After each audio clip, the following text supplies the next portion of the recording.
Right, good evening everybody, welcome to the stream.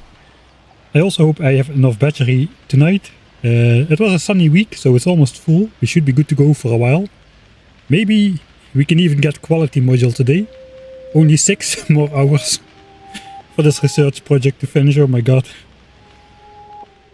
Costs 500,000 science packs. We're having basically a 1k SPM megabase almost.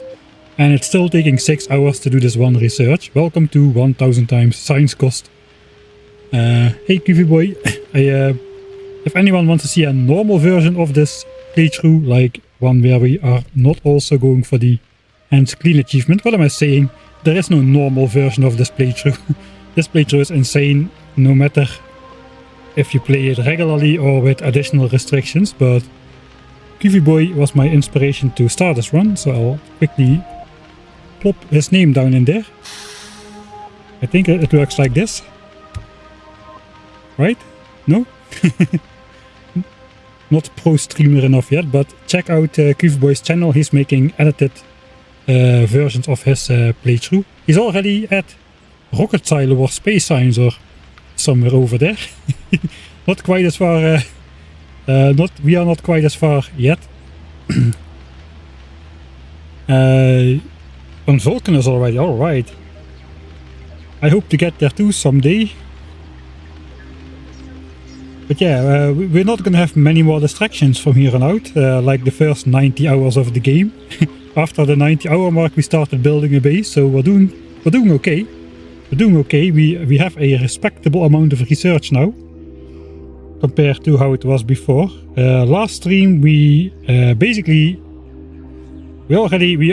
I cannot keep. This is 1000 times science cost, and I cannot keep up with the pace of technology. So red chips was already researched. We already researched modules, as well as both the productivity module and the efficiency module. But only at the very end of last stream did I manage to build the first section of red chips over here. Well, not quite just yet, as you can see. We still need to build the actual red chips, but we're about to switch it on. 2 belts of copper cable, a belt of plastics, and a belt of green chips, and that should give us 450 red chips a minute. That is 1/3 of the total requirement for blue science at 900 SPM, which we all neatly managed to fit into like this triple wide setup over here. We're also already anticipating productivity modules in the labs, and according to my calculations I don't have enough labs at the moment. We have 480 labs to research at 900 SPM. For most technologies you need 450 labs, so we had too many. But with productivity modules the speed of the labs is going to go down. They're going to be researching at speed 0.9 instead of 1. So suddenly we need 500 labs, so our little lab rows are going to become slightly longer. So yeah, first in the stream we're going to switch on red chips.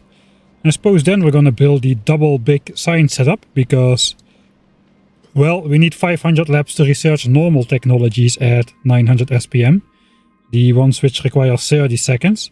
But mining productivity is the first technology which is 60 seconds per science packs. And that basically means we need double the amount of labs to do the same amount of research. So if I don't like double build my labs, we're gonna research at 450 SPM. So we're gonna get this set up as well. I suppose in the meantime we're gonna be stashing up red chips to make some productivity modules for the labs. There's gonna be 2000 productivity modules for about 1000 labs. And then we need a bunch of efficiency modules as well. I'm not entirely sure yet how I'm gonna do it. Basically, I don't really care anymore about outputting less pollution, as long as we are not polluting the biters, which we are still pretty far from doing. This is a tricky area, the new copper mine. This needs to get efficiency modules ASAP, or this pollution will probably quickly reach these biters once red chip gets switched on. This is now mostly idle. Yeah, this is the pollution from one belt of copper ore basically, which we are using to supplement for red science. So that's gonna quadruple. So we need efficiency modules in there ASAP. So yeah, we're probably gonna put efficiency modules in the most distant miners, but I think I'm going to not care about putting efficiency modules in all miners. For instance, the ones which don't have any risk of polluting any biters.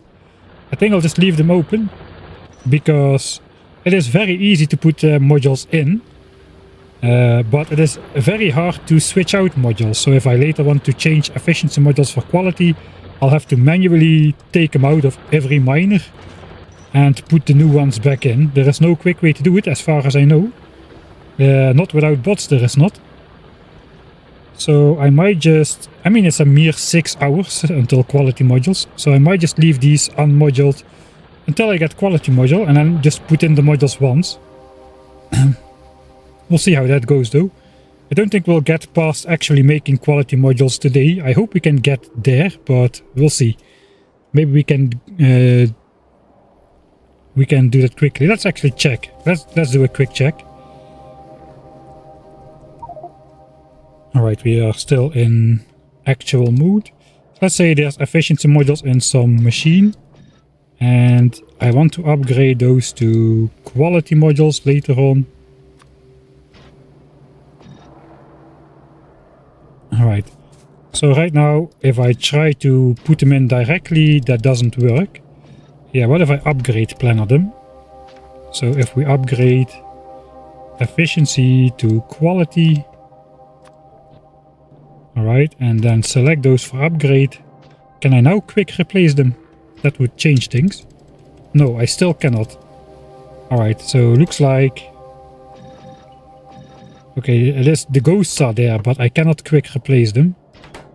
So I think I have to be wary about that, because this is a lot of machinery to manually switch out modules in. I would basically have to do this for every single machine and every single miner, or I just deconstruct it and reconstruct it and then just put it in like normal, I suppose. That's possible as well. Yeah, no bots, no bots. Do you have efficiency modules research? Yes. They're gonna be... I don't know if they're gonna be a really priority. How much power are we using right now? About 120 megawatts. Labs are 27. The labs are gonna double as soon as we get to mining productivity. It's gonna activate twice the amount of labs. Okay, but we still have some space for power. We have 180 megawatts of solar and 180 megawatts of steam. So as long as I don't exceed 180 megawatts, we should be fine. Alright. Yeah, I think that should be part of the base game to let you quick replace modules. I mean, you can do this now in the base game, so it is a little bit annoying that you cannot quick replace modules then as well. Indeed, maybe after using the upgrade planner, then it should be possible. So if I just downgrade these, I can just click them in then, and they will swap out. That would be a great addition to the game. Anyway, I think we are gonna get started. We're still checking the achievement. We're now in editor mode, so I invalidated the achievement. Let's go. Thanks Tobbers for the 5-month subscriptions, and I saw Hasselpoof as well, I think. Yeah, thanks Hasselpoof for being here from the start. 15 months. Right, let's get going.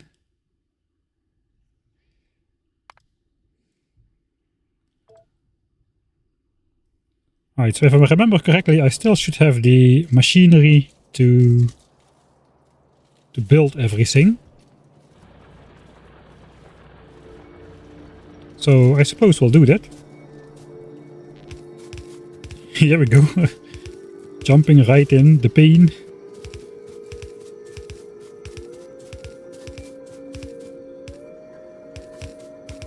I was thinking with quality I might be able to get uncommon power poles as well, but I don't think that's the case. I have no way to get uncommon wood, so I can get uncommon copper cables, but not the uncommon wood. So it looks like we're stuck with the default tier 1 power lines, the wooden power lines as they are.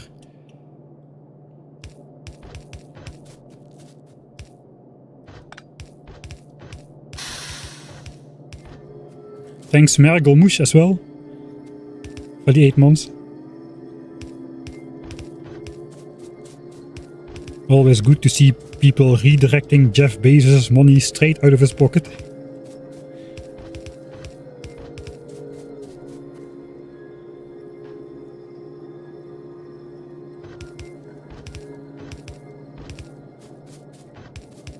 Yeah, I know you can get like good quality stuff on Vulcanus easily with because their iron and coppers are fluids, and stuff does fluids don't have quality, so you can take a legendary piece of coal, make it into legendary plastic, and then combine it with regular lava. Oh, whoops. Combine it with regular lava to get like legendary low density, something like that. Not really rocket science. But of course that's Vulcanus. It's gonna take a while before we're there.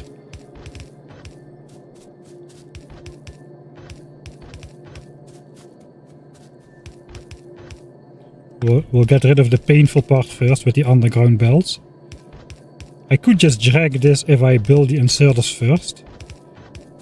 And delete the ghosts. I think that is fixed, by the way. In newer versions you don't need to delete the ghost, but in my version there's still a bug where the undergrounds don't get placed correctly if you drag over ghost bloop, like over ghost belts. So we're gonna have to do it the hard way here.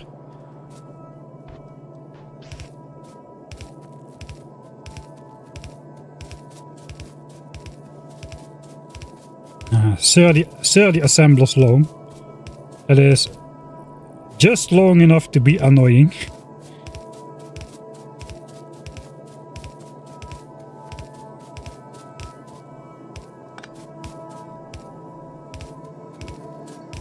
Okay, now we can just drag the rest.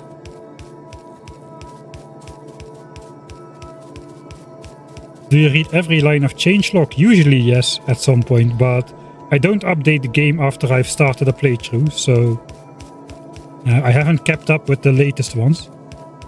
Like somebody in the YouTube comments said the neutralizing the biter bases no longer works, but that person wasn't sure if he built it correctly.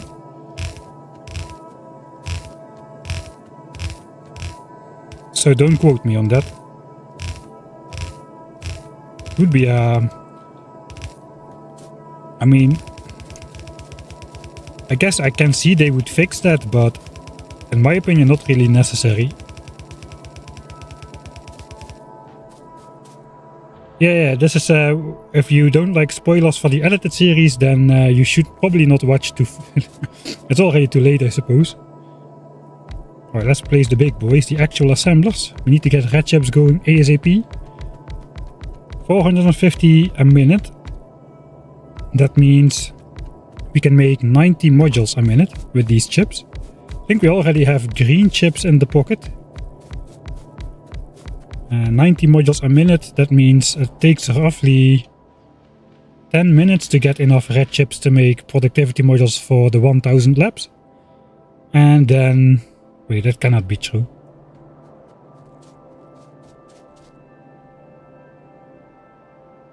We need 2000 modules for the labs, right? Yeah, okay. That's 20 minutes to make productivity modules for the labs, and then probably an hour or so to make like the first batch of efficiency modules or something. Right, I think it's time to switch on red chips. Unfortunately, there's no place for lights anywhere in my build over here. I could do this and place lights here, but yeah, I have only wooden power lines, so those are not powered. Anyway, save for editing mic. Switch on red chips.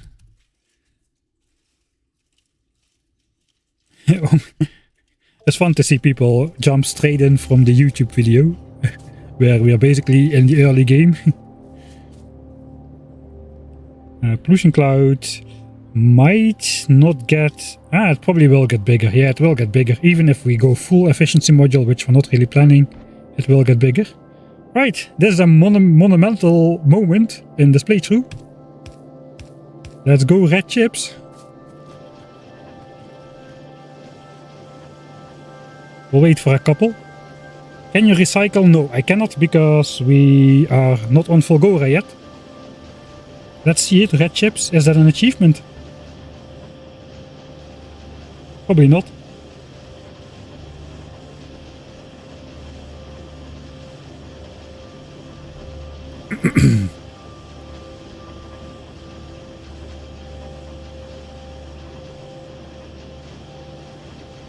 I did save. Am I going crazy? I did save, right?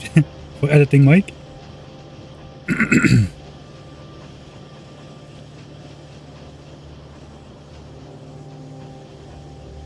Alright, let's quickly make sure this keeps going at full speed. For now, we'll just... I don't know exactly. We'll just throw it in some chests for now.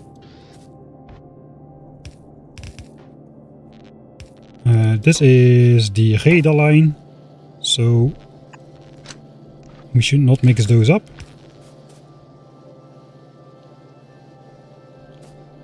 Alright.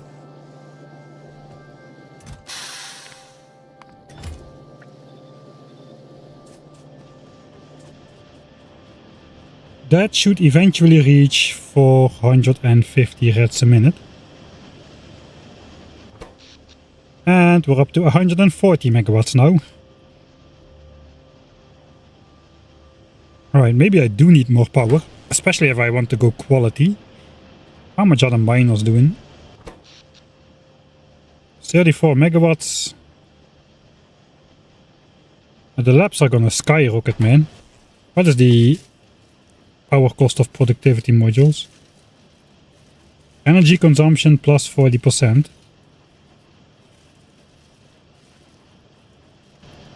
Basically, let's say almost double.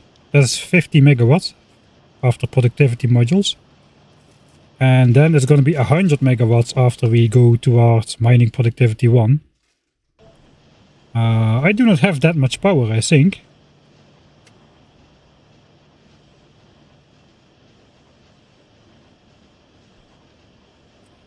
I was not really planning to...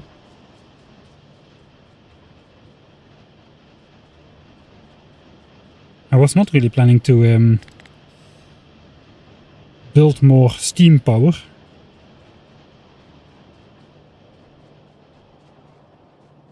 I can build more solar, but in the night we will not have enough anyway. Right, I suppose... what we'll do first? Alright, the rest of these things. Let's take those out. I should have waited making all this stuff in mass quantity until I had...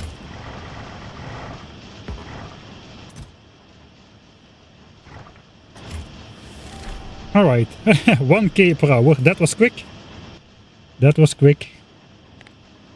We barely started producing them like 2 minutes ago and we immediately triggered the first achievement. Are there more of those? Alright, we got 10k and 25k. We might get all of those at the same time now. That is going really fast.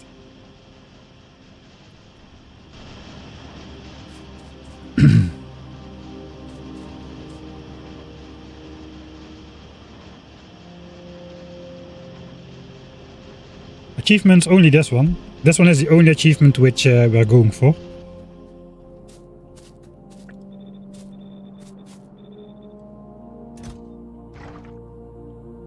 Alright. I suppose we can clean up just a little.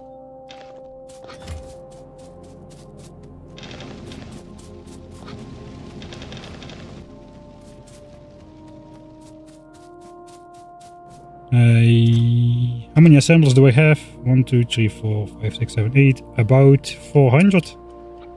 That should be enough. Yeah, we need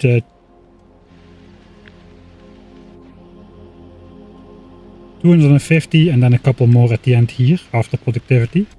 Suppose we'll just start building the new lab area. I think I do need to make the new labs though. How many labs do I need in total? 504 and 24. 528 labs. I think we can just quickly... We'll make those in our hand feeding area.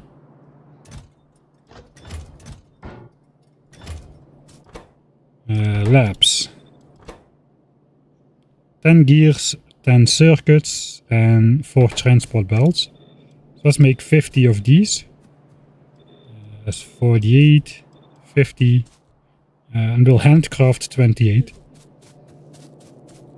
So we need a bit of gears, a bit of belts, and some circuits.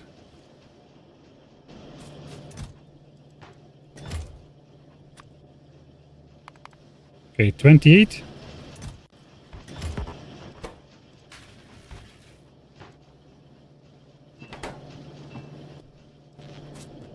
And then the other 500 are gonna be easy. There's 5k gears, 5k circuits, and I guess 2.5k transport belts, just to make it easy.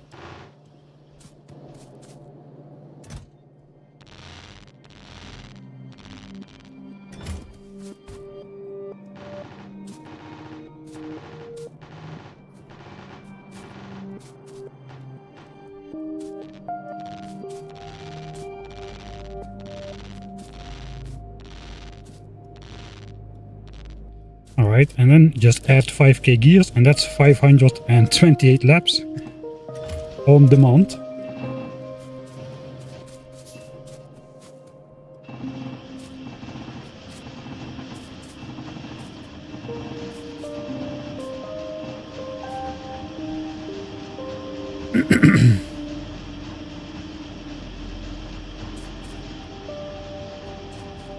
Military before space. Yeah, we do plan to get military science pack to get the handheld flamethrower.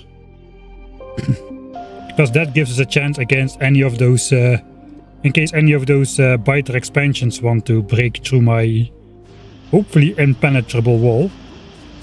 Right, that was fast. That's probably the highest lab production ever achieved in a playthrough. For a brief moment there we were producing 1.1k laps per hour.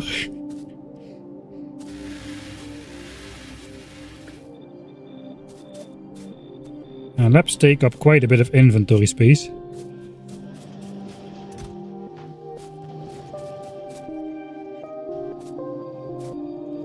So I suppose we'll just put a chest of them there.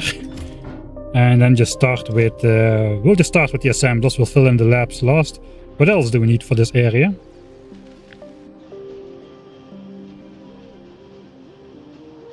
500 power lines, 1000 inserters, 250 red inserters,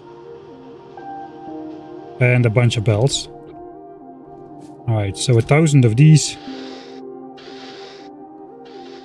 and a bit. 250 of these, let's make 300. 500 power lines as well.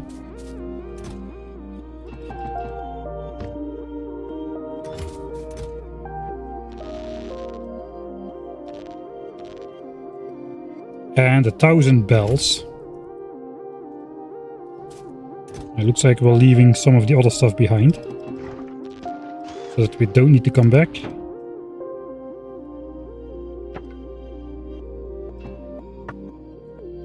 Maybe I should just leave the labs behind. Well, I got them now. About 1000 bells.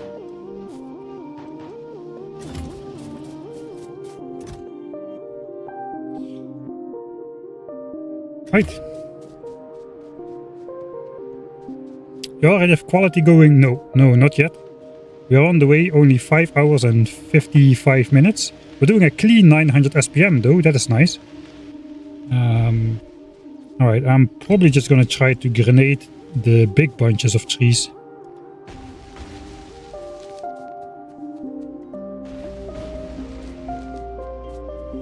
This is not really big enough to waste a grenade on.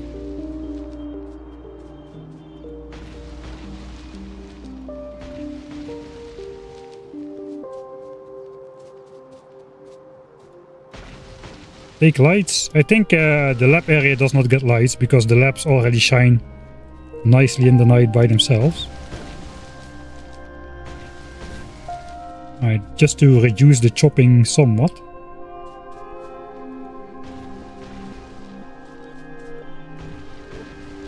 Alright.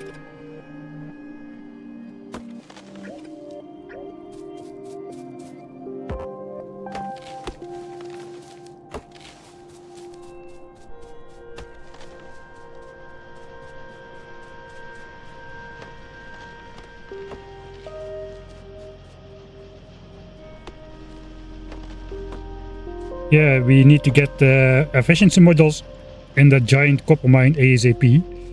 Perhaps I should take a look at that, but I'm now holding the mouse button without deconstructing the ghosts. So I just don't want to let go of that button at the risk of the biters eating up the factory. We should take a look at that. We should monitor that closely. Oh, there's going to be lots of fun to build another one of these giant labs areas. 1000 precisely placed inserters.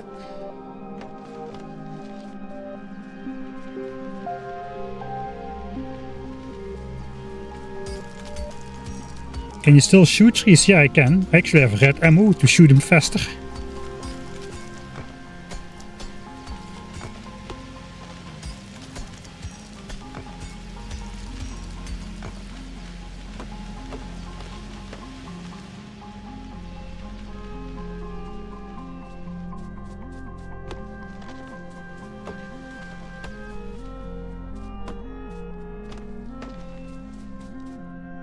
Okay, I'm gonna be out of inventory space.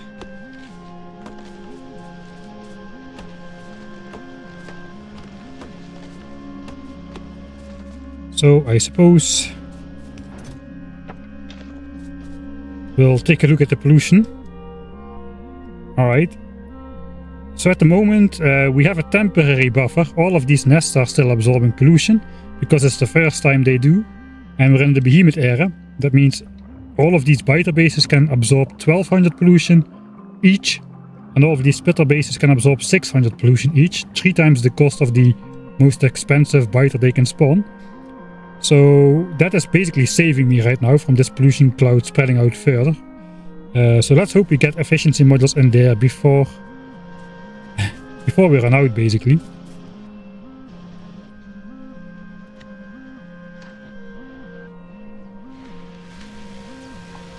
Let's just make sure we have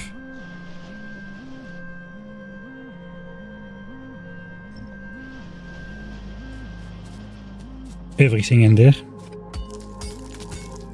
And that's what I mean. Sometimes you deconstruct ghosts as well. I haven't figured out exactly when and when not.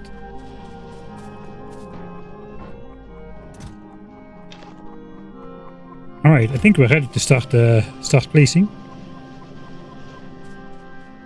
So we don't really need to build it just yet, or like connect it just yet, but we need to have it ready because after 5 hours and 50 minutes, if everything goes well, we need to switch to double the amount of labs.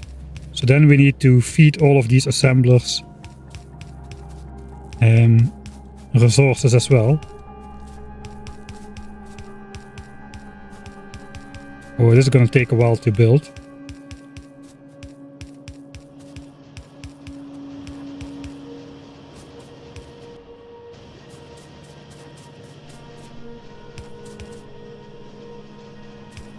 Beeline to bots. There, in 1000 times science cost, there is no such thing as beelining. A quick beeline to bots. How do you exactly do you imagine that? I am beelining. I'm beelining my way off of this planet. That's basically the beeline we're doing. I mean, I haven't even gotten fast inserters yet, or anything else like any of the convenience tags. We don't have them. And construction bots is well into blue signs, so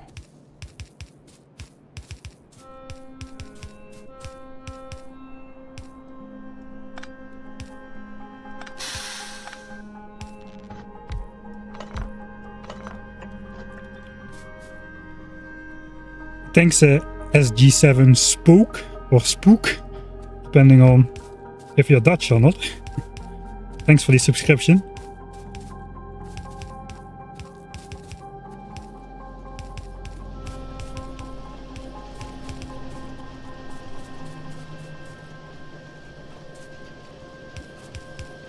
You can call it a quick detour of a couple 100,000 signs, not a couple thousand signs. Like I said in today's video, 1,000 times is a lot of times. It really is. It really is a lot of times. It is way more than 100 times.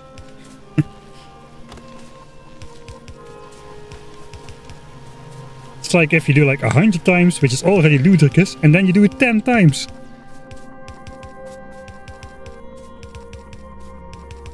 So the analogy with the quick run or walk worked pretty well. Just going out for a quick 3-kilometer run, you know, like on a day you don't really, if you like train and on a day you don't really want to, just a quick 3-kilometer, you know, 15-20 minutes and you're back.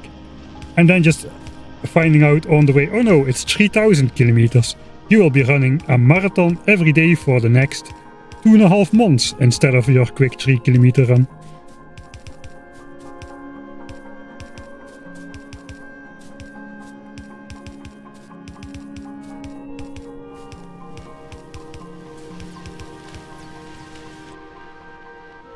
Right, no gaps yet, we are pretty close to the end.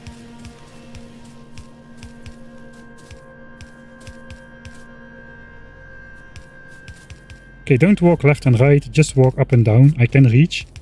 That's why we're doing it in batches of 4.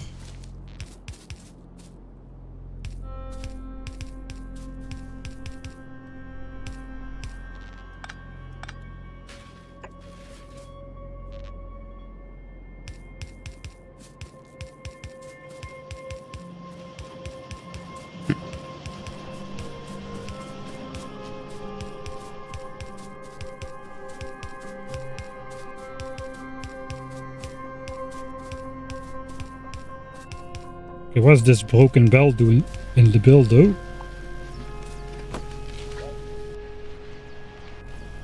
What is this? Who built this?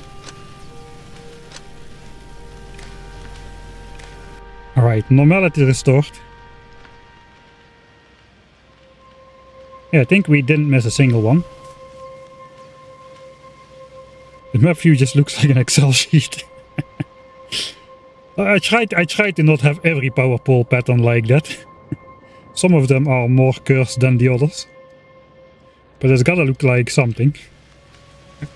We have time for that kind of stuff. Right, let's see how many red chips. Let's look at the red chip build, how it's going.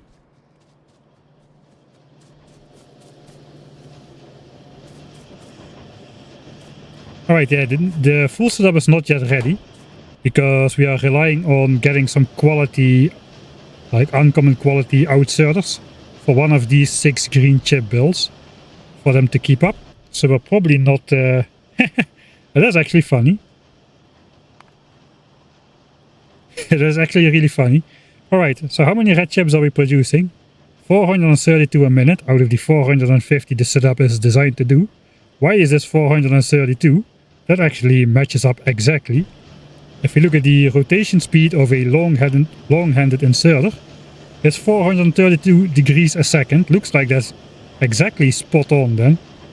We're producing 432 red chips a minute because of we have 60 inserters or something doing 430 degrees a second. Something like that it must be. Maybe not, but it is a happy coincidence. How much do I have? I think we can just quickly wire these up together.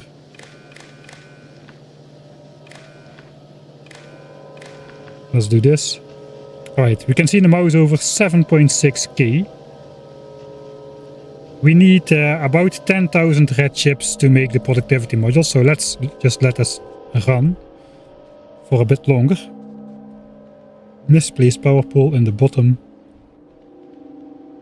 right. Ah yeah, you're right. Alright, we'll fix that as we come along with the machinery.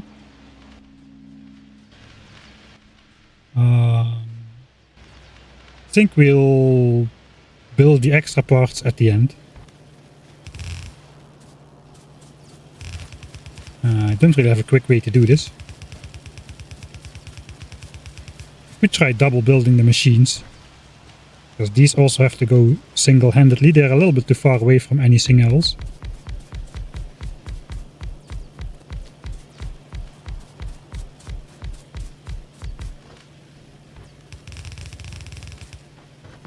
At least the belts cannot be misplaced once you start them.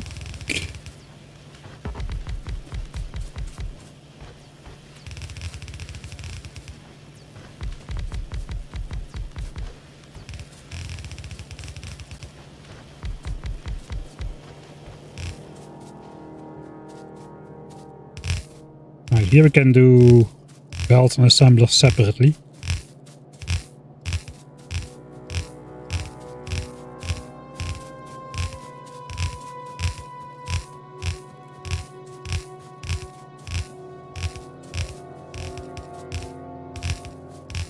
Well, the good news is if we are going for 900 SPM only,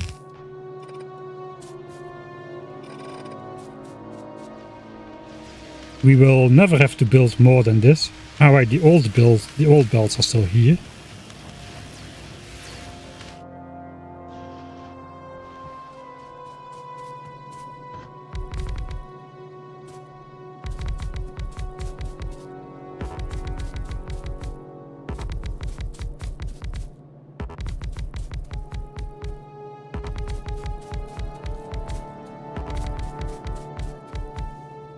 What is the bottleneck? The bottleneck is the next technology requires 60 seconds per science pack to be consumed in the labs. Mining productivity is the first technology which does that. So that is why we need to double the labs for that one. Because technically mining productivity is only half the price, but if we don't double the labs it will take as long to research as quality module because of the time per science pack. And quality module is taking like 10 hours or so.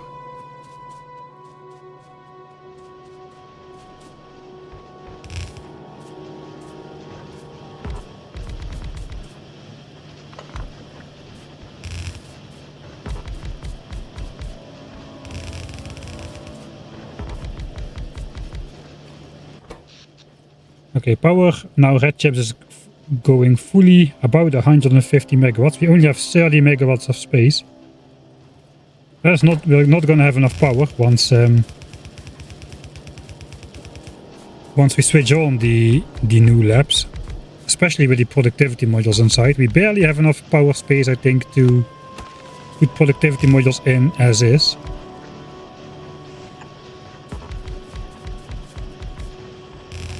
So we either need to, probably both need to place more solar panels and maybe increase steam.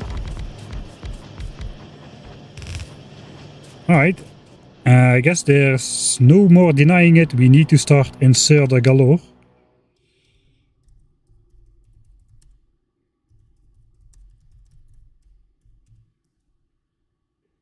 Power pole, alright, okay. I'll make a marker there.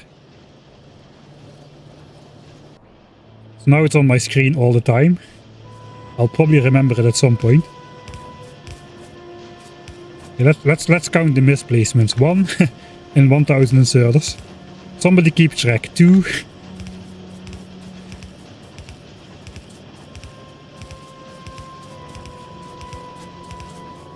It's going back. Oh, that's not a misplacement, but that was a spanner in the works. Right.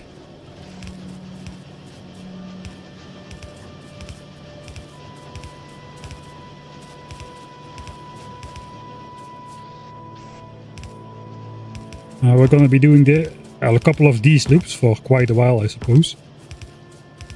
Okay, clicking on a power line does not count as a misplacement because we're not actually misplacing anything.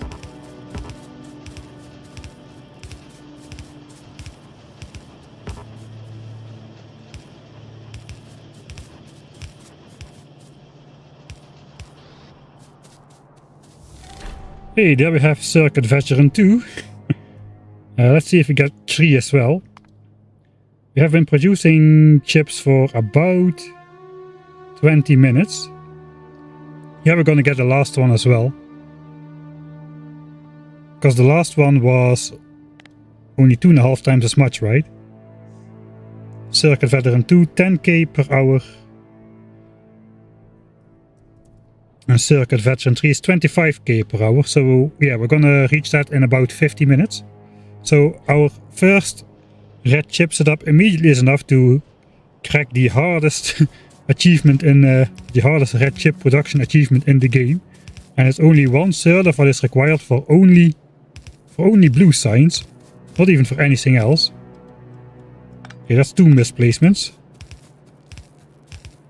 3, that's all, 5 I think, we're already up to 5. 6, okay, I'm not gonna count anymore. I'll just ask in chat. Somebody's keeping track with a notepad and a marker.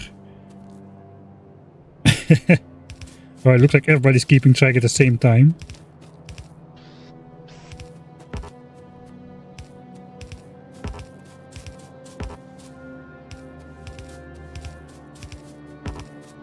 It would be nice if we could get a perfect line without stopping.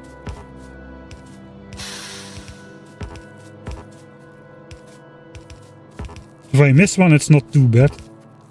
We have a way of checking for that, to see if all ghosts are constructed later on. With a deconstruction planner.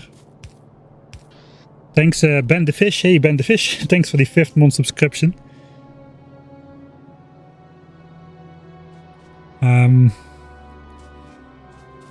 Yeah, we'll do the second line as well. Okay, let's see, we're gonna go for it. This is the run.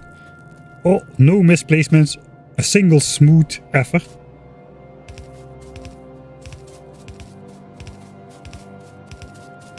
No. Okay, I'll give myself practice wheels. I'll walk on the belt. That should be a bit easier. Going a little bit slower.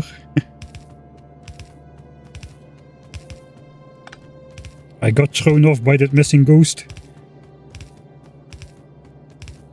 You gotta keep yourself entertained some way if you're like hand placing 1,000 inserters for a lab area. It's basically building a mega base without bots this playthrough.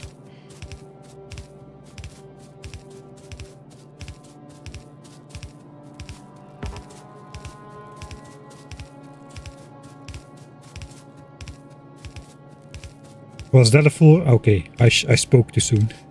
Was that a full good run? I thought I made a mistake in the beginning. Okay, 2 more attempts and then it's over. 8. Come on, I can do it. I believe in myself.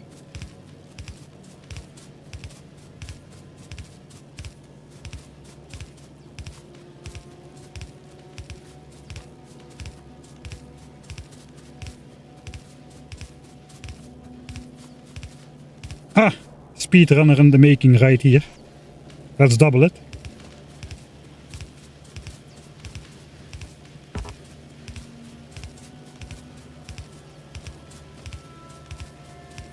Ah. No one saw that. I'll edit it out. Editing mic can make that look like Factorio guy is just running smooth, I'm sure.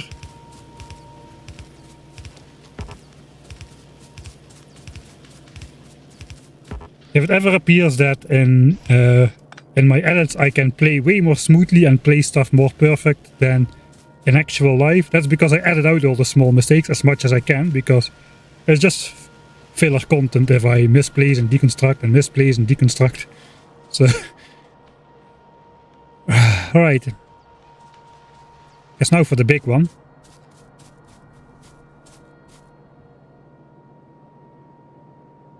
Double inserter on both sides when running. Yeah, I don't know this too. We can, again, these inserters point downwards, these point upwards, but we can place them all in the same direction and switch them around later with Super Force blueprint building. We can automatically rotate 500 inserters, but we still cannot quick replace modules. Alright, let's stop complaining about that. Let's see how this goes. I'm just gonna run, we'll pick up the mistakes later. Basically everything that blinks is a mistake, and every ghost that is left over we'll find out at the end.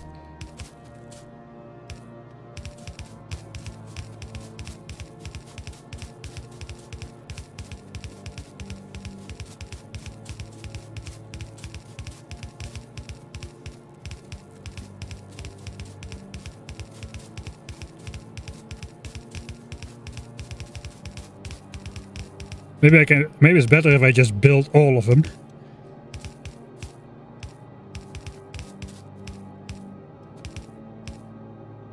Alright, maybe I should just build the ghost which I miss.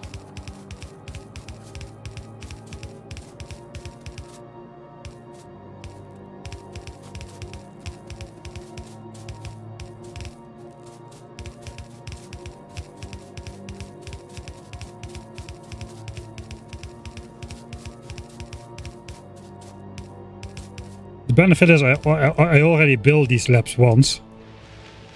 This entire setup, so I already know the tricks of the trade.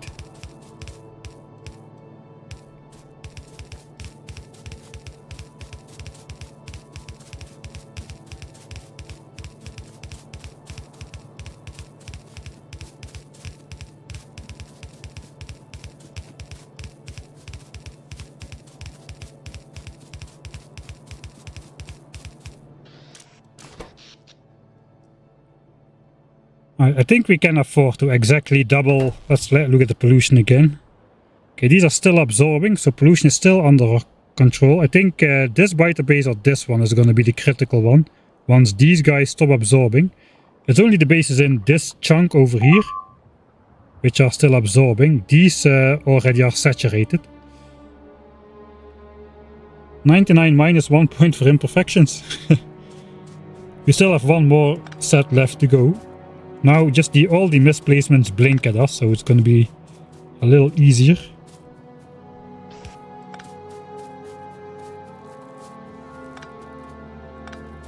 Weed those out. So as an intermission, I think we can make the productivity modules now. I have how many labs exactly? 252, 504. So 1008 labs. 1008 labs. So basically I make 16 productivity modules by hand.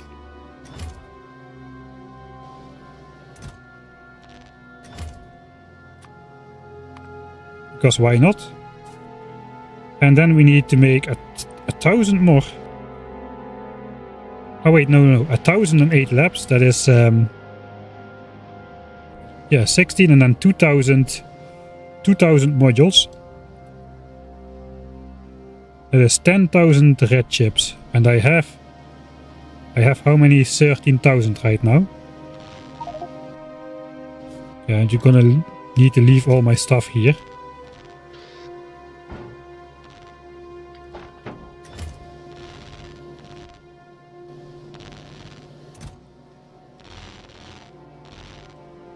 Alright, so this is what we need to make productivity modules for the labs.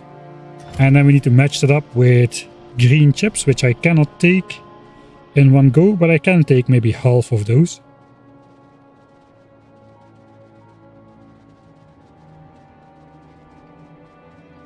Yeah, I'm not sure where I'm gonna build blue signs yet. That's a question. How much of these do I have? 64k. Maybe I'll switch these off for now.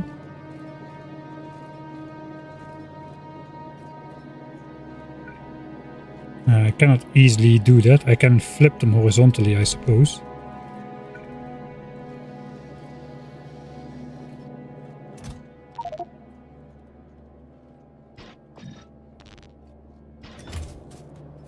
Carrying the productivity modules in hand because there's simply no space in my inventory.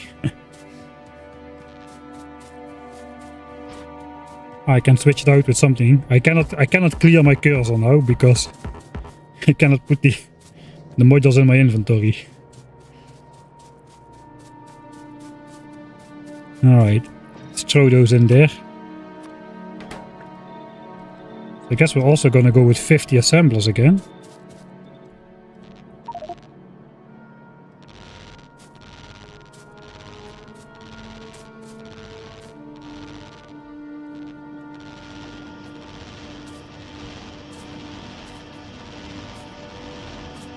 Alright, now we need another 25 stacks of greens, which we don't have.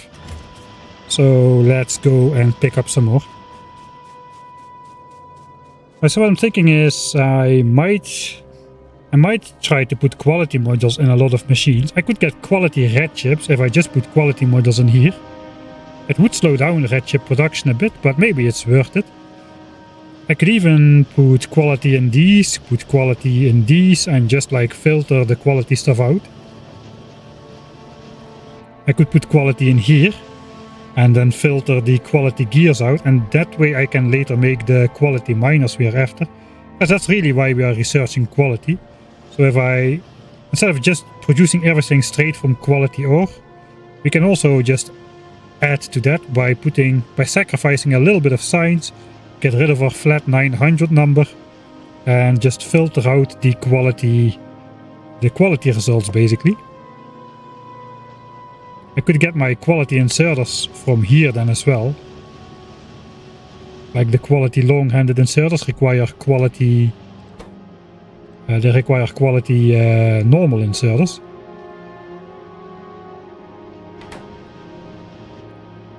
So if I put quality in these, I can also like collect some quality green chips in here. So that's why I switched these off. So I think I'm going to switch off all of the buffer chests for now and only let them produce again after we've got quality. It's going to take another 6 hours or so. I was going to pick up more green chips.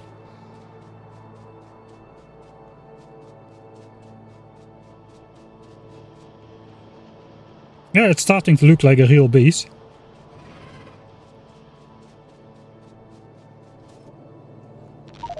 Okay, let's just draw empty as much as we can.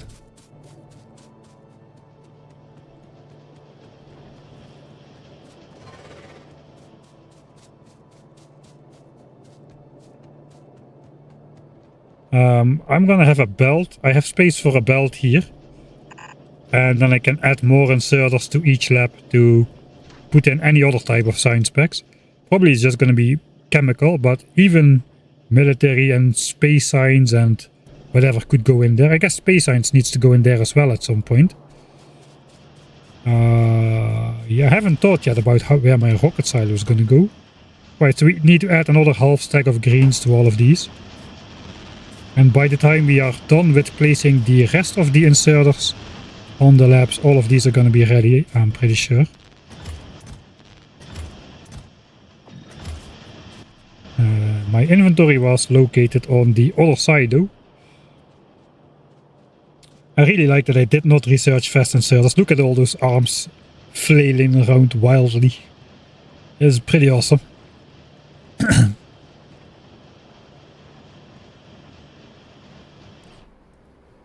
Now I'm worried about this pollution over here. We're gonna be a bit slow.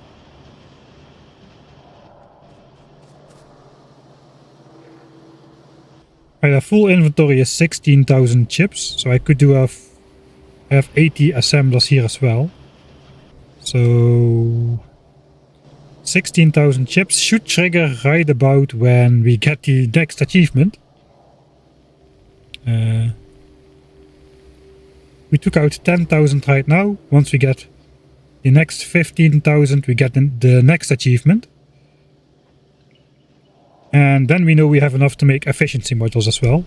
I can then make a full batch of efficiency modules, like 3,200 efficiency modules in one go, basically. Right, let's do the inserter shuffle one more time.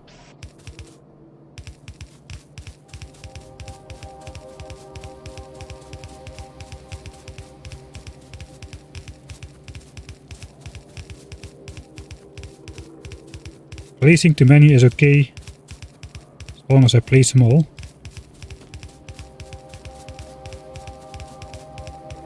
Right, 2 more times.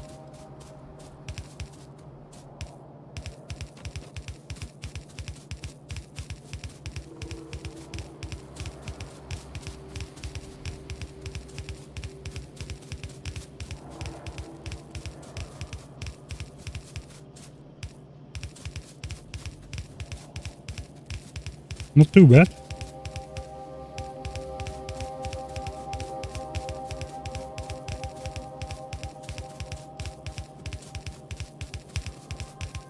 One should never speak until it's done with these kind of things, apparently.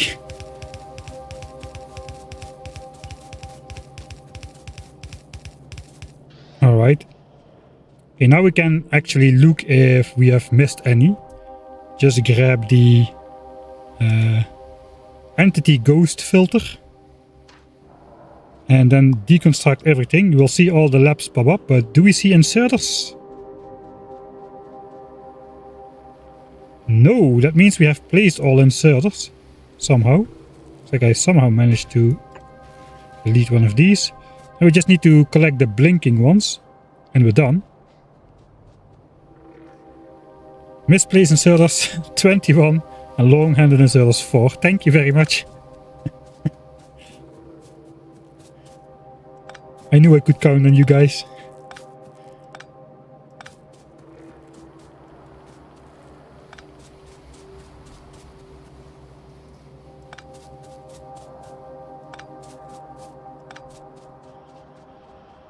Alright, then it's just the labs. And the productivity models, they are probably not done yet actually. No, they're only halfway. I suppose we can extend this. That will mess up signs per minute a little bit because all of the new labs will get asymmetrically filled, but I suppose it's fine. It's gonna get messed up anyway. Actually, we're gonna improve. I think we're gonna go to 972 SPM with the productivity modules in the labs. Because, of course, the productivity modules will slow down the labs, but we're compensating by building extra, so that we can still consume the full belt of resources. And if we can consume the full belt of resources, it will simply get turned into 8% more signs. And 8 times 9 is 72. We should get to 972 SPM. If we get some quality productivity modules, we might be able to cross 1000 SPM actually.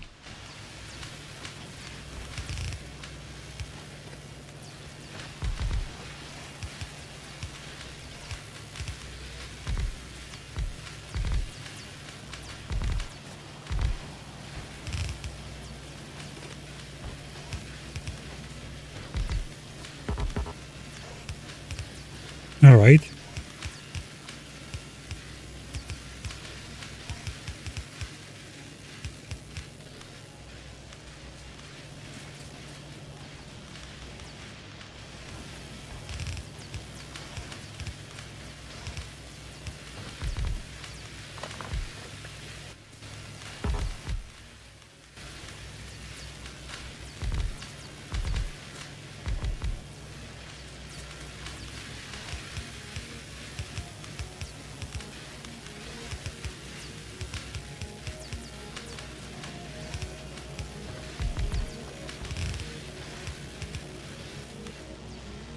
Okay, there we go.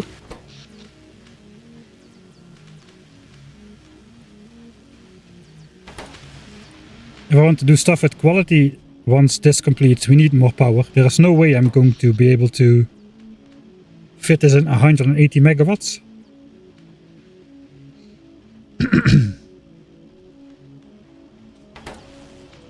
Actually, I might want to stop red chip production once we've got like the first batch of efficiency modules down and wait for quality modules to produce the rest. So let's just green wire these up. And only if we have less than 16k green chips, we'll collect them.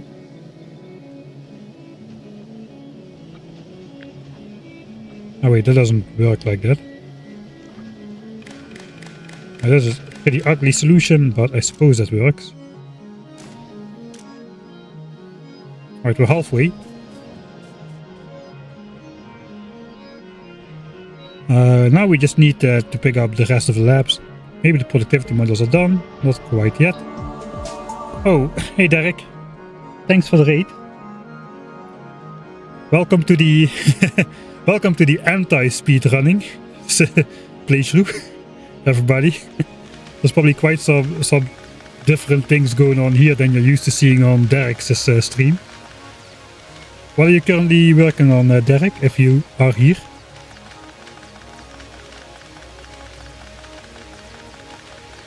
Raid and run? Okay, go eat then, man. thanks for the raid and see you next time. Derek isn't speedrunning at all? Oh, don't look at the time in the top here, 120 hours. And where we are. We're already a lot better than 30 hours ago when we had basically nothing at 90 hours. Hey, thanks Kohani for the Prime subscription. 4 months. You probably finish this run before he finishes one. I guess there's a lot of resetting going on, right? I think at some point you just gotta finish a couple runs just to see also the later part, right? Because if you just keep perfecting on the early part, then you don't practice the later part and you just run into troubles because of not knowing the later part as well. I don't really have that problem.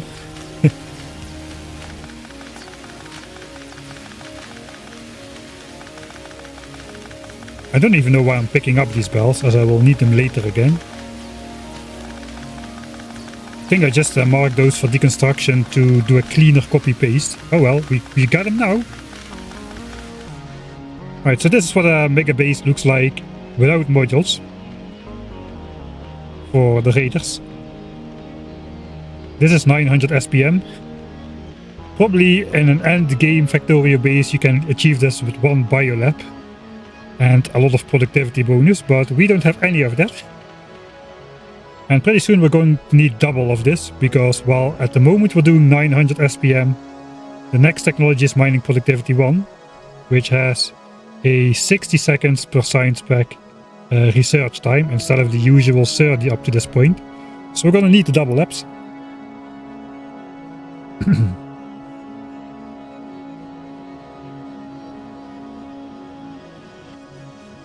Right. So now I just casually pick up my 500 labs, which I just placed, and then realize I don't have space for the modules, which are still not done yet. Let's just clean up the inventory a bit in the meantime. Assemblers, we're done with those.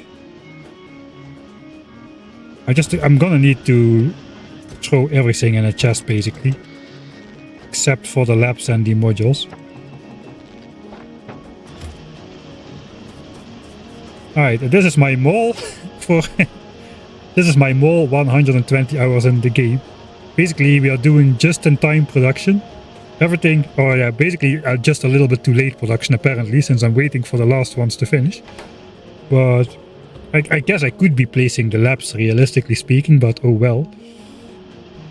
Yeah, we're gonna get to 972 SPM now. That's actually gonna speed up the remaining time, which we have to get to quality. Yeah, this is the best mall ever. We briefly had probably the highest production rate. We had the highest production rate of labs. Here it shows we had like over 1,000 labs per minute production rate for a little bit when we produced the 500 labs in this area over here. Right, let's grab all of these. And even that doesn't fit. Alright then. I need tool belt, but yeah. Tool belt is expensive. We're gonna come back for... There's a chest of modules as well. We're gonna come back for those. Okay, I suppose I'll take my inventory then, just in case there's anything else I need to do.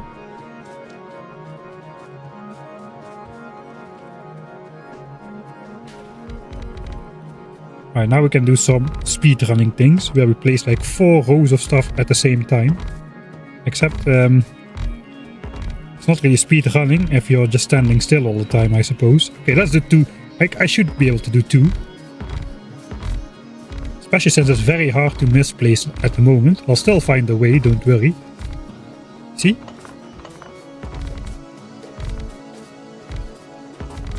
I'm an expert at misplacing stuff. You gotta be good at something. Alright, now we're up here. Oh, we already filled those in. I'm faster than I even imagined myself. Alright, at least we're gonna have this up before mining productivity starts researching, as that's still over 5 hours away. Or actually probably a little bit less now that we get the productivity modules in here. Alright. 2.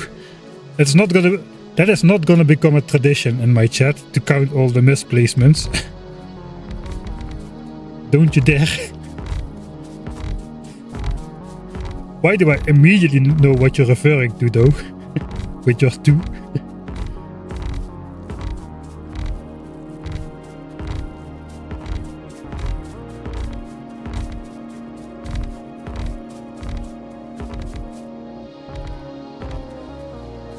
Three? No.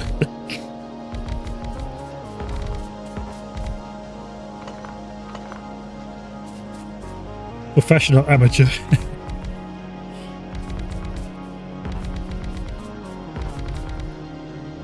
My mouse is doing weird stuff. I know excuses, but it's actually true.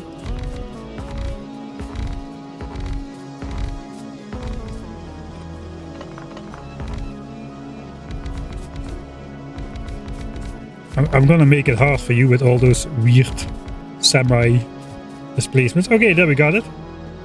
Just in time production, exact quantities, no overproduction, all in there. Okay, now we can pick up the modules. Maybe I should have done that first. I could have been at 972 SPM already. Okay, let's actually have a look. Because these should not be active, those last rows. Everything gets consumed before that moment. But once we put all the productivity modules in, that should no longer be the case. I'm gonna put half of them in here, so that I know that I have placed them all. Okay, here we go. I'm not paying attention to editing, Mike. I guess he has to manually do the hand feeding assembly production area with productivity modules in post again. Okay, this I should be able to do 4 at a time, right? It's very easy to miss one like this though. Okay, let's just do it a bit more careful.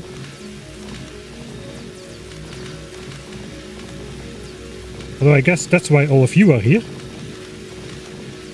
You will easily spot exactly which lab I skipped over with your eagle eyes.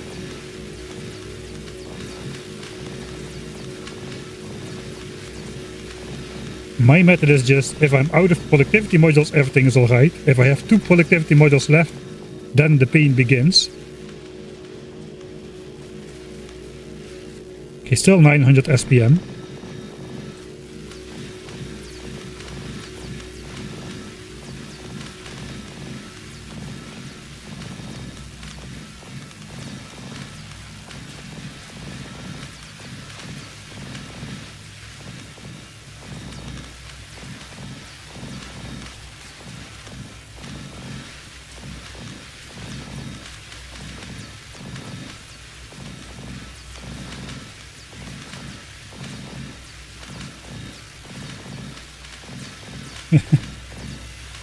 Okay, I'm out. That should mean we're good. We can do a check. Just make a blueprint of the entire thing. Alright, that doesn't really work. If I delete 4 labs, it should still be 1k. And if I delete 1 more, it should drop to 998. Alright, that means we've got everything. Alright.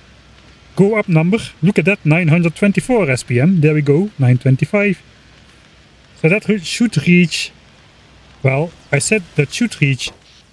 it should reach 972, but that's only if we stay under 180 megawatts, because if not, we don't have enough power to run the base. Everything will run slower. And that means... if everything runs slower, that means we're not getting the full SPM we should. Okay, we need I think before we do anything else, we need to solve our power situation. We could actually make some efficiency modules. If we make them in the daytime, we have 360 megawatts because the steam can heat the solar panels at that time. And efficiency modules then will... the efficiency modules then will... What will they do? Decrease power consumption. We can put efficiency modules in the science assemblers here.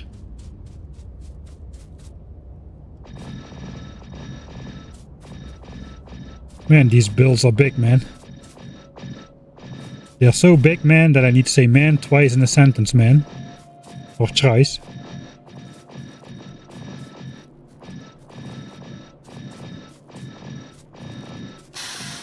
Oh, it's gonna be glorious once this entire setup is running with these 60-second technologies. Then we're just gonna stand in the middle and just watch it like for an entire night or something, I think. Just appreciate the sheer scale of this entire thing. Thanks NFT for the 7th month subscription as well. I hope you're thirsty. Alright, I guess we're gonna get a hydrate. I am. I'm in Austria now, so I've got radlers.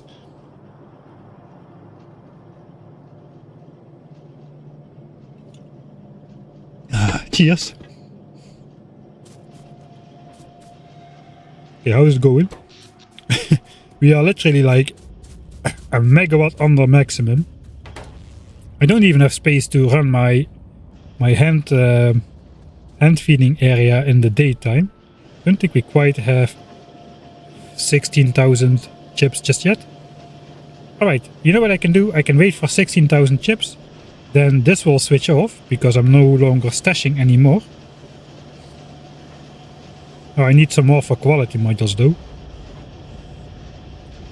But yeah, I can temporarily switch off red chip production. Because we're gonna produce another 16,000 or so in an hour. Or less even, and we still have 5 hours for quality. And then I can put efficiency modules in my science assemblers, and that should decrease the power usage of the most thirsty assembler in the base, or the most thirsty consumer in the base. Although Labs just made a jump from 27 megawatts to 52. Holy moly, that's more than 50 than I expected.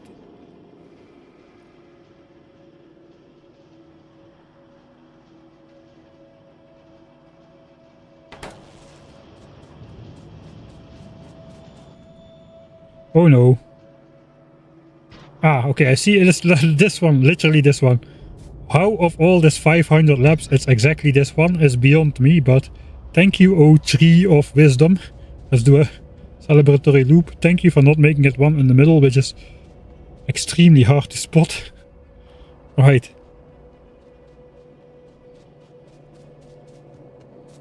So for the rest, I do not intend to put productivity modules on anything just yet. It is not worth it for the red and green science assemblers. Those are not expensive enough, I feel. Blue science is a different story.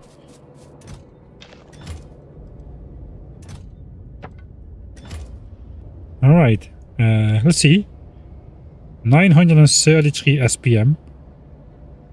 Why though? I think we're still, yeah, we still need to, this still need to fill up. Are the belts still full? Okay, all the belts are still full. There are no gaps visible, like over here.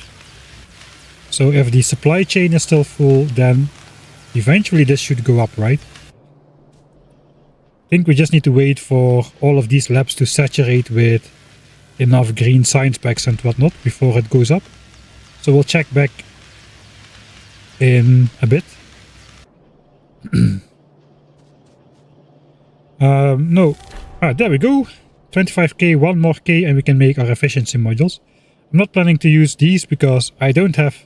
I would need 2 more belts of production of this, which needs another 10 belts of iron and copper, which I don't have. So basically, if I would also enable these labs, then all of these 4 lanes would just be working about half, instead of this one just working eventually fully. Alright then, what's next? I suppose we'll make efficiency modules next. Maybe we can just prepare for that. I think the era of the gun turret and the iron gear is over. We've got a mall now. I'm a pro player, look at this. My iron gear mall, I got belts and everything. Everything is gears.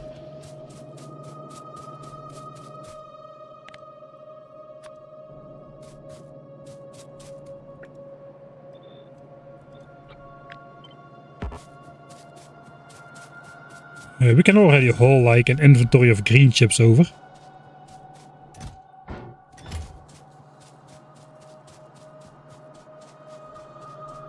I don't think labs have an idle draw. The assemblers do though. I cannot really temporarily disconnect them because it's all pretty interwoven, so I'm not gonna do that. It's like 5 kilowatts per assembler, so 200 assemblers make just a single megawatt of idle power. I'm not sure where I'm going. I should go down.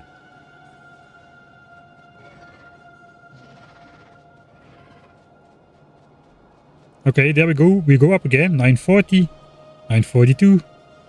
Probably some of the last lines start to work a bit. Yeah, they do. Now all of these need to fill up as well. And then we're going to be hopefully arriving at 972. So let me do this a bit more organized. Alright, 4 more of those, that is 32k. Let's leave it at that.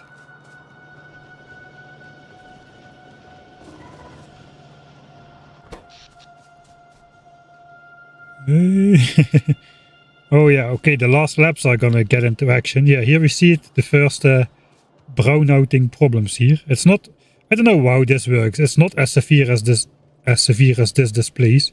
Like, demand went up to 196 megawatts for a moment. I don't know what that's all about.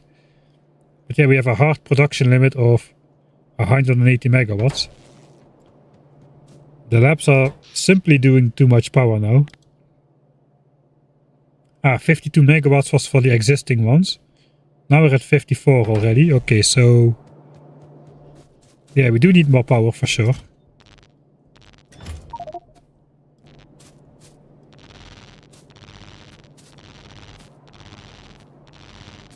I bet if we just rush over to red chips, we can keep red chip production going. We need another batch for the quality modules later on anyway.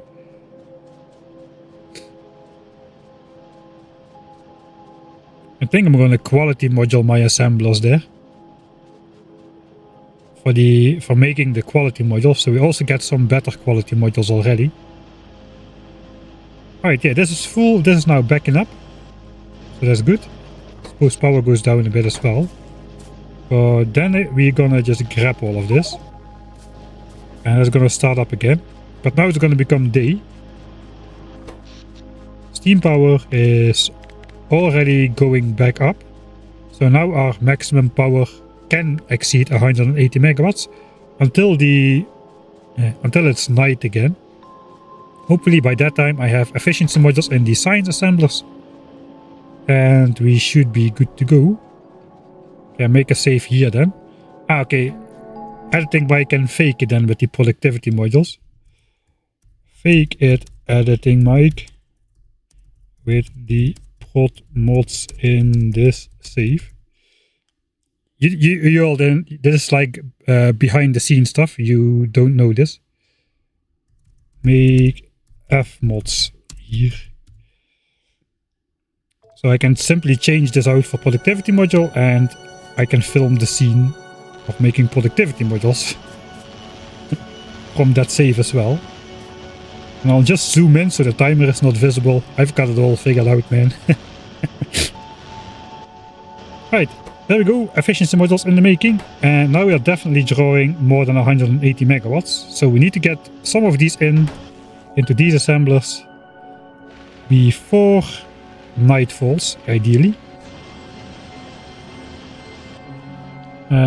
Let's take a look at the resource situation at the moment. So this is our main iron patch. 400k remaining. It's providing iron for red signs. This is the red sign smeltery. It should be like half active. but it's barely active at all. This is what's coming out. But we are supplying it with bells which are supposed to go to future red chips. So we need we basically need a new iron source for yeah, we need a new iron source for red chips, for red signs. That's going to be 2 bells.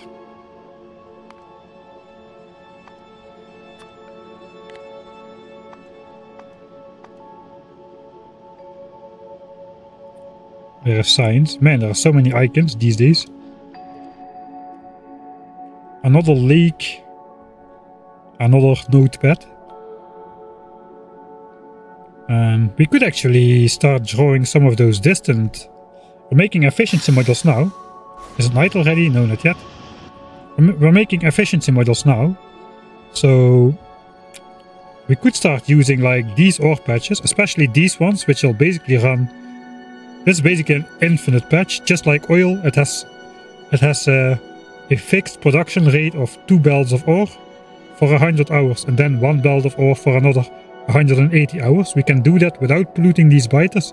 We tested this specific situation at the time, so I know this one is correct. With efficiency models, we should be starting to draw 2 belts of iron out of here indefinitely, which means we do not need to diminish the ore patches in our base for red signs. We can have 1800 iron a minute flowing into red signs for the rest of the game from this patch in the south here, I think. Okay.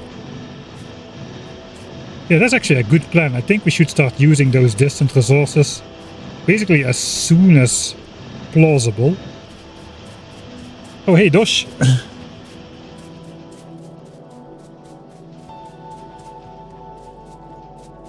I forgot to actually record at least once a video. Well, usually I record like dedicated sections instead of the entire playthrough. It's kind of hard to forget it at that stage.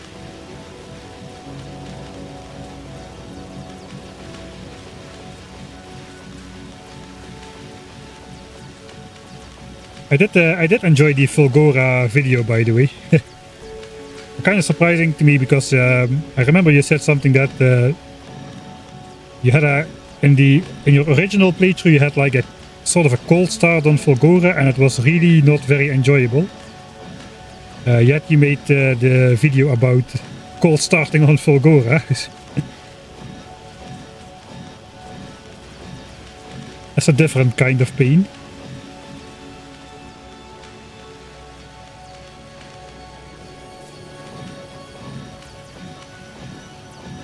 Alright, it's getting night. Let's hope we have dropped below 180 megawatts again. How many of these do I don't have enough of those, perhaps. Let's just do the active ones.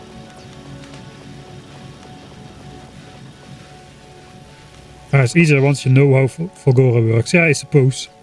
Right, we made it to under 180 megawatts before night falls. That means we will be producing at full speed.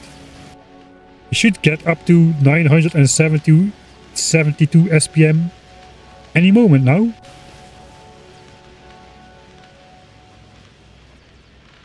Okay, let's just enjoy it for a little. You know what?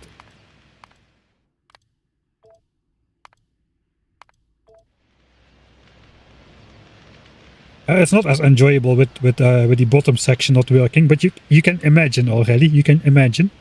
Just hold a mirror horizontally at the half of your screen, and you will see how it looks later on.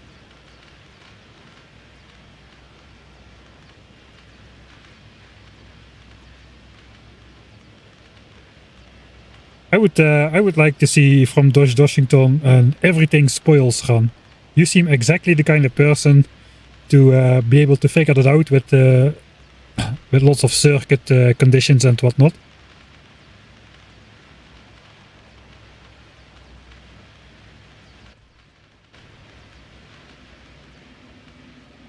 Quality modules. Why quality modules? Well, there is one important thing that quality modules do. Not quality modules, but quality in general. It unlocks quality in general. So not only the modules, but quality in general. And if we look at most machines with quality, they just get faster. But there's one exception to this. Maybe there's more, but the important one is the mining drill. It does not get faster. It always mines at half a resource a second. The important thing here is the resource drain goes down. So with rare quality miners, we have 1.5 times as much ore in the ground as is displayed on the map. So that means that if we mine this patch with quality miners, it's suddenly worth 10.5 million instead of 7. So that's the motivation for detouring to quality, which costs a whopping 5 million resources by itself. But since it basically puts 1.5 times as much ore in the ground, it's still worth it. Plus it also unlocks quality for the future spaceship stuff and whatnot.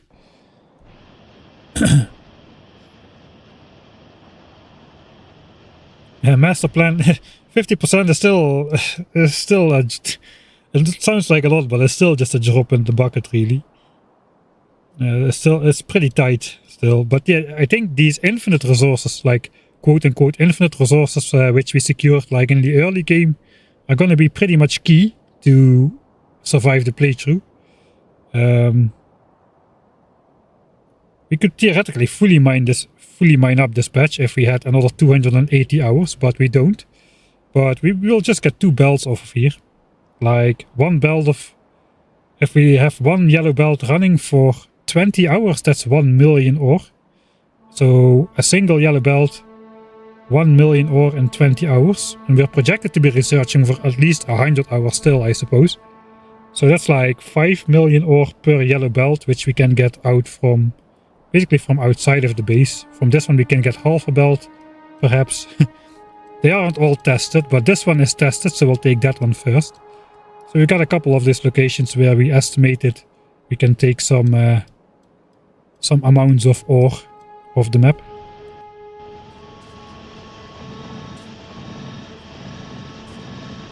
Alright, so I have to be careful. I would like to efficiency model these as well. But the problem is I can then later not put quality in them without manually taking everything out. So unlike in a normal game, I'm going to have to be pretty sure about what module I want in what machine. So I think for now I'm just gonna put it in science, and ooh yeah, this nest is now saturated. Okay, we need to go up to this copper nest ASAP. This is a dangerous mine without efficiency modules. So we are still absorbing some pollution in these biter bases as they haven't reached the threshold just yet. But this is just like 2 chunks away from polluting the biters. And there's behemoths crawling around. Yeah, we need to get over there. So let's just ignore that and OCD finish putting modules in the idle science assemblers. It does not even have an effect on the idle draw of the machinery. That's still going to be 5 kilowatts.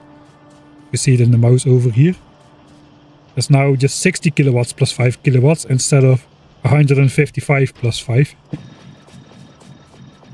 What else is new? Do we have 972 yet?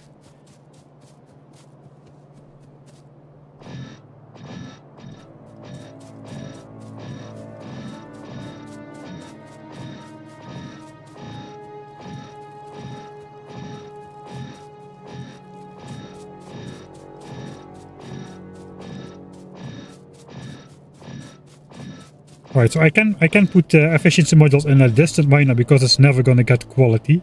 I think I'm just gonna put quality in all the nearby ones and then just filter out that ore to get my quality iron. So I can make my quality miners with those things. And then I don't have to set up a... I think it's a better approach than just putting quality modules in here and then just produce tons and tons and tons and tons of unnecessary mining drills. A huge waste of resources. If we put the quality modules in the miners instead, we'll just get uncommon ore, filter that out. We'll get some rare ore as well, filter that out, and then try to do the quality mining thing. That should be a lot less wasteful. And we can use all the normal quality ore still for regular science production and whatnot. Right, let's not worry about that for now. I think we need to get out to that mining drill.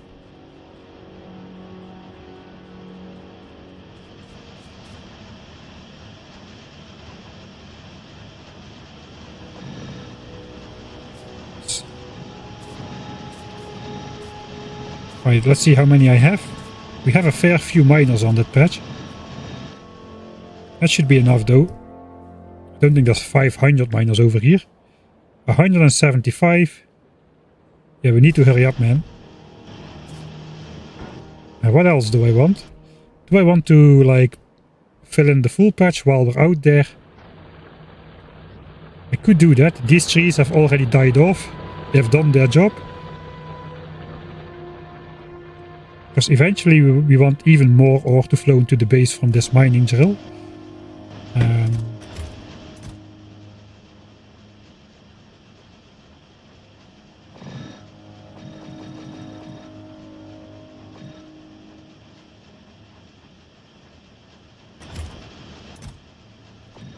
Okay, 100, 2, 3, 4, 5, 6. 600 mining drills is probably not gonna... Yeah, that's gonna be plenty. Take some of this. Take some of this. Splitters were probably good. And then just bells.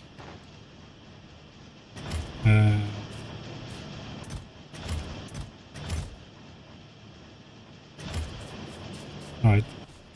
Let's just go. We need to go efficiency module. Copper miner.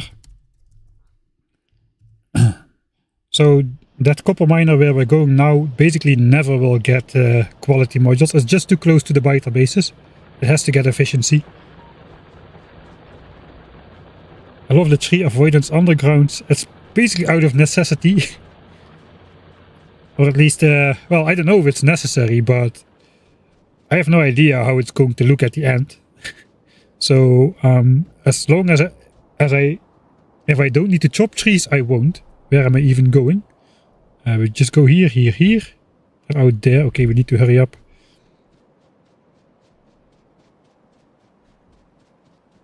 Figured out quite a handy trick to... Well, we've got the like automatic undergrounds now, and with that and some copy pasting, we can do some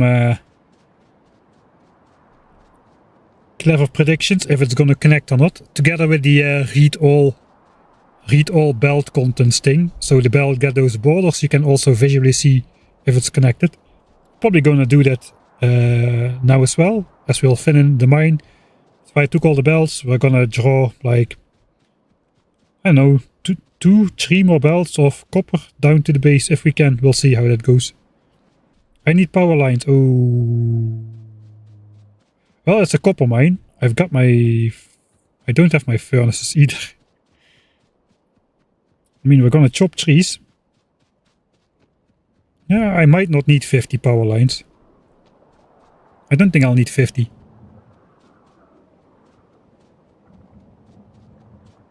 Is it still far? No, we're almost there.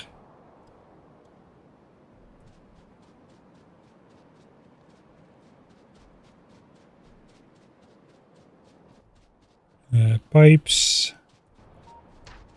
Don't really want to fill up my inventory right now. We're going to be chopping trees, possibly rocks as well.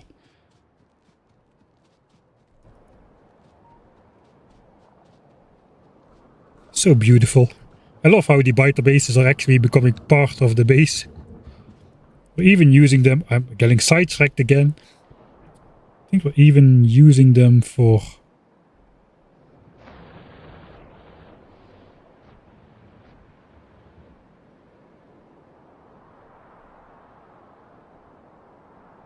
Yeah, I remember correctly, we're using them for transporting petroleum gas to the base now.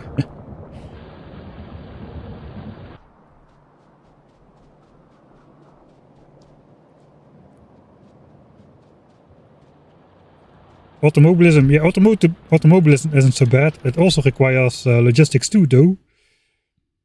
So that's another 200k just for the prerequisite. I'm kind of thinking about getting logistics too, just so I can weave my way through some of these tighter constrictions here. So I can keep as many of these chunks in the base green. Because we want green chunks in the base. We want the biters to expand in the base, of course. That is what we want. Sounds logic, right?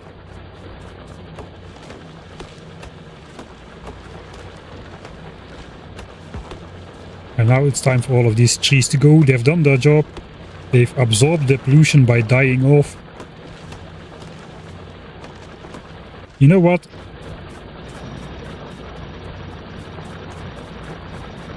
Smart people would first put efficiency modules in the miners before they place even more miners in a mine that is about to reach the biters.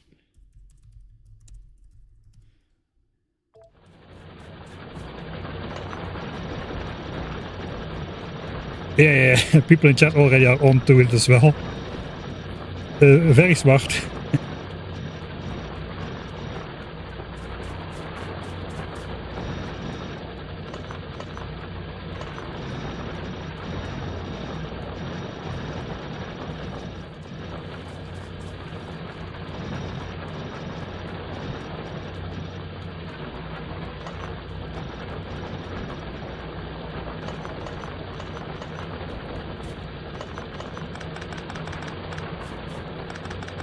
Alright, we have some background power lines laying around here. Alright, so this should go down pretty quick now. If we look at the pollution values in here, there's like 170 pollution in this chunk right now. That's going down very fast now. It's spreading out still, but it's no longer being generated at the same rate. So this is now just going to drop off very fast. And hopefully, eventually it will reach a state of under 60, ideally. Or at least in these neighboring chunks. If it gets under 60, the trees stop taking damage. As you can see, these trees are pretty damaged, while these are still fresh. So if the trees don't take damage, they keep absorbing pollution passively much better for the rest of the game. So we'll see, but you can see it immediately, the effect is immediately clear. 170 already down to 130. Let's fill in the rest of the patch and see where it ends.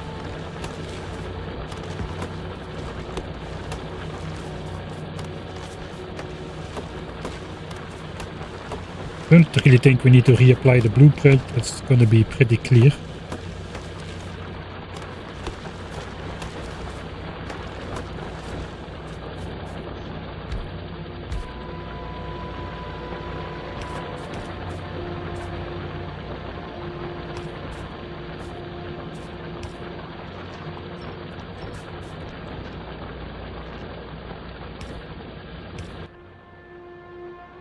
Okay, down to 113. I'll just fill in the power lines first.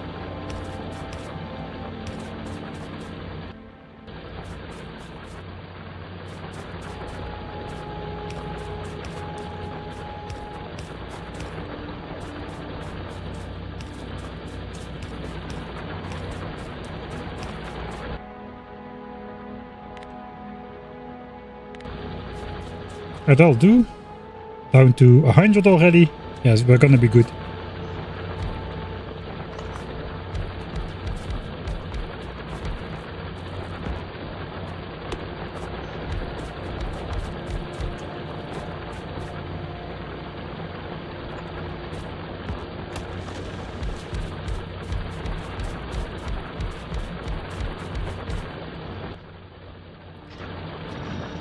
Alright, so they'll mine like 2 ore before they get efficiency modules, that's fine.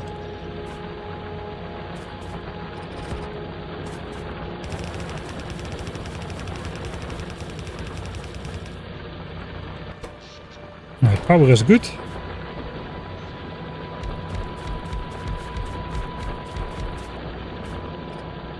Alright, these need to be placed as well.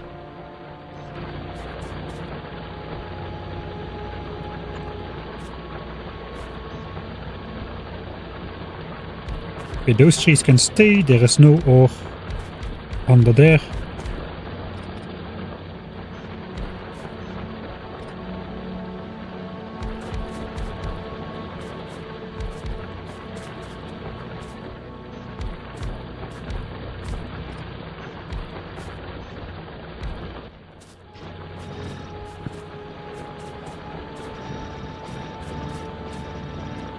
Okay, let's hope I brought enough modules. I did.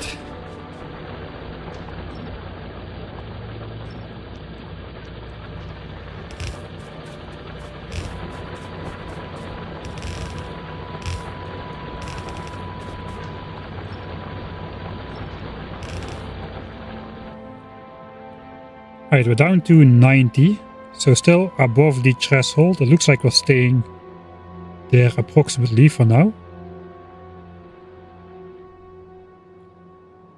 But that means this is now going down, I think.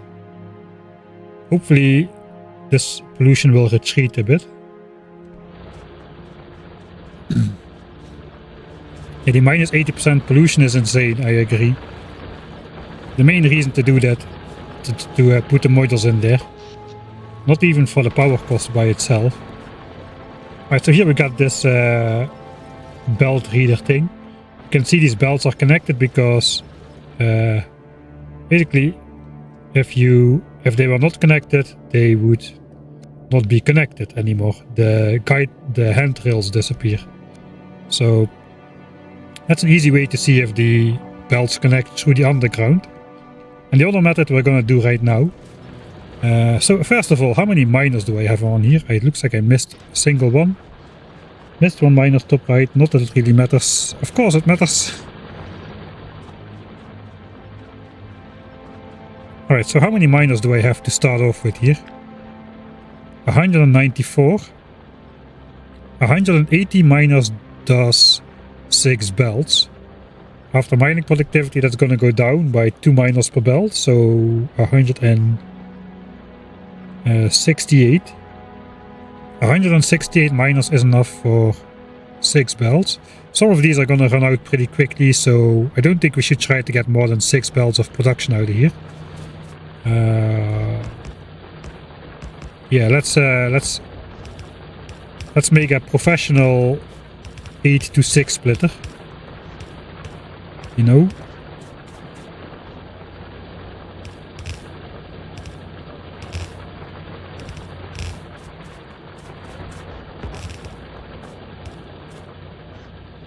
I think I'm even gonna do the side loading shenanigans.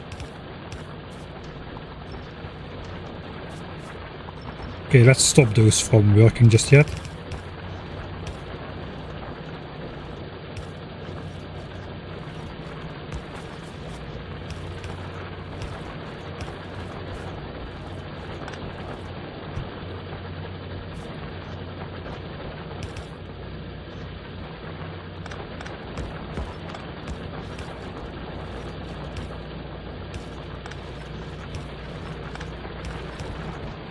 Fumble. Okay, that's good enough. This one goes in here then. This one goes straight.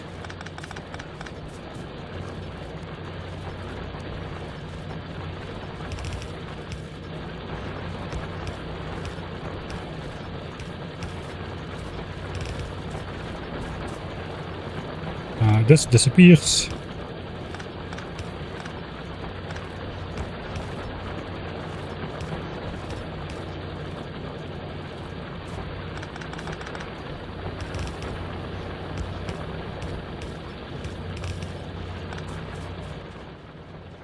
How many miners are in here?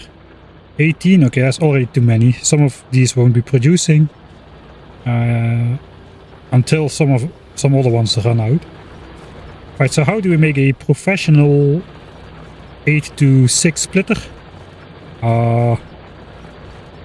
Click. Click.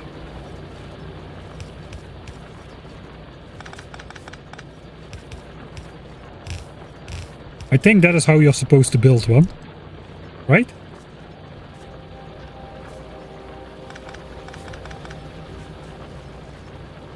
Looks like an 8-to-6 splitter to me.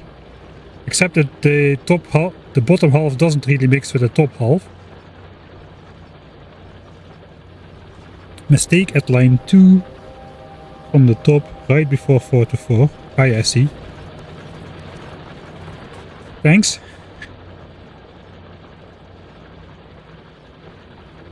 You break out the blueprint book. I still haven't imported the belt balancer book. I really should.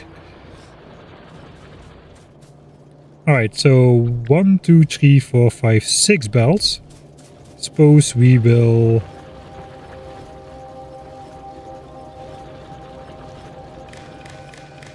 do it here instead. Just read and hold all belts. And now these new ones also have some of these. And then we hope we have enough belts to get the stuff back to the base. How is it going with pollution? Okay, we're down to 60 pollution in the chunk here. Okay, now it's in the back though, 75. But this chunk does not really have trees anymore. The neighboring chunks are all below 60. Pollution is retreating, it appears. So this copper mine basically should be good to go for the rest of the game. We can safely mine up the full 12 million copper at this speed and nothing will ever attack this. Hopefully. Alright, now comes the fun part. Let's switch on the chunk grid again. How am I gonna transport the stuff back to the base? I think we go like north of this. North of the current setup. We can go through here, we can go through here. Through the biter bases again. Yeah, okay, this was supposed to go here. We need 2 more belts. Suppose those can come from this copper patch over here later on. Once we need it, let's switch off the pollution values again. Yeah, in general that's excellent. Power of efficiency modules.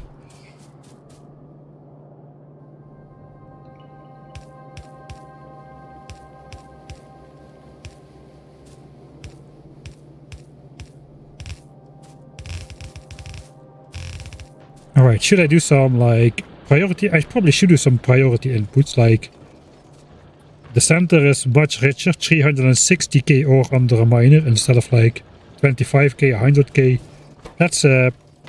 That's I cannot really like fully do this right, because even if I do this, it's still gonna mine from these miners first, and those don't have a lot of ore either, but at least the dense line is prioritized. This line is also denser than that one. What goes in here goes in here, so that one and that one, I think. And then we just flip that vertically for this one. And now these lines are moving, and the other lines are only moving if they need to help out.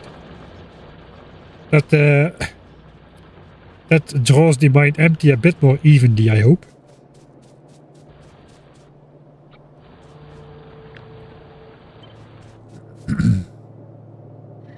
Alright, now comes the fun part. And with fun, I mean like pretty annoying part.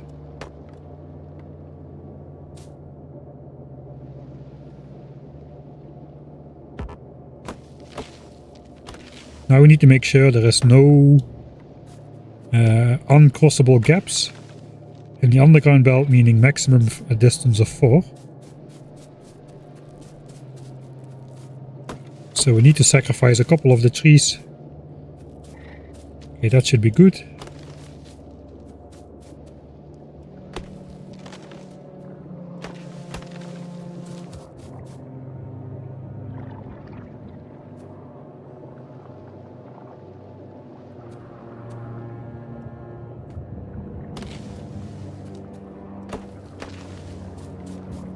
Alright, that should get us through the first forest. We can do this, but we cannot quick replace modules.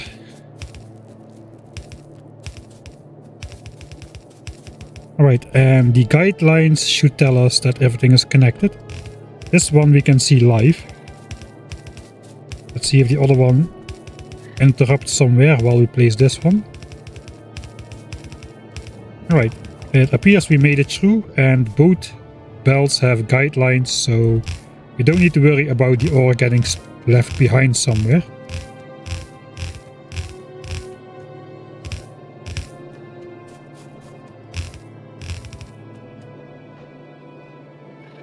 Okay, I think we are there. 978 SPM.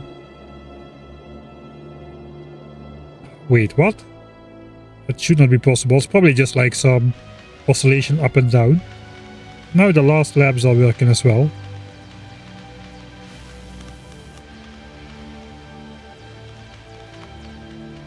We can actually see that in the graph here. Over 10 minutes, yeah, over 10 minutes is 972 SPM. So that's exactly as predicted. That means all the belts are still full, at the moment at least.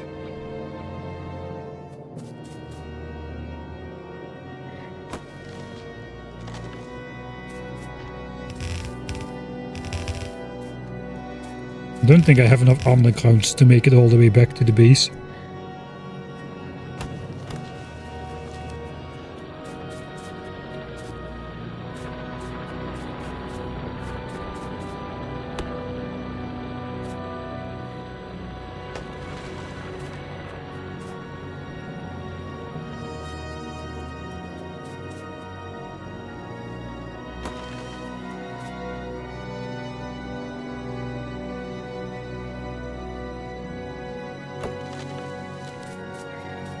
Okay, here we're gonna turn.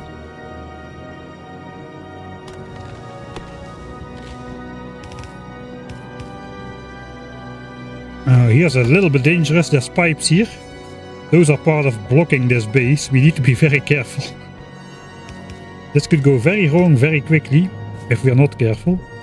But we should be able to make it all the way out here now.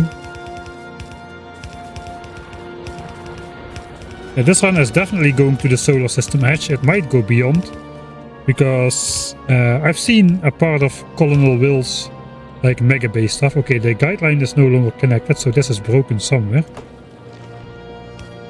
Okay, now it's connected again. And you can achieve truly insane numbers of SPM in the late game.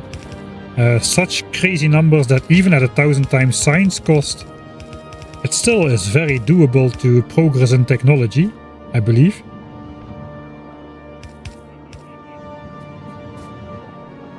I'm gonna save here. This is scary.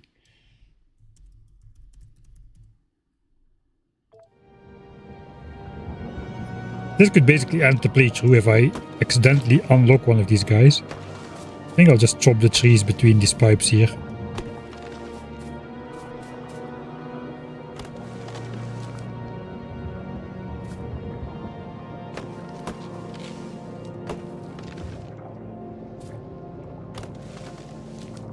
Okay, that should be good enough.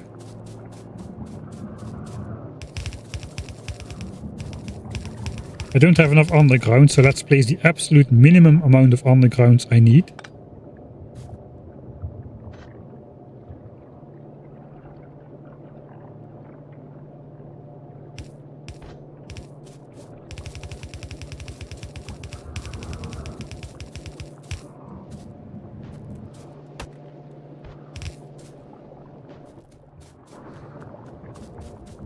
Ooh, okay, we survived another one.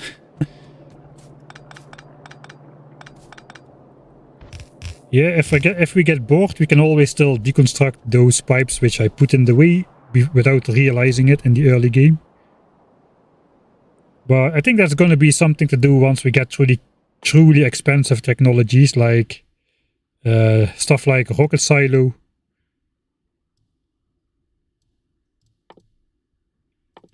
It's going to cost 1 million science. That's twice as much as quality module. And it's a 60-second technology. We're going to have the labs though.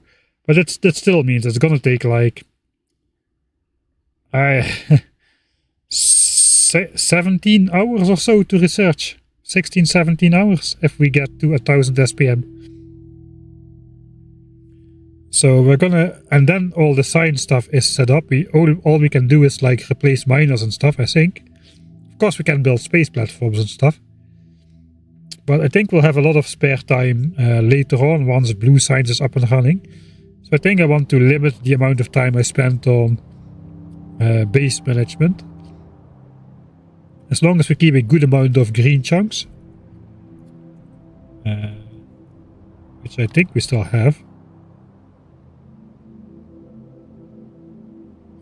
As you can see, biter expansion is switched off nicely now, as per the episode.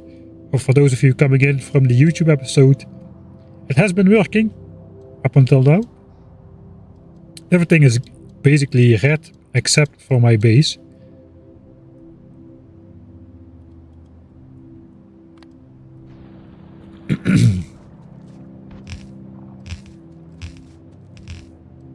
Okay, how far do we have to go? We have to go here. Ah yeah, then it gets smelted and then we take it down. Who built this base? Me?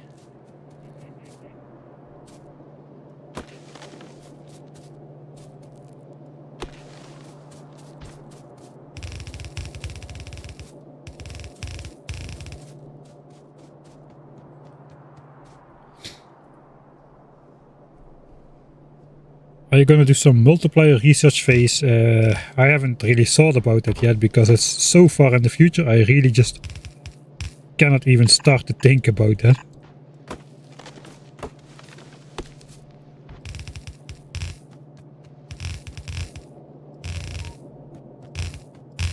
Alright, that's 6 of the 8 belts.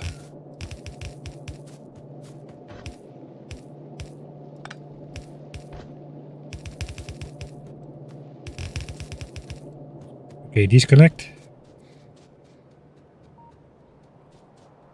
Time multiplier.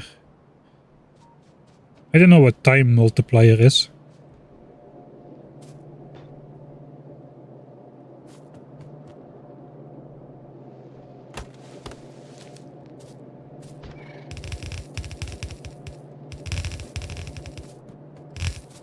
Right, this should also give me some extra copper temporarily to use in the base. I don't think we need much more than 450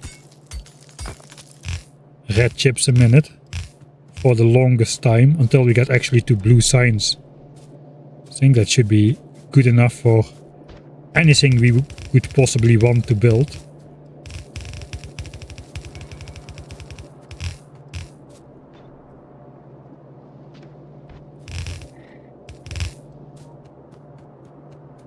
Speeding up the world.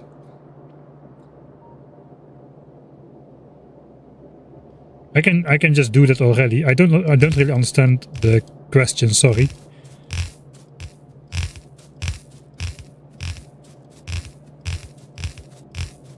So for long walks I already just speed up the game. I don't think there's researches for that. I'm probably misunderstanding the question, though, to be honest.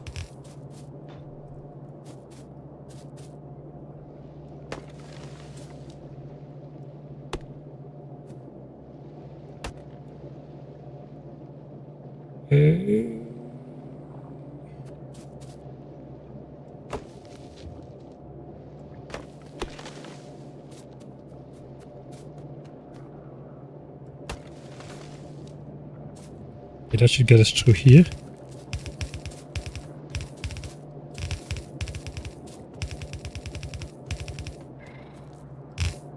Yeah, that's just the one of the as one of the mods I installed to, well, just to make watching this more bearable as well.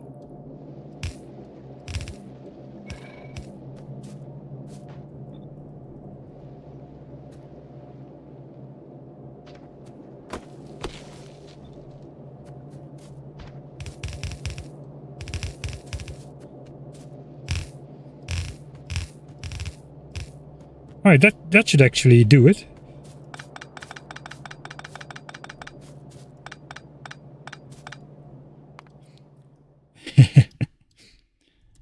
Collect 6 copper bells for red.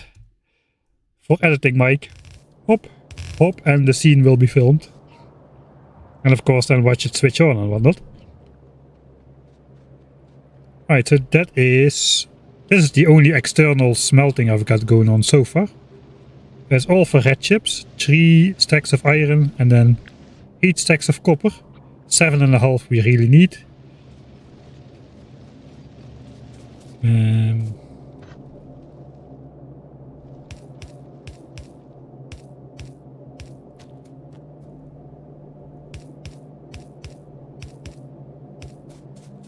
Let's build the other ones as well.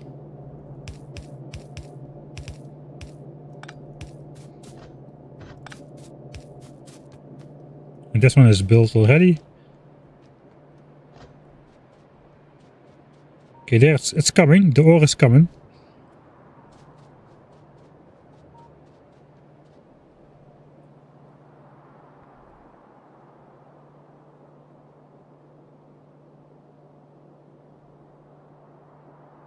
Alright, I'm not sure. Once we have blue signs running as well, I'm not sure how much we can really speed up the game anymore, just because of the size of the base. Alright, pollution is looking a lot less aggressive now around this copper mine. There are no other areas of worry for now, so let's just watch our 2 new copper belts switch on. And then we're gonna bring those back to the base as well. Okay, let's just see it in the grand scheme of things. And then I can get another sip.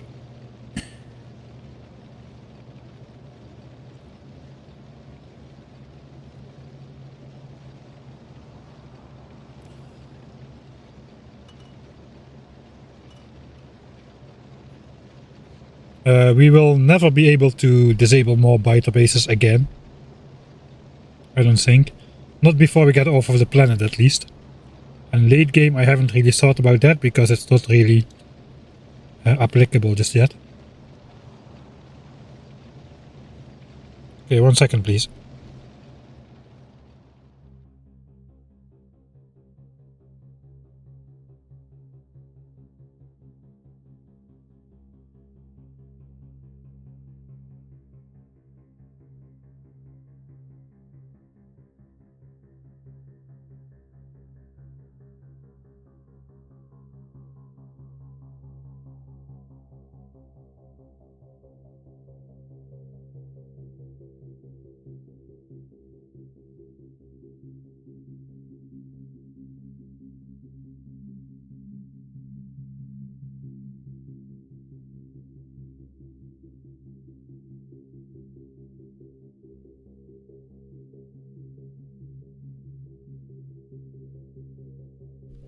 Alright, I'm also doing the get up and stretch thing because the hydrate was redeemed. I probably missed the other one at some point.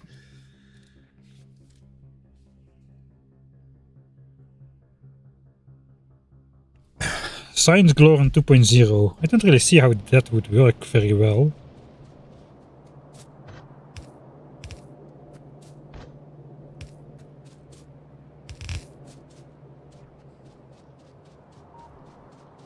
Maybe each Science of Science Galore should have its own planet or something like that.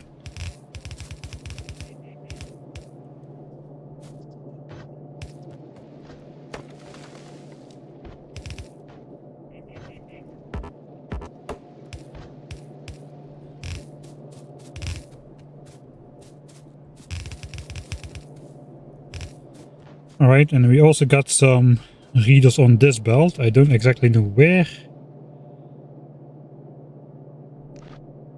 I gotta clean that up as well at some point. I can do that remotely, I suppose. Just set it to the state it was in. And then just disconnect all the wires.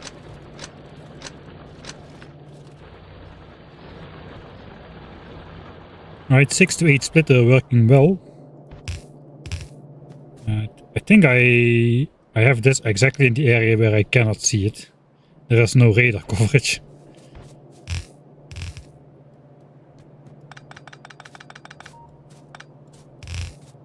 Okay, let's see how far we get to the base with our current amount of belts.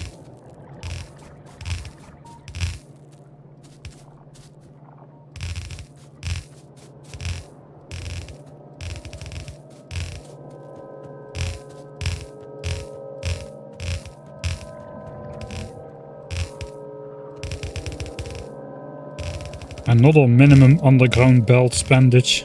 I only have 29 left. Don't have much iron, but that problem can be solved. Right?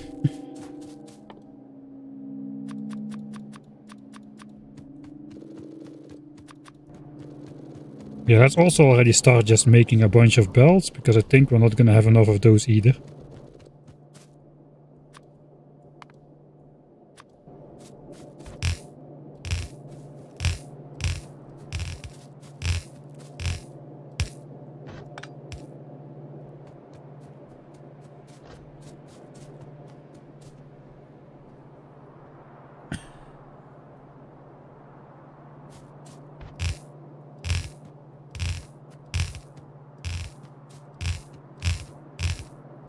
I'm actually thinking about just making a couple short space trips.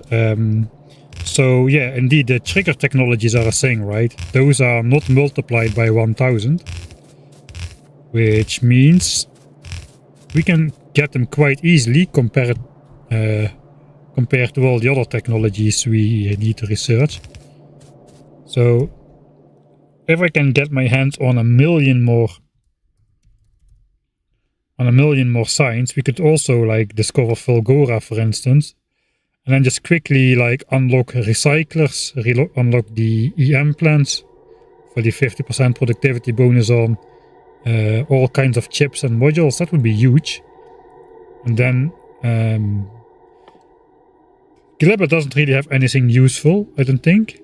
Agricultural towers, heating towers, biochambers. Yeah, the useful stuff from Glibber comes after Glebban signs. But we could, like, if we can do Vulcanus and Fulgora both, we could like start building with the EM plants and the foundries and big miners all at the same time, and the recyclers. And the recyclers, of course, will allow much better quality stuff, much better quality setups.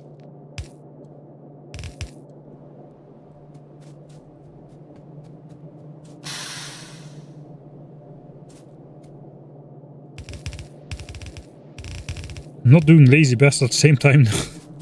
Thanks R2DP for the subscription.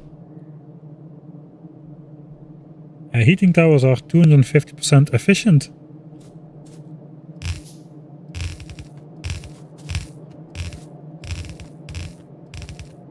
Do heating towers unlock the nuclear stuff as well, right? Yeah, that is true. So we could make, like, we could basically make nuclear power plants, except they are powered by heating towers, and we get 250% bonus on the power. Okay, it's not completely useless, but I don't think that's worth a million extra signs up front to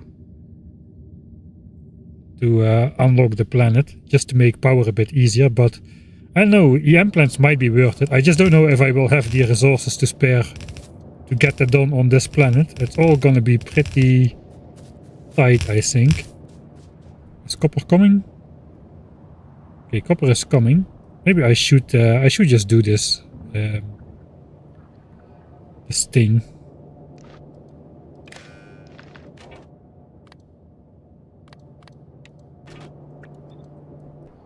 And then we get the handrails up again.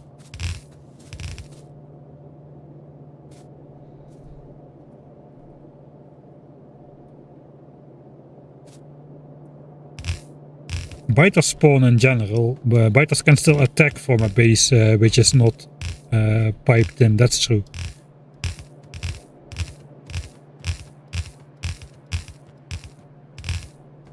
It's over here.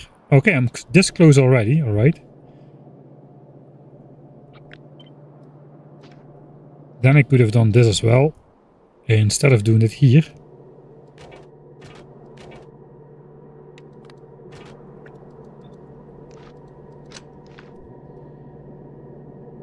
I suppose actually I should just get rid of all of these now.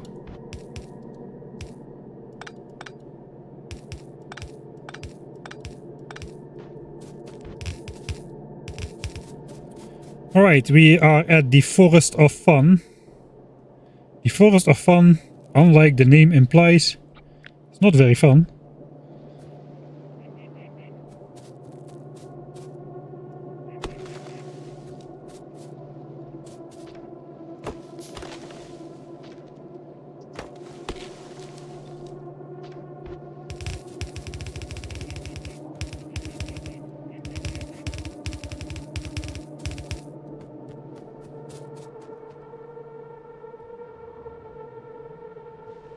Alright, we just go down from here.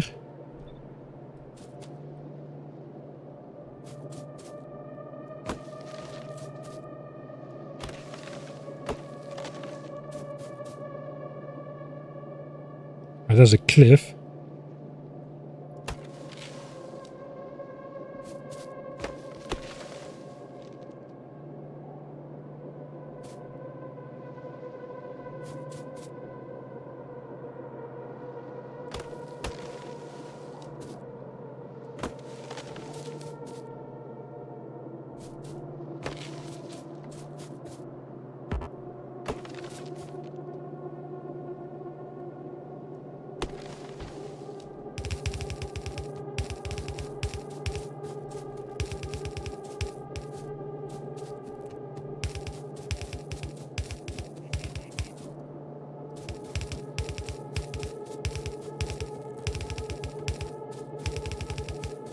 Alright, there's no way that that went well.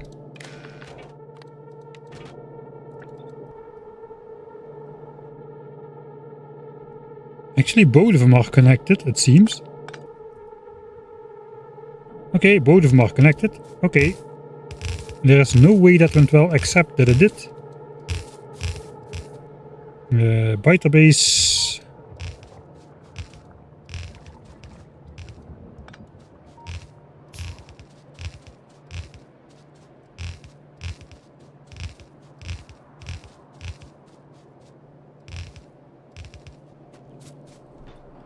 Okay, we got a Forest of Lesser Fun here, which is not so bad.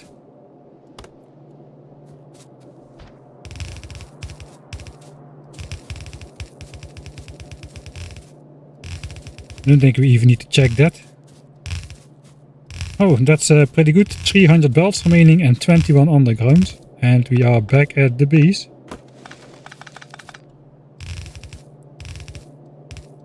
Alright, so those... We don't do anything with these belts of copper just yet. Or do we?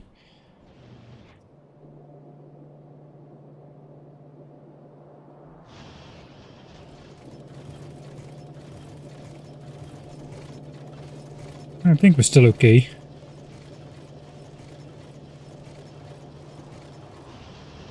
The production is not 100%. What is going on? I think it's just the natural oscillations which is going on because the belts are compressed. 10 minute still shows 972. Okay, science is fine. Science is as fast as it can be.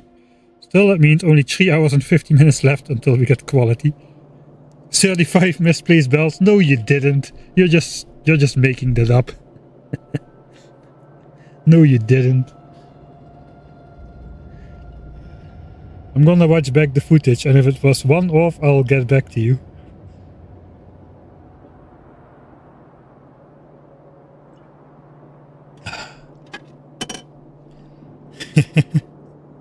Okay, I actually believe you that you counted them. Okay, let's. The copper is coming down. That's good. So we have a full belt of copper for red signs, and then the other copper over here. That's gonna get quality. Where's the rest of the copper coming from? The rest of the copper is gonna come from. It's coming from here, which is also getting quality once we get it. So I don't really think we need to do much here with the extra copper just yet. We're just gonna replace the belt which goes to copper, I suppose. Let's try to not miss a beat.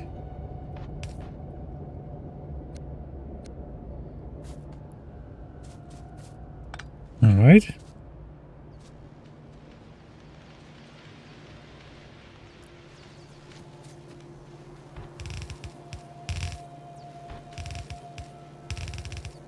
And then this one we have placed as well, but that is just going to go to science for now.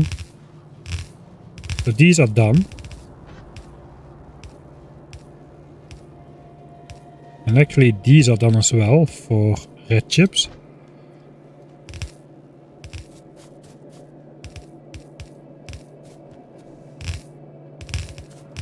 But those are also helping out science at the moment.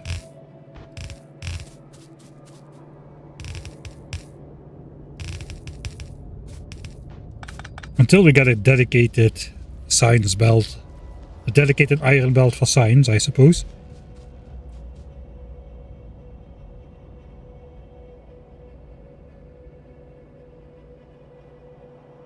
Six to six balancer. I don't have the blueprints. I don't want to draw evenly from the mines. I want to draw prioritized from the mines. So, wait a second now. I'm only using up one belt anyway, so I think it's fine.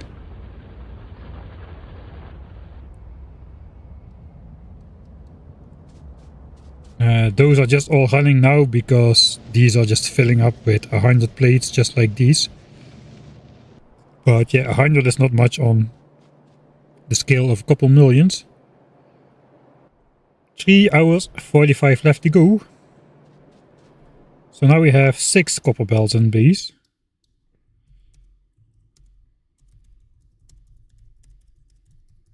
Alright. So let's have a quick, let's go stand on the labs. I'll reload the save. We're just gonna have a quick look around to see what we're gonna do next. Man, it's looking pretty sweet now.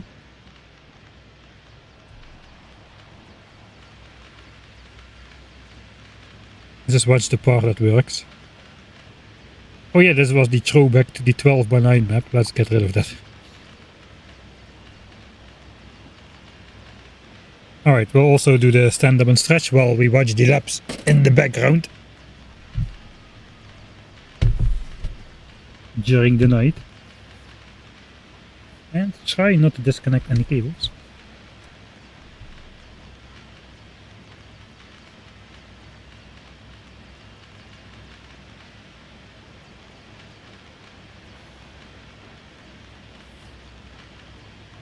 What would it take to turn on the second half of the laps again? Basically the next technology that requires twice the amount of time to consume each science pack. But in disregarding that, it would require basically 1800 SPM worth of resources, which means 10 more belts of resources for red and green science. And then then we need basically not 20 belts for blue science, but 40 belts. I don't think we can get that many belts of resources simultaneously running without polluting the biters. I don't think we have access to that many resources, so I think we're gonna just keep it at 900 SPM. Probably. That seems, at least that's the plan for now. I don't know. I mean, if we run out of things to do, we can always work on maybe getting like another half belt of science or just like a couple hundred. We'll see. Not a biolab person. It's gonna take a bit of time before we get to the biolabs. Do you have a solution for the lack of resources from today's episode, or is the problem for future, Mike? Kind of. It's gonna be episode 3 though, so I'm not really gonna spoil it.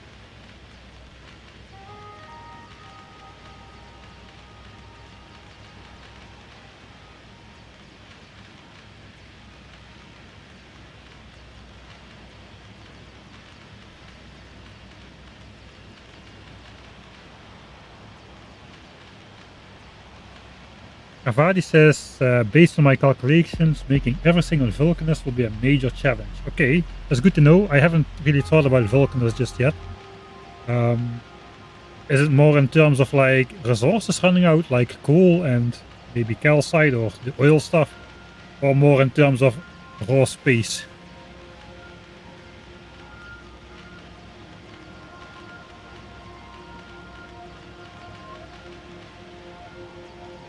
I don't know, I don't feel I secured that many resources. The later sciences are gonna be really, really expensive.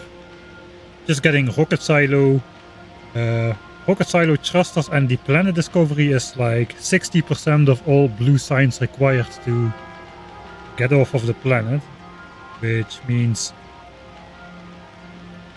well, basically everything up until then is just peanuts. Coal is the bottleneck. Yeah, I thought about that already as well, that coal would be a problem. Calcite, yeah, okay, calcite.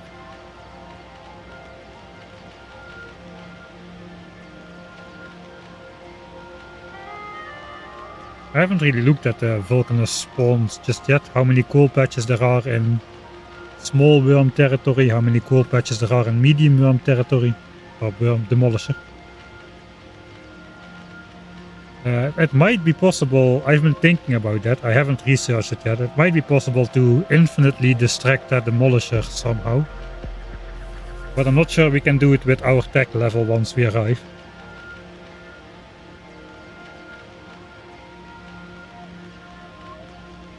And it's probably also, if we manage to pull it off, it's going to be very fragile, very easy to break.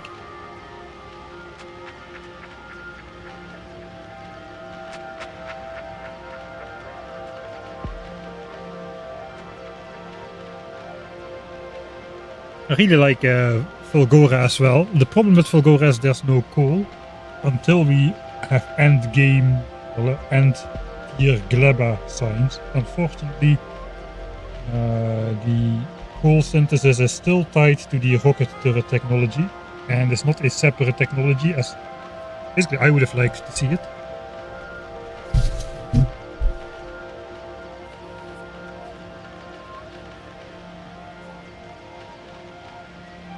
Yeah, we could. Yeah, I guess we could export plastics. That's true.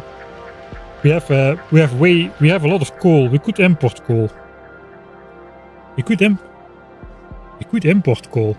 That could. I forgot about that option completely since I didn't really build up any automated spaceships in my new player experience except for the Gleben signs. But of course we can import coal from Northeast. We have plenty of coal patches which we are not really likely to use. I didn't even count how much coal I have. I have so many of it. So if I would like ship coal to Fulgora, maybe Fulgora should be the first planet. Because it will be slow, I suppose. Wait, yeah, there's not a problem with Fulgora, of course. I basically like inched my way through Fulgora. I inched my way through Fulgora by finding a lucky spawn where the trash islands, the small trash islands, were connectable to a big landmass via a roboport. But we're not gonna have like logistic science, the logistic science tier, I think. Oh, wait, that was now space science, right? Logistics. Yeah, logistics network is now space science, it's no longer yellow science. It could be doable. The elevated rails is purple science, that is probably way too far out of the...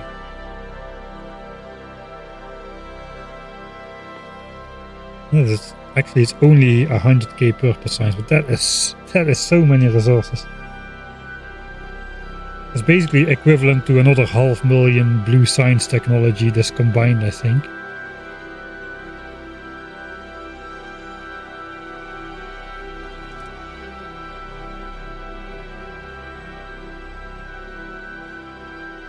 It does not really require any detouring except logistics 2. Railway. All the other technologies are on the path anyway. Something to think about. Maybe just out of principle, since Kiwi Boy is doing Vulcanus first. Maybe if Fulgora first turns out to be possible, I could try that instead. Food for thought. Food for thought. Vulcanus does seem the better option with... you don't need to import anything to Vulcanus theoretically. But you could of course alleviate shortages. Is that the right word? Like what you're short of you can import basically. Glebber first is not recommended because Glebber has evolving enemies as well. And you have seen how enemies evolve on Northeast once you get some production going. There's gonna be behemoth biters, there's gonna be like the giant stompers and all before anything. Expansions can be neutralized with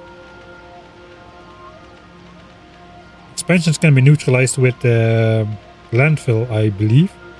But then again, you don't have control over pollution as much on Glebber as you do on Northeast, as all the pollution is created by the farming.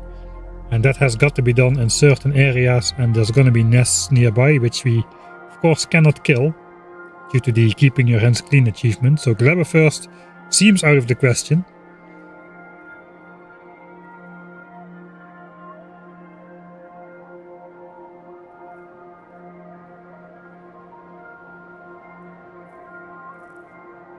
Yeah, Cleaverboy basically has infinite resources on Northeast because he can just keep pushing the biter bases.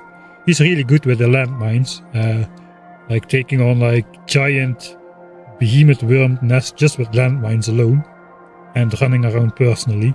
It's quite incredible.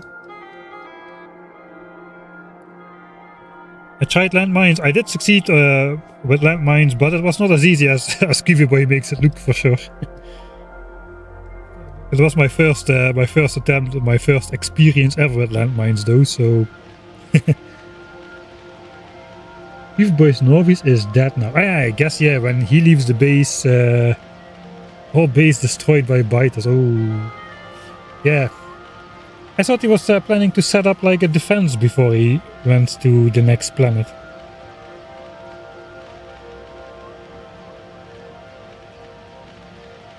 Did he not set up a defense?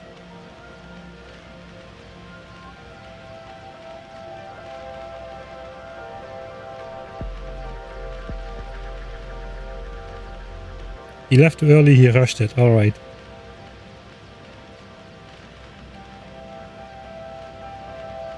No defense really. Okay, no proper defense I suppose. Yeah, you need a full Monty if you leave the planet, like up to roboports automatically repairing and just replacing lost stuff in time. And some damage upgrades on the flamethrowers would be nice as well. Because the behemoths, if they attack in large numbers, they really don't die that fast to unupgraded flamethrowers. More drama, yeah, that's true. We'll see. I mean, my Northeast base died as well in the new player experience, and the playthrough became much more interesting because of it, so...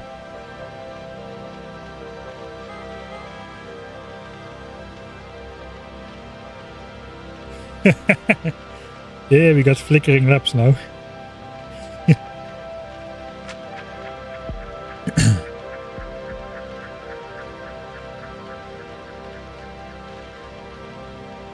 Can you destroy biter bases with nuclear reactor explosions and not lose the achievement? I don't know. I cannot test it in editor mode, because as soon as I enter editor mode, of course the achievement becomes invalid. So I'm not able to test it out at the moment. Yeah, cold start from every planet was fun. It was also a very good way to just like learn about the new planets. Yeah, right, so let's make a plan. That was what we were really going to do. I got a node board. There's only one thing on it. We need new iron for red signs. So we got the power of efficiency models now. That is why we can do this.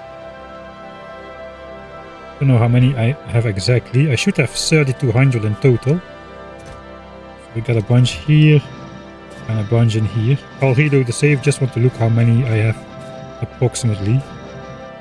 Okay, we have a lot. We definitely can start mining out this patch. I think it would be smart to basically like blueprint this and see how much stuff we need to take, because it's a long way out there. We're gonna need a ton of bells as well to bring back the resources. Yeah, we're gonna actually we might not need that many bells, because we already placed a bunch in the early game.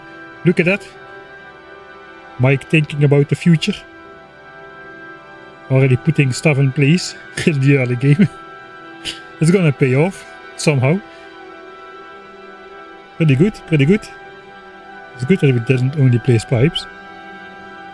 So what else is important? I think red chip production has stopped again. I want that to stop. I think I'm just gonna put quality modules in everything.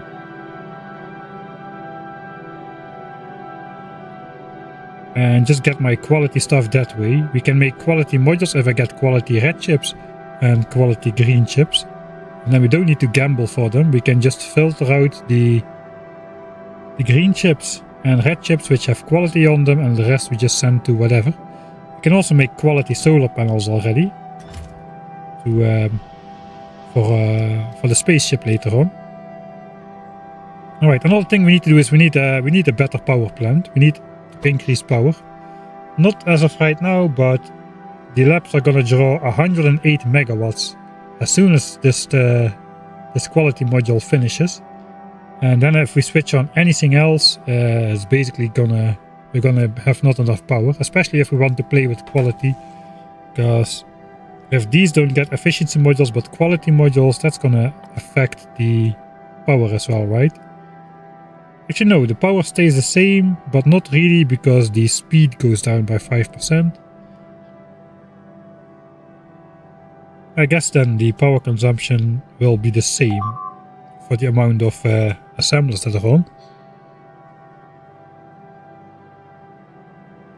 Sure, you have some save game where you research nuclear power but didn't destroy a beta base yet.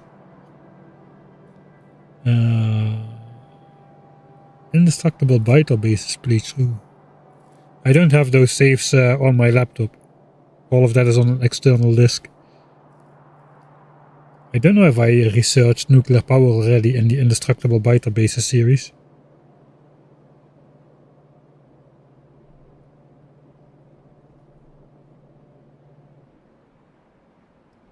I'm not gonna do trains. I'm just gonna do belts all the way.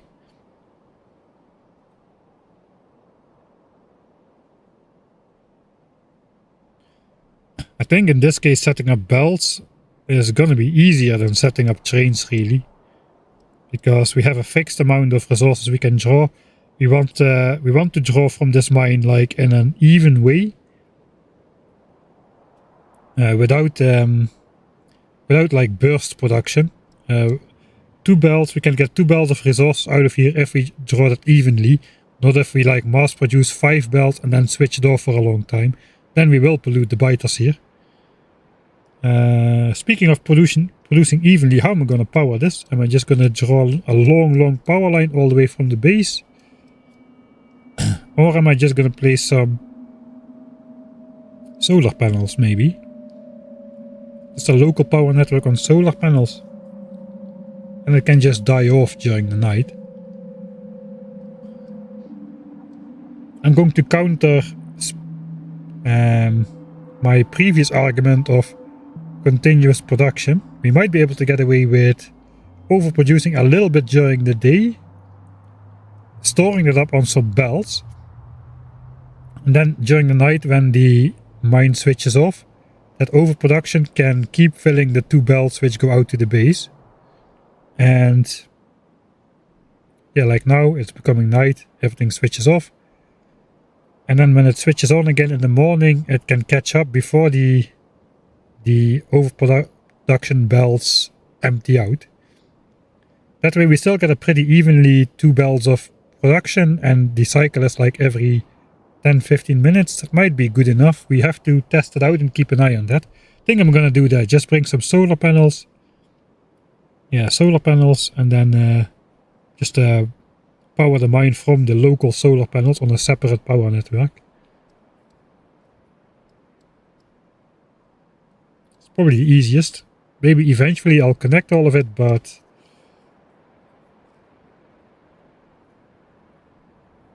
alright, belts. I guess we follow the arrows.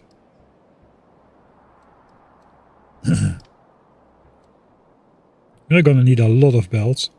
But it's an iron mine. If I just bring my normal inventory with the furnaces, I can smelt some iron on site.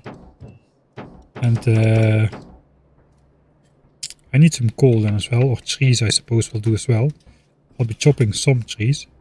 We can chop some coal rocks. Yeah, we'll be fine. We can produce more belts on the way. But then again, we might not need that many. Alright, I think... so we gotta choose either power plant or distant miner. I think we're first gonna go distant iron miner. It seems, I mean, this is gonna be infinite once we have it. And we're not gonna be consuming from our limited resources in the base once we set that up. So that's gonna be saving 1800 iron a minute from the moment we connect that. So it kinda seems like a no-brainer to start there.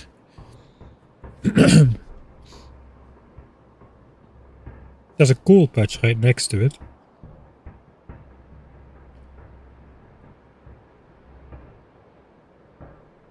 That is true.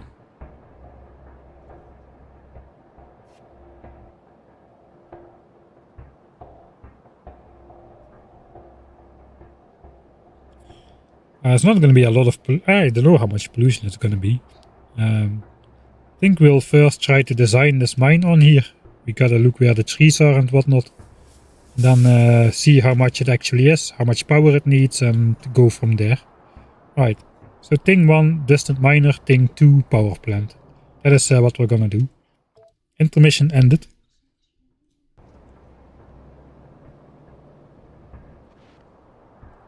So we'll add the more power. We always need more power.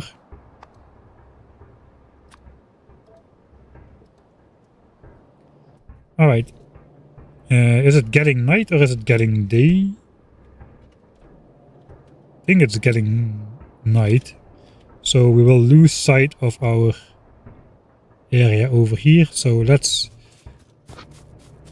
During the night we'll clean up the inventory and collect some stuff. Alright, we need to collect the efficiency modules out of here.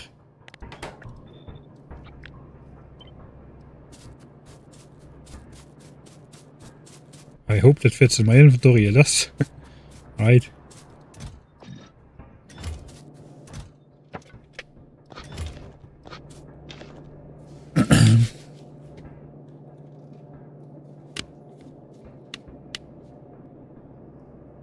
I think I'm gonna go with the solar panels, not with steam power down there. We'll see though. Alright, so what do I need to take?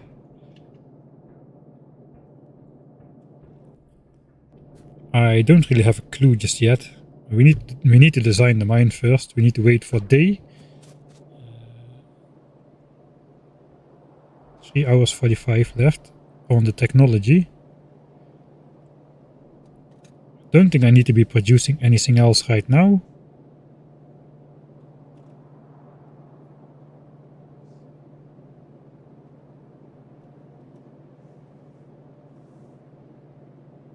What's the plan with quality modules? The electric mining drills, they don't speed up like all the other machines when the quality increases, but except they cheat.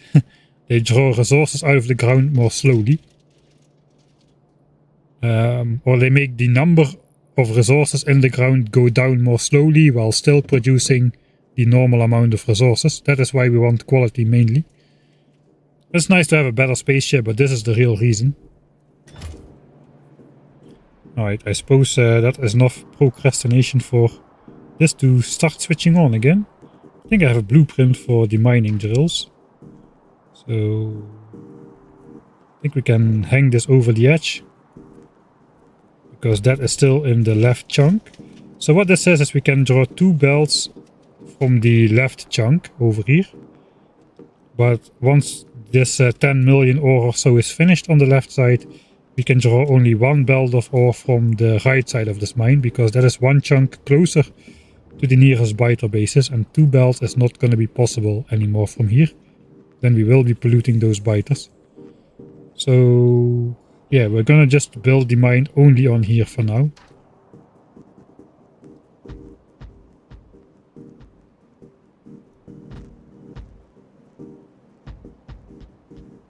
Okay, worst case that is 108 miners. cannot really see how many we'll actually need. But no more than 108.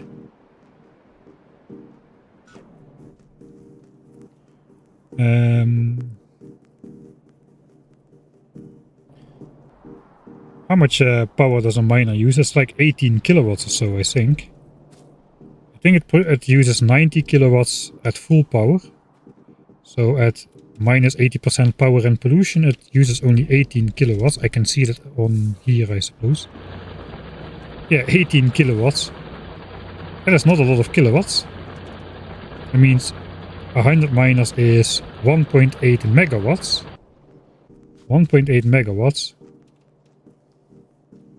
That's like 30 solar panels. Let's just bring a stack. I think it's only 30 solar panels. Maybe I'll just bring them all in case I'm off by a factor of 2. Okay, 100 mining drills. So we'll bring 150.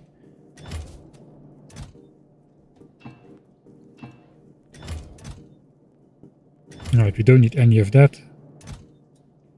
This is my inventory. I forgot about that. Okay, fine. I'm not even crafting it into an underground pipe to save.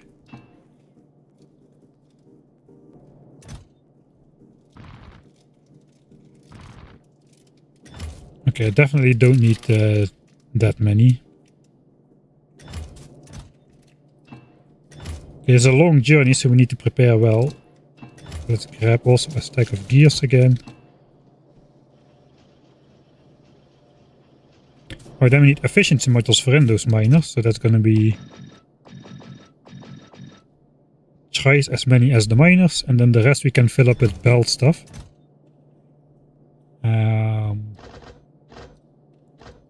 And we don't need to do the same careful stuff like over here, because most of this area is not going to absorb pollution ever. If there's ever pollution here, I'm in big trouble. So we can just chop all of these trees out of the way for once. So we're not going to need too many undergrounds, I think. And instead we're just gonna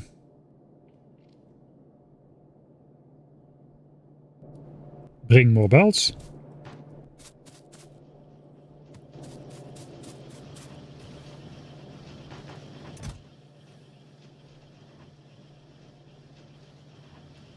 I think that is all right. I want to bring the rest of my inventory too in case I run into weird stuff. So no, there's some. No, let's just go. I think we have everything. Set off for first external iron mine. This is gonna be a long walk. You can see let's start at exactly 59 minutes from the base.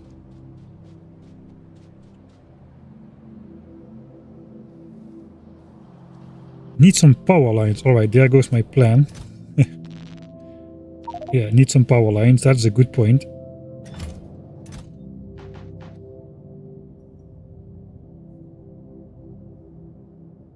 I always forget about those things. I'm not gonna need lights.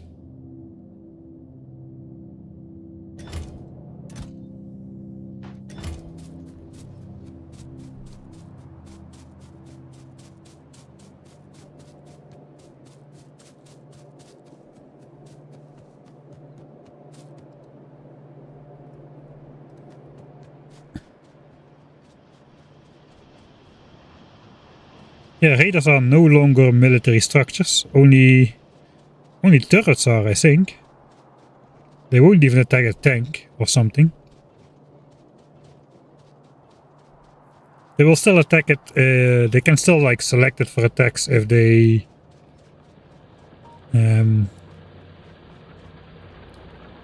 yeah, if they are triggered by pollution attacks. But they won't actively go out of their way to attack those like based on just proximity. Let's place a marker down here. How far is it? 2.4 kilometers. Okay, we can speed this up a bit. I basically just have to go down.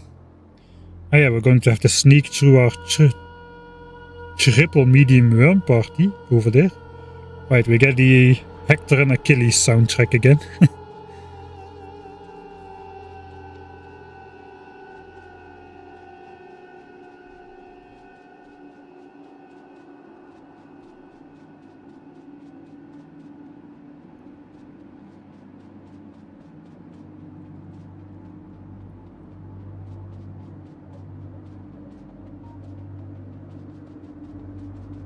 How many saves is this playthrough gonna take? Yeah, it's gonna be 4 digits for sure. I messed up with my system. My system only has 3 digits. After that it'll wrap around to 000 and we'll start from scratch again.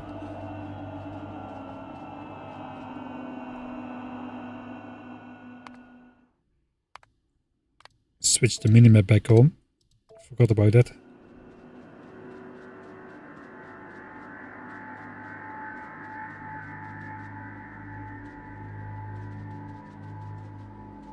I checked with mods.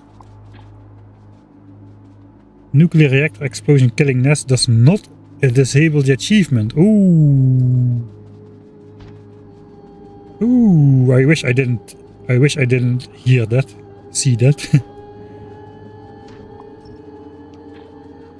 That might be an even better way then. I don't know if it's a better way to approach this playthrough. You still got to get the nuclear power. So you still have to do like at least 1 million or so blue signs to get there. But 1 million is much more obtainable than...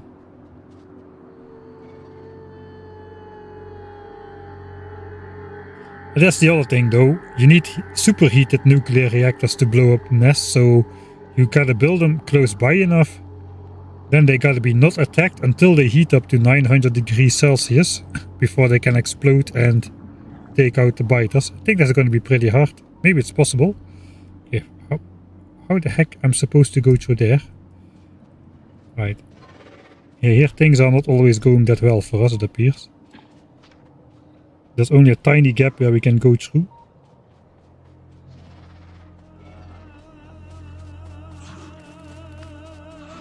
It is doable.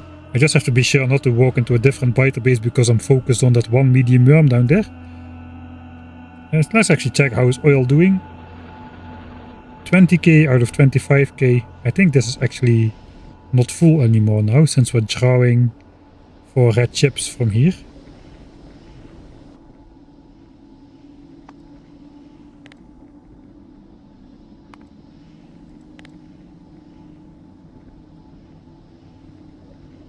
Alright, so when we are making red chips, it is almost 9k petroleum gas a minute. We are producing 5.4k. So when we are making modules, when we are making red chips, we basically produce at half the rate of consumption. It's fine though. How much SPM? 972. Because we have productivity modules now. Is it still far? It is still pretty far. Alright, let's just go faster. I'll watch the screen a bit so I don't run into a giant biter base on the way down.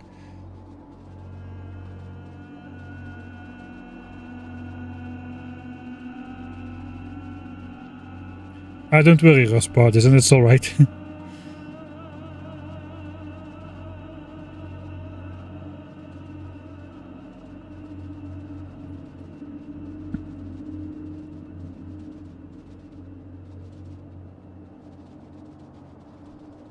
Right, so here we got our belts. These belts we're going to actually be using to transport the iron up, I imagine. We've got a future oil pipeline laying already. I'm not really sure if I should like start filling up even more tanks with oil, or if I should just try to get... Are we already down at the minimum production for oil? How is it going?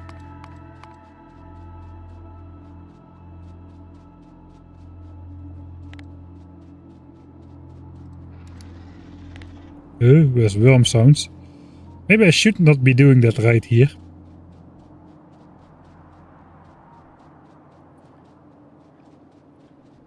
We are still at a safe distance, but not that safe. Okay, I think we can look at it now though. Alright, so oil is going down. We have not reached minimum yet, I think.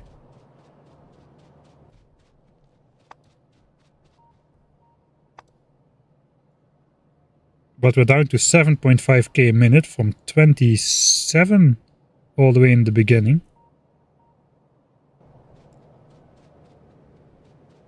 Once that flatlines, we will have reached minimum production.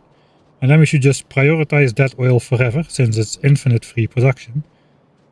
And that means the rest of our oil is gonna drain more slowly. It's like Factorio 1.1's quality system for oil. I think quality pump jacks are actually less good than you would think at first glance, since the end yield, the minimum end yield, is the same. I did a test for that. Which means you don't actually get like 50% more oil over time out of it. It is actually less. Right, we have arrived. I think the first task is blow up some forests. We need some more grenades.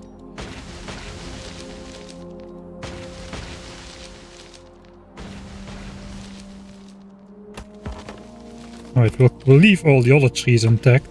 The ones which... Those can still absorb pollution. In fact, we're probably counting on those to absorb pollution.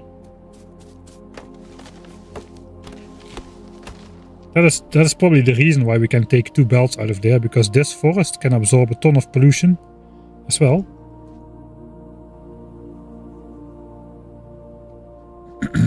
Eight-minute walk. I did get distracted a couple times, I must admit. I think we're gonna place like the minimum amount of miners on here, probably.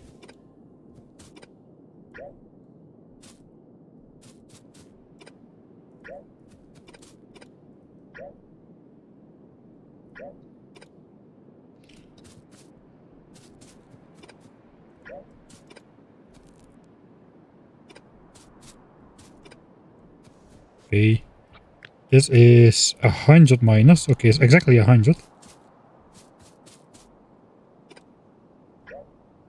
11k. I would more like to have this one since it looks a bit better. That is still 100 miners.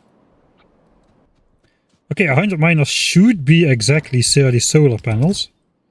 So let me set those apart.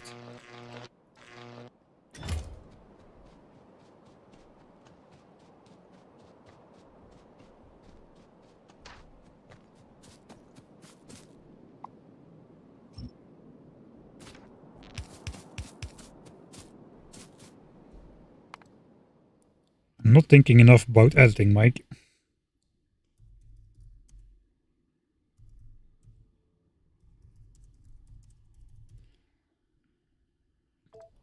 Alright. Let's just have a look at the situation here. There's something weird going on. Hey, hello, big worm. Yeah, those guys are a bit dangerous. We fought these guys with yellow ammo, which meant we could not kill the worms. They are basically immune. But we managed to neutralize this nest. We did anger a couple of anger a couple of these guys over here. But we managed to neutralize this nest, which is good, because these guys are in this chunk, whereas all the other ones are one chunk further. So we should be able to pollute this nest without these biters sending attacks. Those are the hopes, at least. Let's actually check if there are still no units attached to that biter base. There are not, so all these biters are attached to other nests. This one does not have biters attached to it, so that should work. I'll do the hydrate. That was the idea of this break.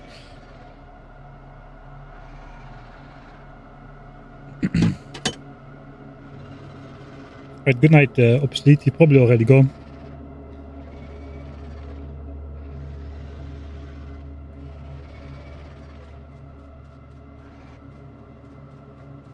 Alright, so let's load that.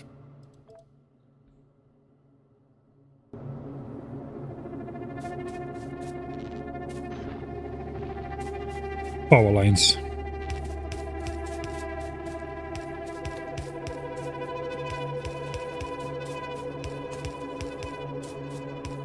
Editing Mike had off today. He's been busy for the past 2 weeks though to bring you the episode.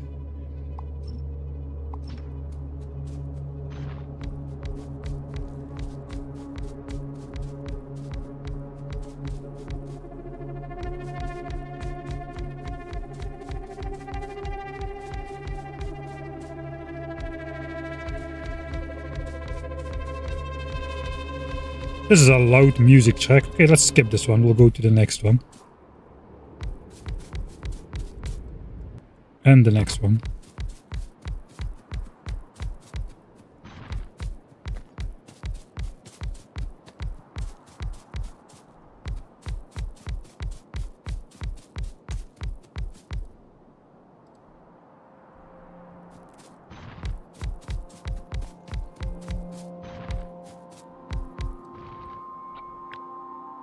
Yeah, exactly 100.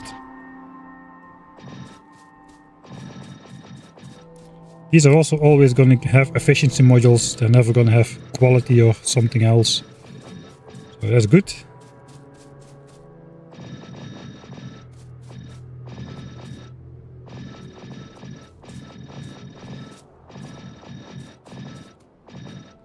Right, so if I make a blueprint of this just for a quick check, we should see 100 miners with 300 modules then. Okay, that means every miner does have modules. Alright, let's...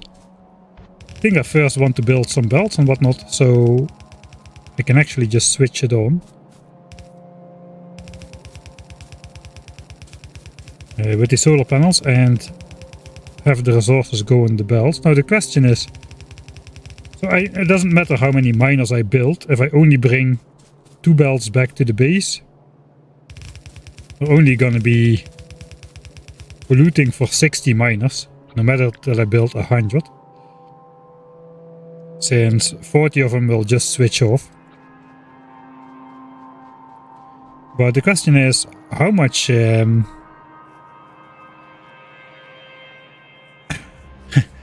How much extra belt do I need to store the iron to keep 2 belts compressed overnight? That is a good question.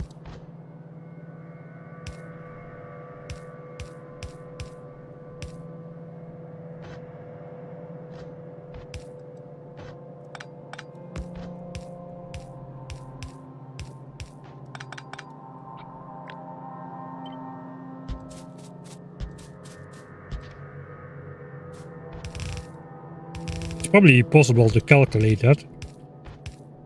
It's like sort of an accumulator to solar ratio for power. It's like how many extra belts do you need? But then again, it also matters how many miners of over. Okay, we'll just eyeball it and make sure it's enough. That is going to be the strategy.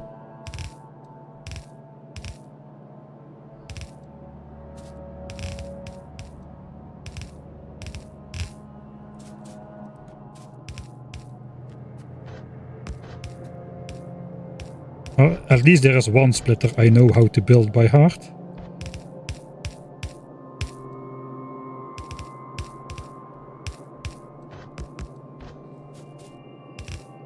Alright, so then we want the ores to go on the center, sorry. We want the ores to go out on the center belts. And we want to store additional ore on the other 2 belts.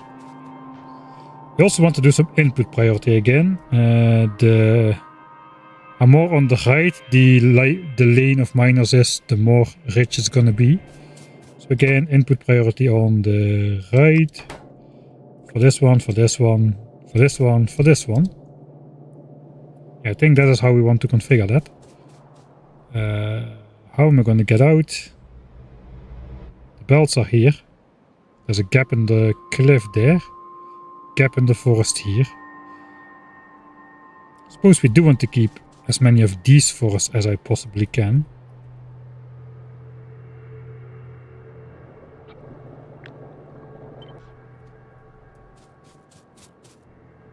Okay, we don't need to chop anything here, no matter where we go really. Where are the biters? The biters are not close by.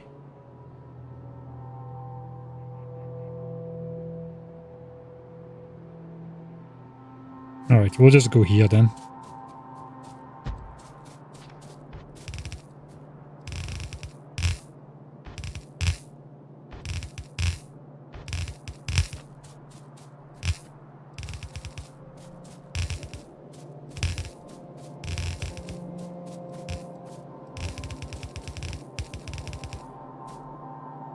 Two times night, second count belts for one belt. Yeah, plus like half of dusk and dawn on average.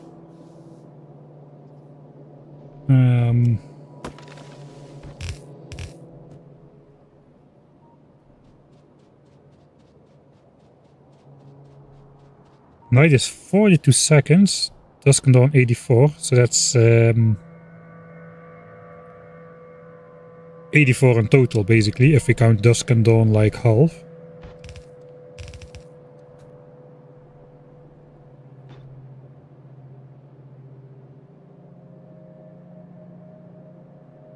And maybe we're just gonna do it here, something here.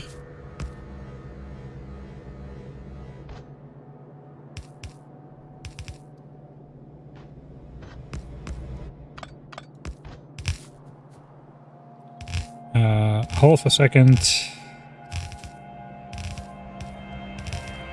for, let's say, 100 seconds, just to have a little bit more. We do have enough miners then. 100 miners is more than that. 2 times 160 belts are needed. Okay, we have like 1, 2, 3, 4 chunks times 32 belts.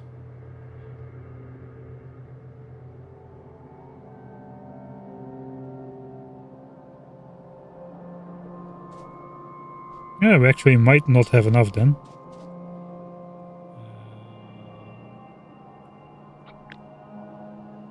Okay, this is 54.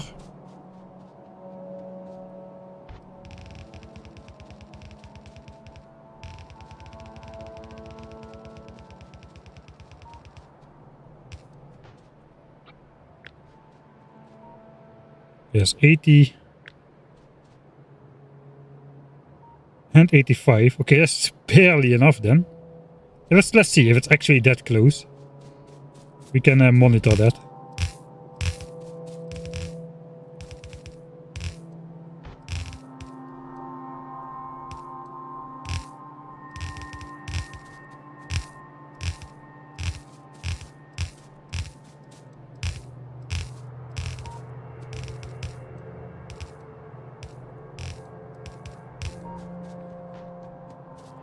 I still have input priority.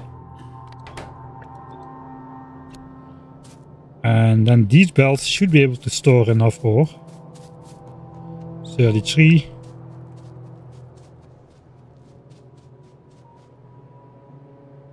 Uh, 83. 89. 149. And 16. That's 165. So we should have like a 5 belts on both sides. 10 belt pieces too much. That's pretty close, if that is the ratio.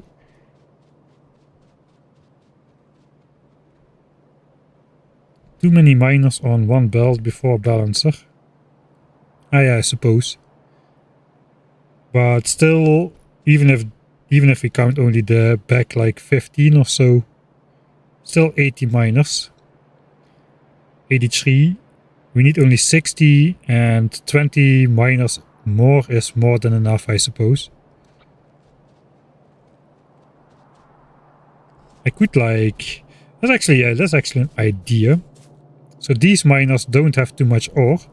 To prevent using these excessively, we could actually just like pretend that these belts are connected to to the other side.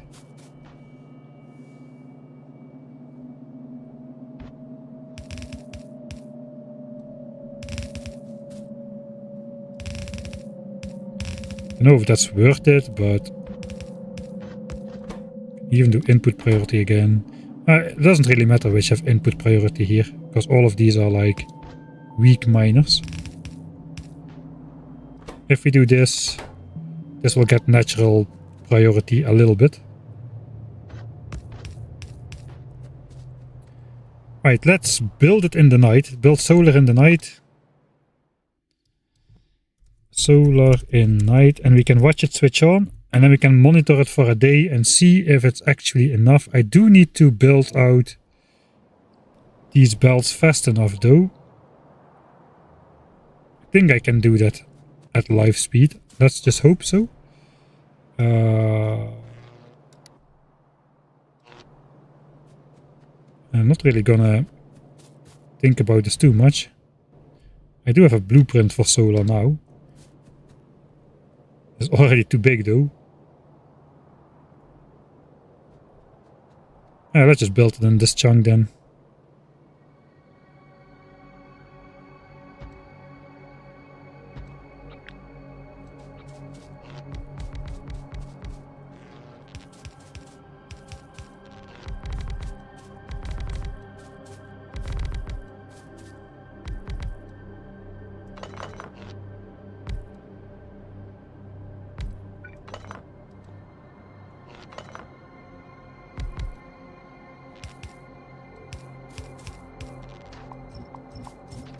That is 30 solar panels. That should be everything. It is deep night.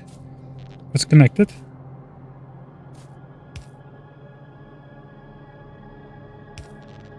Alright, so everything is off.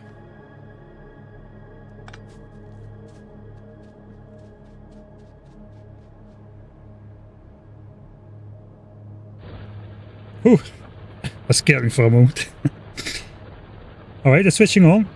It's not gonna have enough power. But this is the half dusk period. It's gonna have exactly enough power once dusk is completely finished, so the 160 belt buffer still should stand, if that was all. How do you turn the grid on? You can pause the game, but I installed a mod for it, so I don't need to pause the game constantly, which is pretty annoying. But there we go, there's pollution. We're gonna over pollute a bit in the beginning. So we gotta keep that under control. But yeah, this chunk is absorbing 6 pollution a minute. This will do even more, 12 pollution a minute. So that's pretty major compared to 1 pollution a minute. The biters are on this side, so it's good that the forest is here. Right, we're still on low power.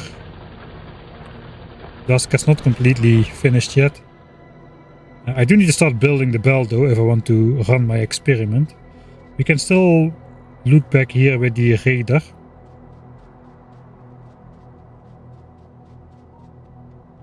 This is already all connected.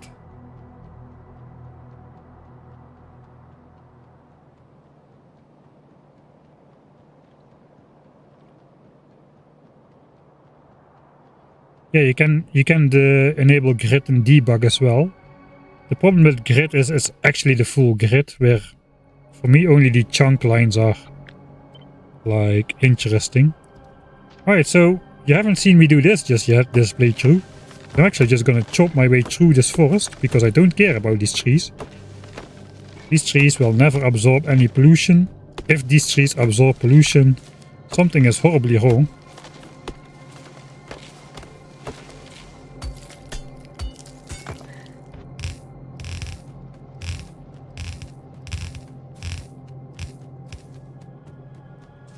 Alright, now it's day. We should see this filling up. And this should... Okay, we're not quite here yet, but this should start to back up once this reaches the front. Okay, let's just continue for now. Where we're gonna go to the right.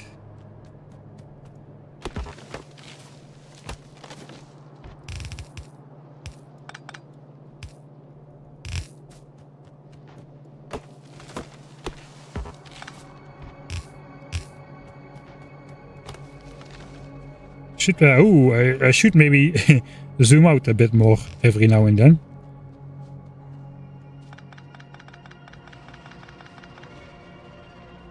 Alright, so now we should see this. Ooh, this is scary. This is really scary. Oh, it's going up pretty fast as well. Right, so yeah, now we see it backing up. This is the buffer that's gonna get backed up. It should work on the first day, right? Maybe not quite yet, because everything else wasn't backed up. Maybe it works only on the second day. But even more, maybe I might need to... Okay, there's spiders there as well.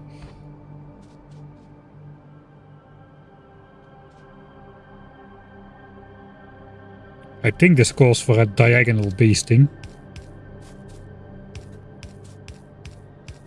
Because we have time for that.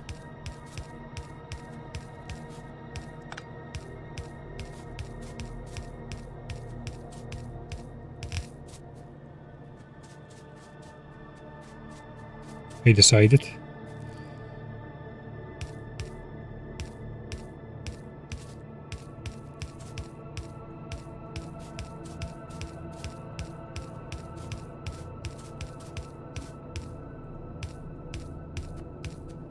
Skills from the Science Galore playthrough.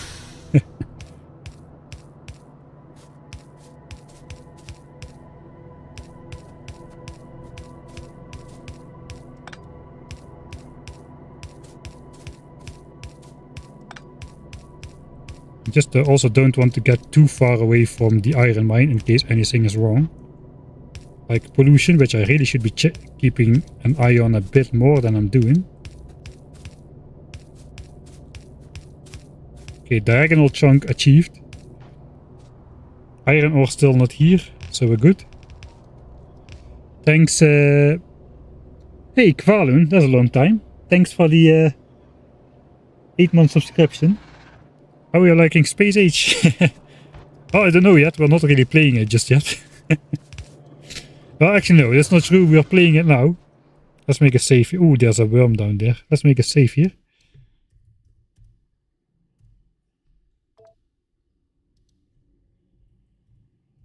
You missed one belt. Oh no. I see it.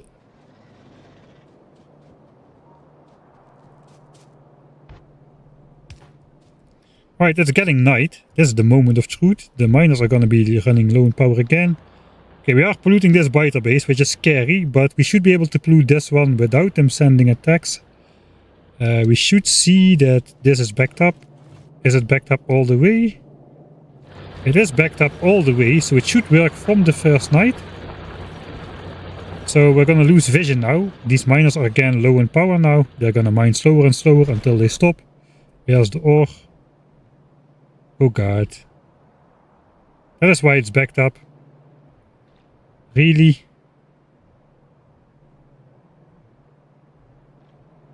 Really?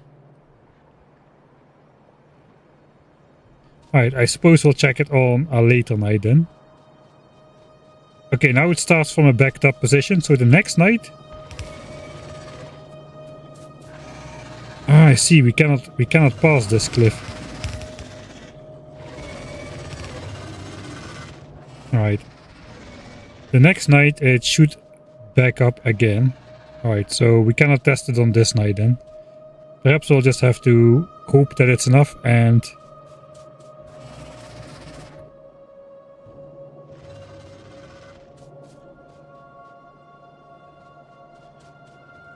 There's my last save. Solar and night. Let's load this one. Maybe it's not here yet.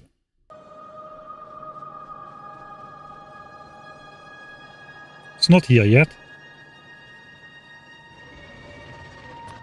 I gotta hurry up then. I'm not good at this hurrying up stuff. Just arriving right now.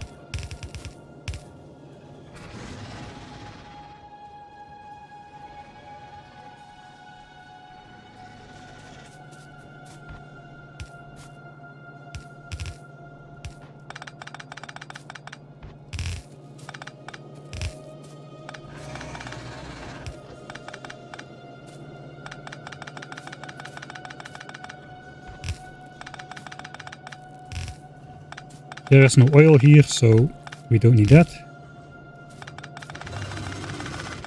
Okay, I'm not gonna look again.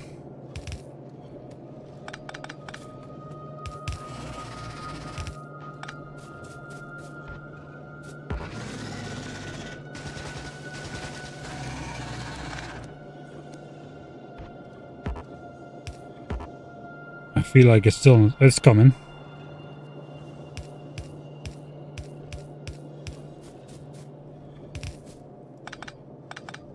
Can I walk here? I can.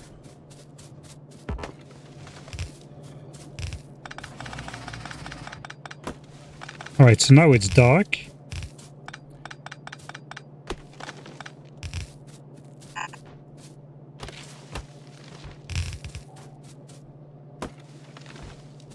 When the sun starts coming up, we need to check.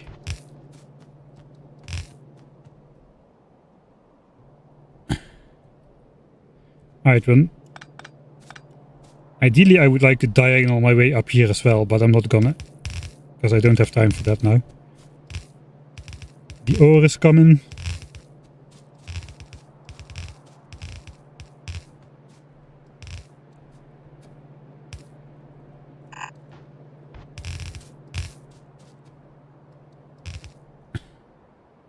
Okay, we gotta connect to over there.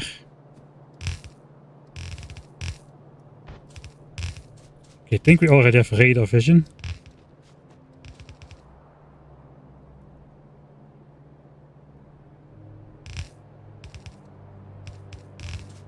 I really gotta switch off that chunk grid, man. It's making me way too OCD.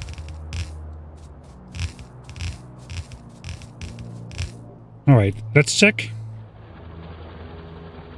Okay, ore production has started up again. Slowly.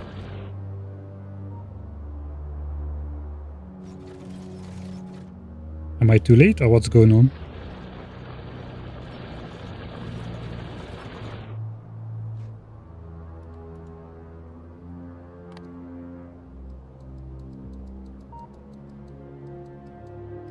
Okay, there's no gaps except at the front here. So I think it worked. A little bit bad. A little bit badly showcased on my part, but looks like it worked. With a bit of luck I can do it again the next night.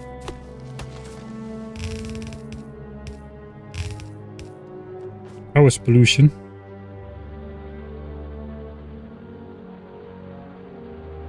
It's going up again. I think I just need to monitor that. I think I just have no option. I just need to bring this to the base, have the iron actually be consumed, and then I can just keep an eye on everything at the same time. Because this is just not working out very well.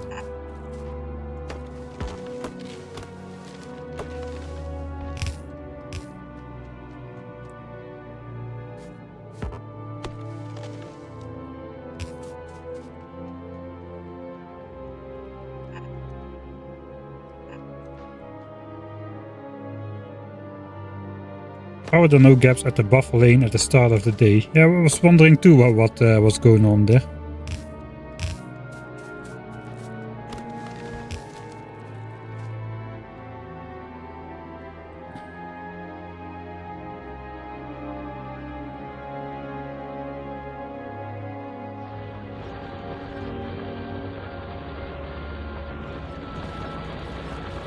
Alright, so these are okay again.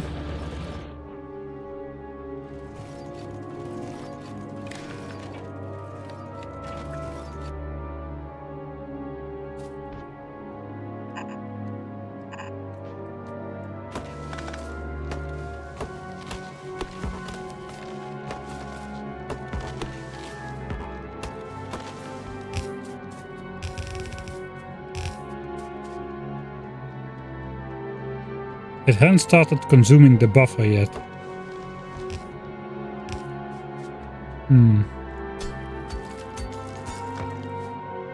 How though? That's weird. Is it weird? Maybe it's not weird. Here's another giant biter base. Okay, so we have to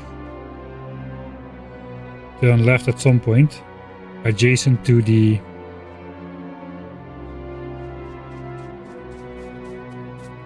pipeline, I suppose.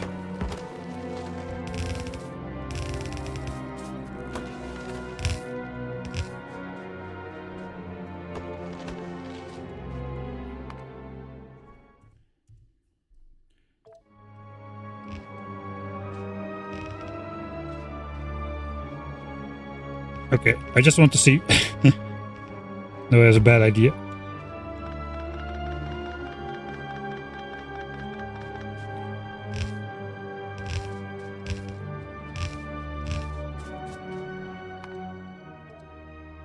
I'm gonna switch off the chunk grid.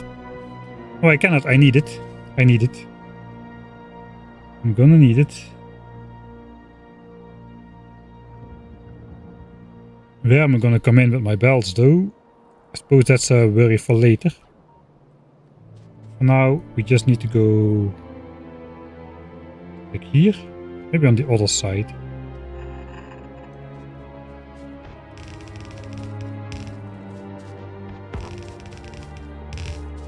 $1.4k belts remaining.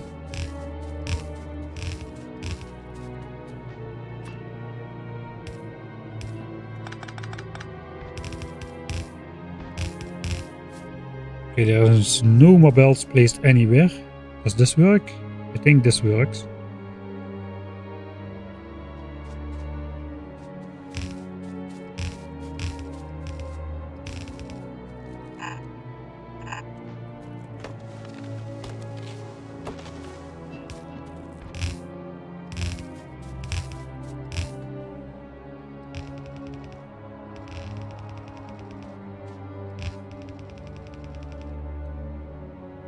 Internal buffers from the miners. That's true. The miners buffer up like, I think, 1 ore inside. Not a lot, but there's something. Okay, it's getting night again.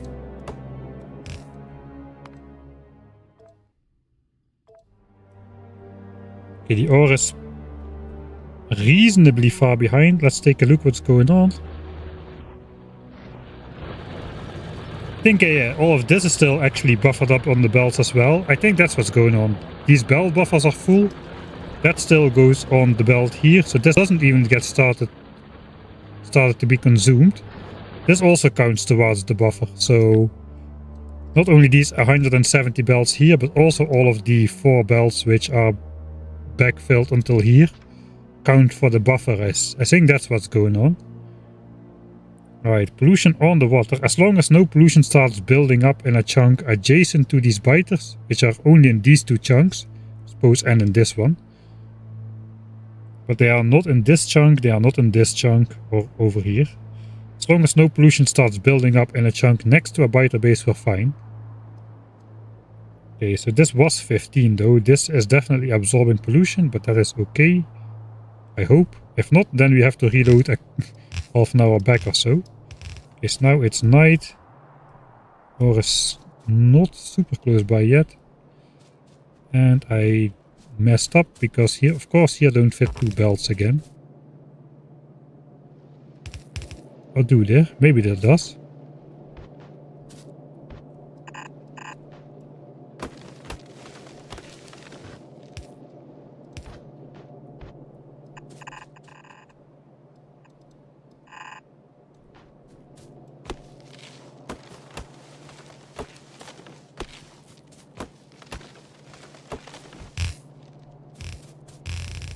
Alright, we can see it again, I think.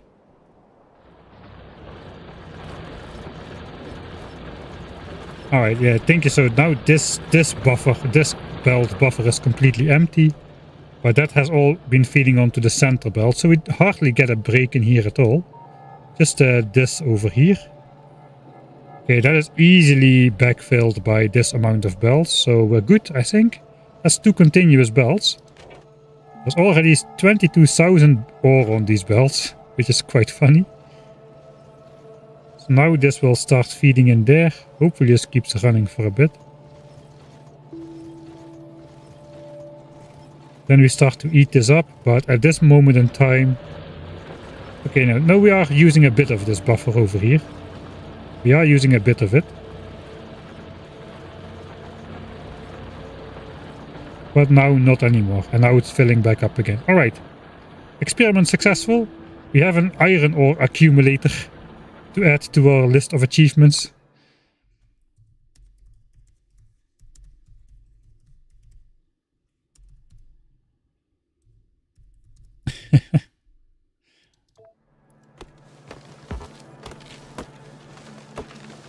Man, the technology is taking forever.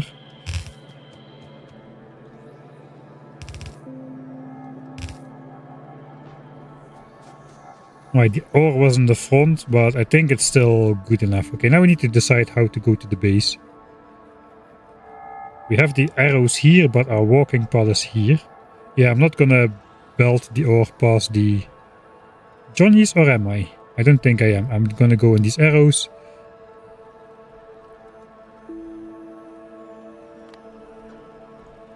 Okay, now this mine is gonna be switched off because I'm not transporting any ore. Alright, so be it. We gotta do some planning here. I just saved, so that's fine.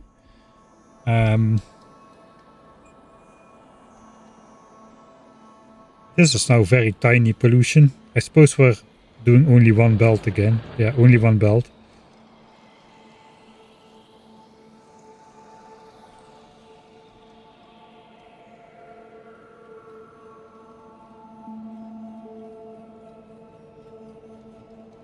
We gotta look at the chunks again. Alright. So it's not as clear as it looks because we haven't gotten rid of this old anti-expansion wall just yet. So theoretically there could be green chunks here as well. So we just need to basically just need to follow the biter bases. Which basically means we're gonna get up.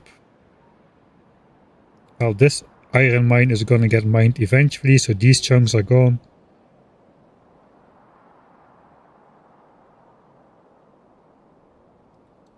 We have oil set up here, so this is gone.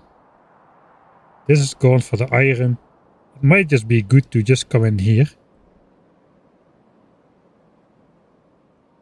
Which basically means go here, go here, go, and just follow the arrows. Stay out of the wall, and then go here. Something like that, I think.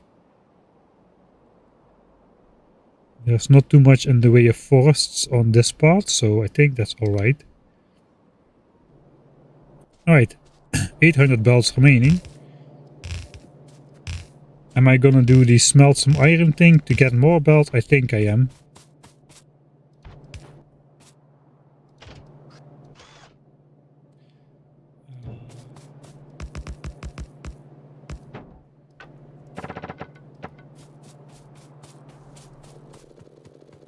Not sure this is worth it. We can try.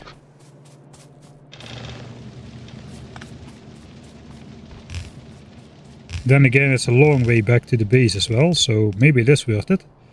Right, so we go left.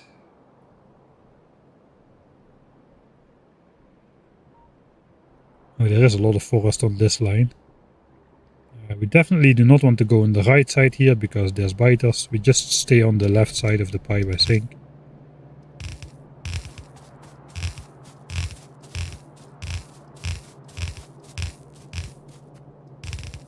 Gotta be a little bit careful because there's biters everywhere.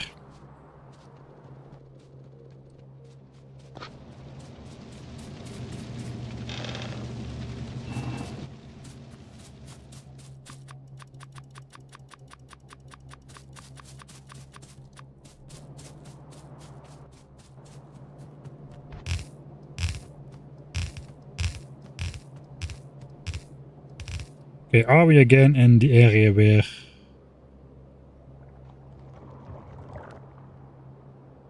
there's a weird group? Probably just coincidence. I hope. I think we can still chop the forests here.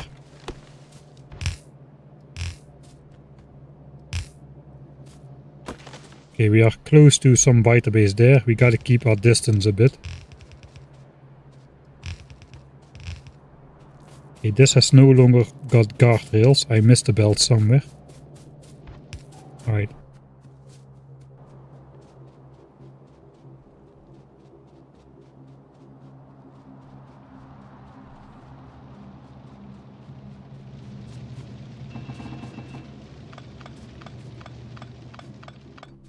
Alright, more. I think we can do this belting thing.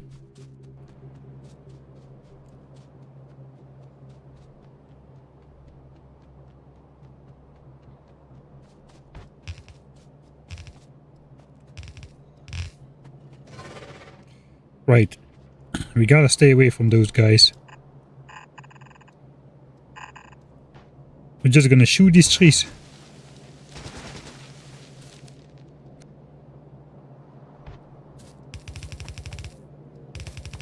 Stay as far away as we can.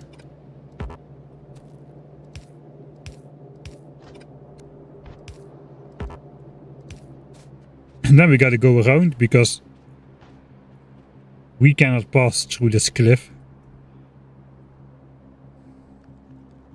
Can I sneak by that guy? I think I can. But I'm not 100% sure. I think if they attack me, I'm going to reload. Maybe we can sneak by. Oh, we could. Okay. That must have been like really close. But then we don't need to walk all the way around.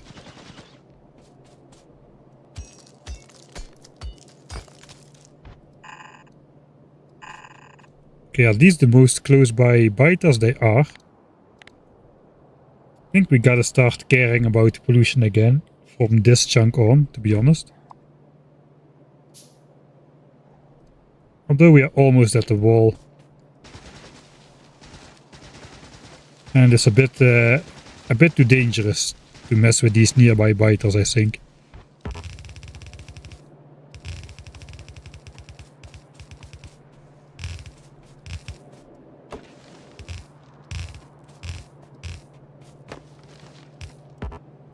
Alright. So here we are entering our territory.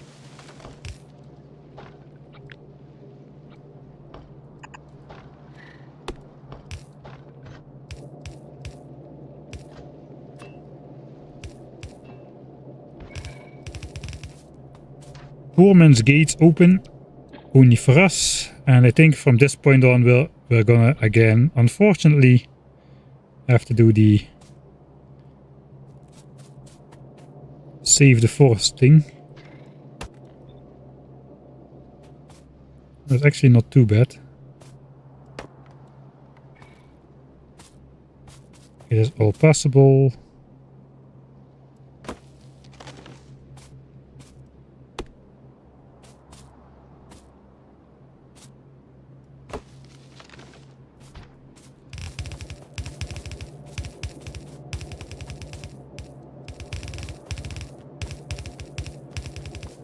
And out come the guardrails. Alright, now we're in safe territory.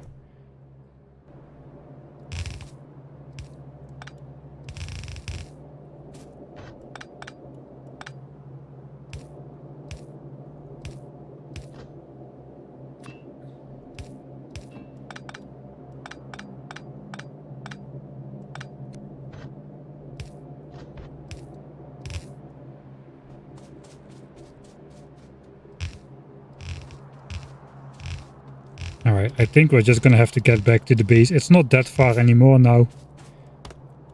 So be it. Alright, we're not chopping trees anymore. Forgot about that already. So nice. So convenient to just chop the trees. Okay, if we go in this chunk, where are we gonna come up?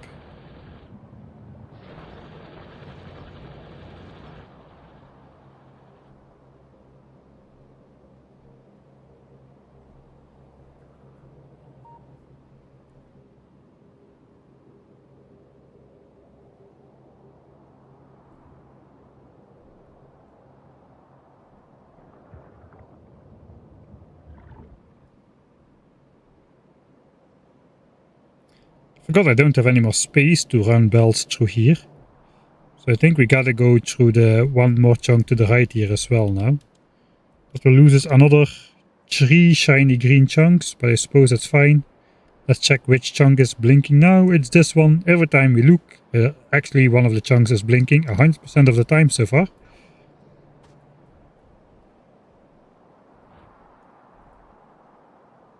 And there's some pretty horrible forest in the way here though. What about...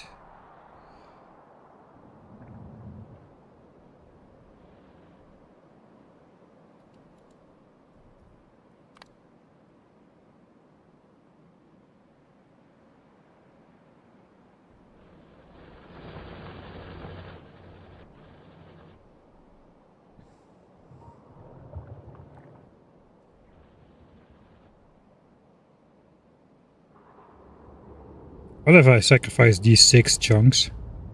I just go straight in a straight line.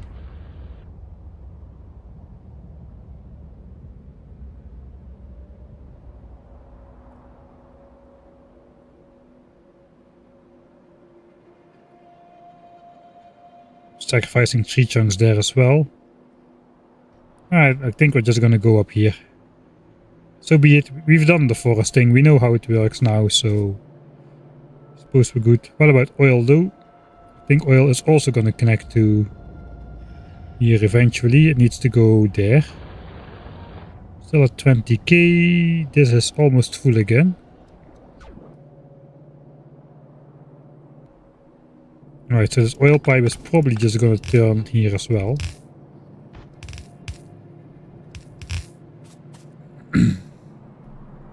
Alright, more hydrating. Actually, do I have a bottle nearby?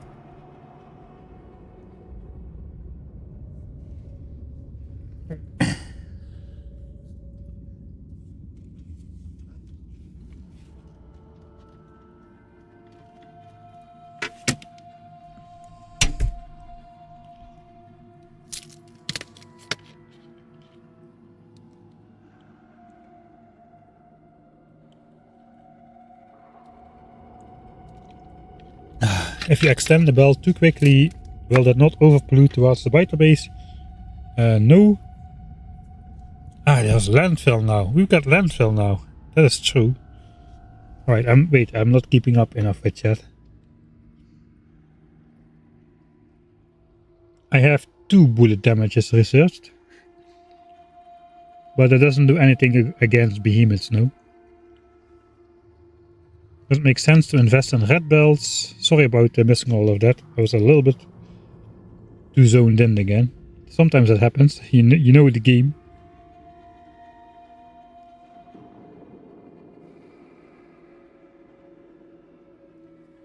Buffer was way too big. It's fine, I think. Because eventually there's only space for 2 belts of throughput, so it doesn't really matter how big the buffer is once it fills up. It's not that much too big.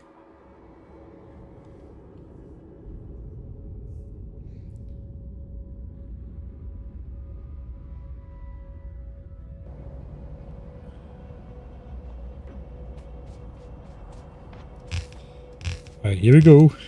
I wonder how much iron fits on this entire belt all the way back to the base.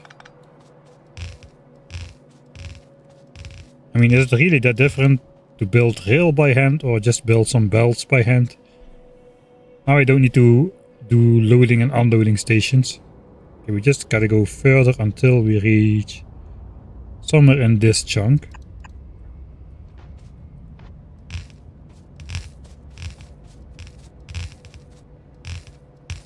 Yeah, we do have space to go through here because we have landfill now. I kind of tend to keep the natural shapes of the land as much as possible, usually in my playthroughs. But maybe I should... That is not true, look at this. What am I talking about? We've got the landfill chunks on here. That's a special situation though.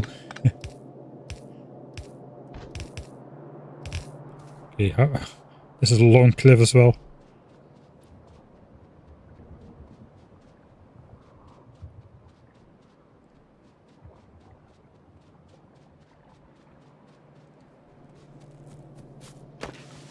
Alright, this tree we can chop. I think there is not enough trees to worry about measuring it. Alright, both of them connect. Then we need to find the exact line where the iron is going to go up. It would be fun if it just could go through this base. Maybe on this line or something.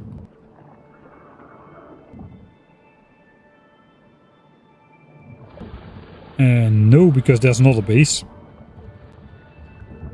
Then I suppose maybe here and here. How does that look? Okay, that looks fine.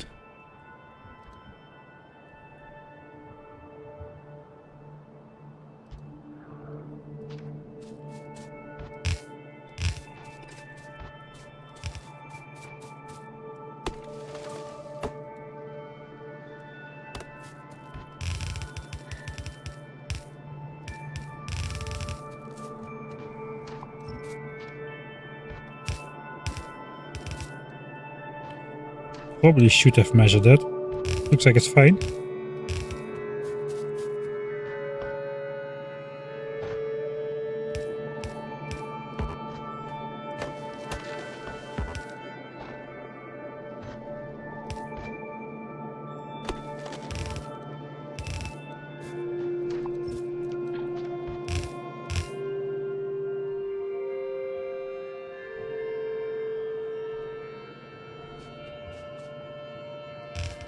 Yeah, we were trying to include the biter bases in the base as much as possible, really.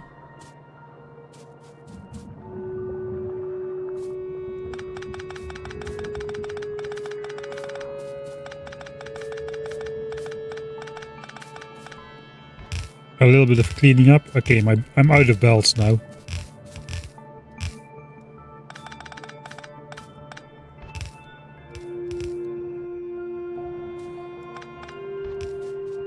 How far am I from the base? Not really far.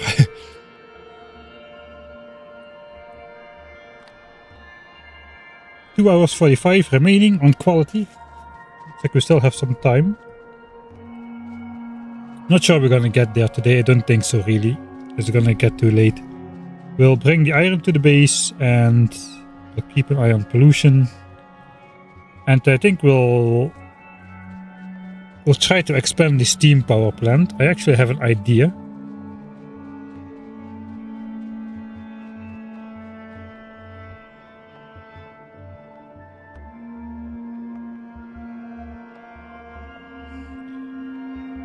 Sidetrack.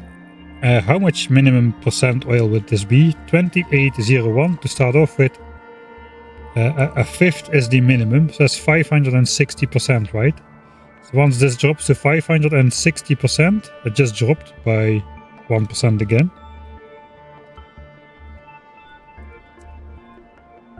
Something like that, it should be minimum. What about here?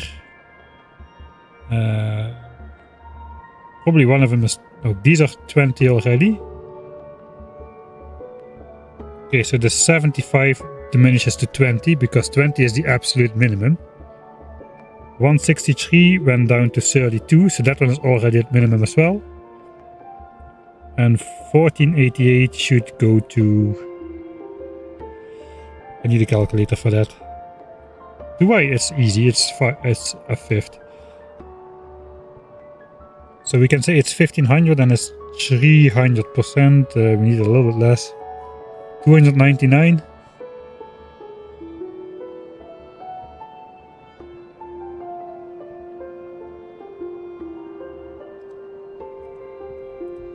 It's not 299. It's 298. And 20 and 32%. Those are the minimum values we can read off of here. 20 and 32, we're already there. 298, not yet.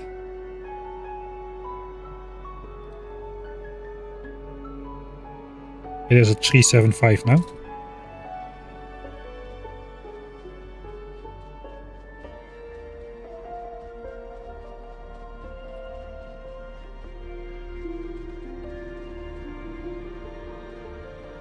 Are we still going 972? We're still going at 972.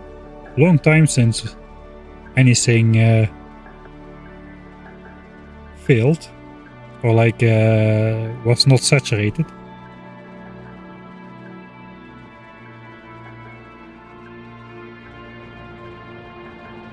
There's plenty of miners which have run out. We'll deal with all the run out miners once we have quality, and we'll update everything with quality and whatnot.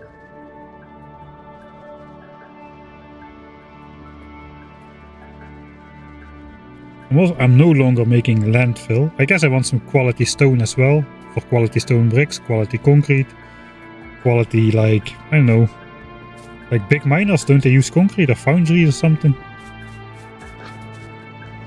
So I probably also want, I just want quality all of the basic resources so I can make quality everything else. That's basically how we're gonna do it, I suppose. If I get quality coal, stone, iron and copper, I should be able to make everything right. Alright, don't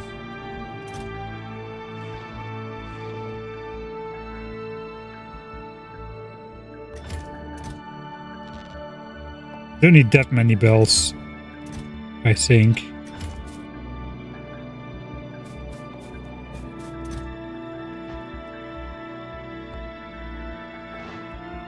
It's still pretty far. Let's just take whatever we can get our grabby hands on.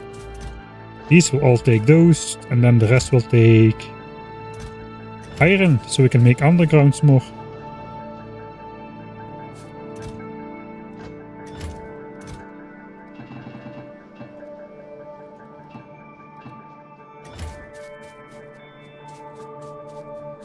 Yeah, I'm gonna put, that's the idea, I'm gonna put quality modules, the main idea is to put quality modules in the miners themselves, instead of the usual efficiency modules which I do.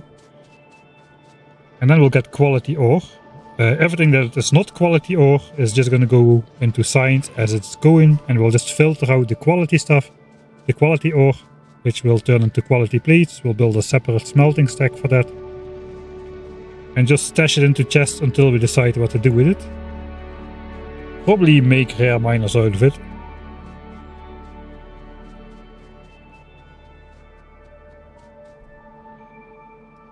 Okay, where am I going? Basically here.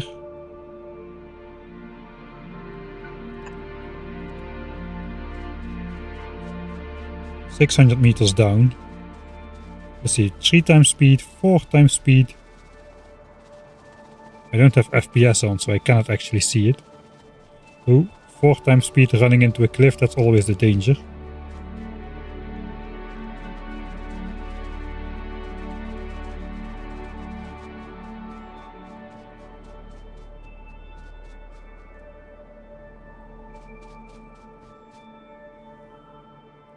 Alright, I'll read further anyway.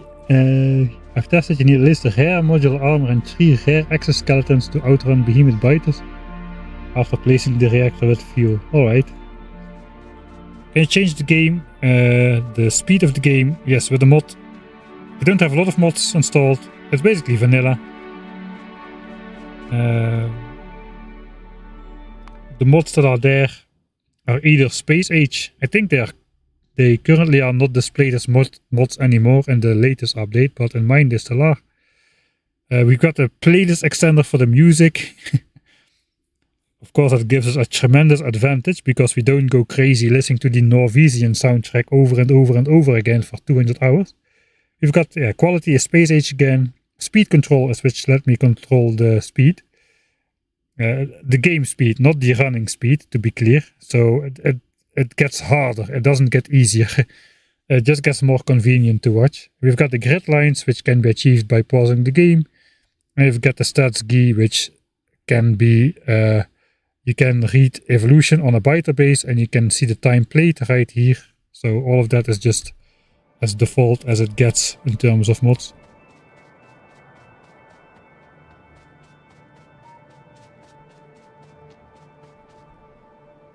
Okay, I have a marker, it's over there. And I should not go on the wrong side of this giant cliff, I suppose.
Oh, that was the wrong track. Oh, that is not great.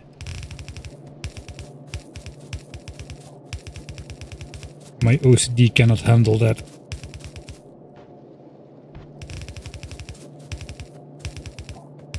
Rip. Rip this forest. That is how it's gonna turn out.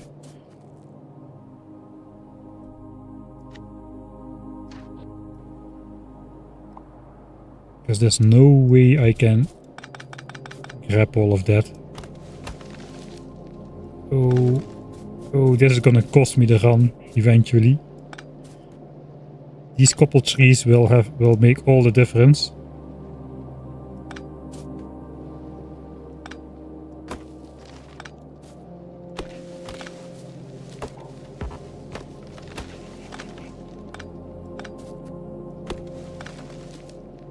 All hidden behind the tree as well.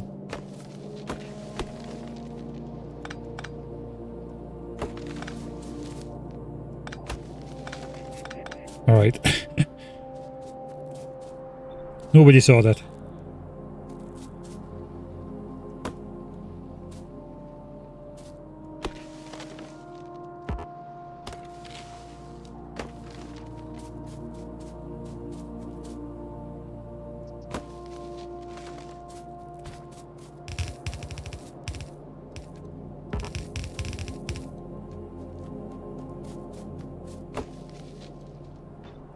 Hey, this was the horrible forest route, I now remember.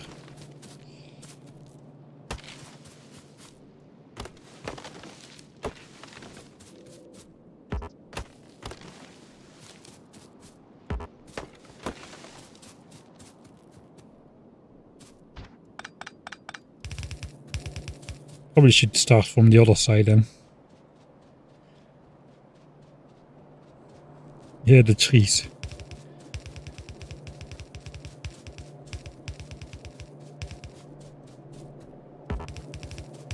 I'm trying so hard to save him and then I just cannot handle it.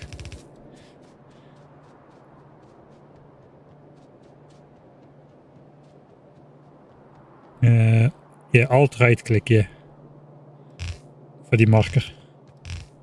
Okay, are we still going straight? I think so. We aim this to go through that biter base.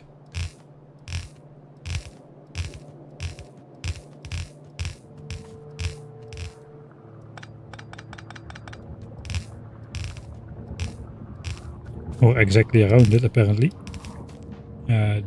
This should not be blocking anything. Question mark. No behemoth biter springs in my face just yet, so I think we're good. Do I landfill? I think I'll just sacrifice some chunks. I don't want to landfill. I like to keep the lay of the land, so we're gonna keep the lay of the land.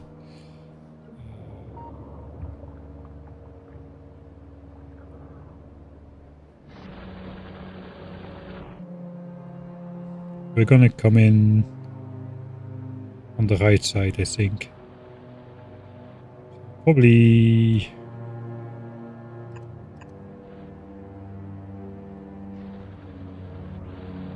We'll just go to the far side of the chunk already. I think we'll do that.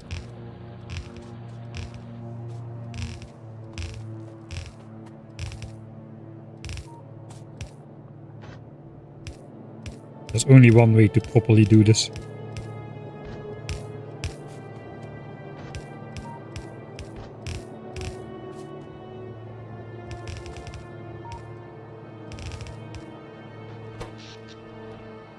Radar power line eventually should disappear. Then again, it might be a bit easier on myself if I... it's gonna be annoying regardless. Okay, where did my mouse go again?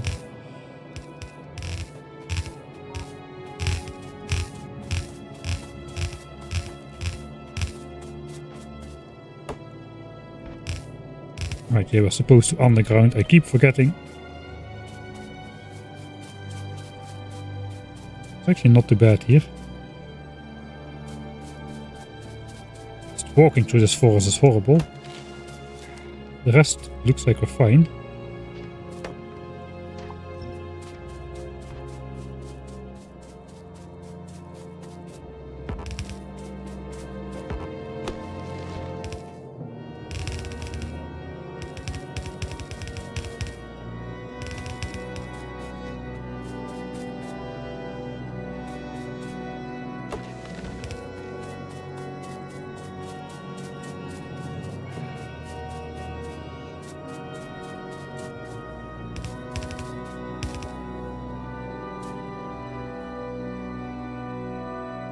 Yeah, it was this chunk.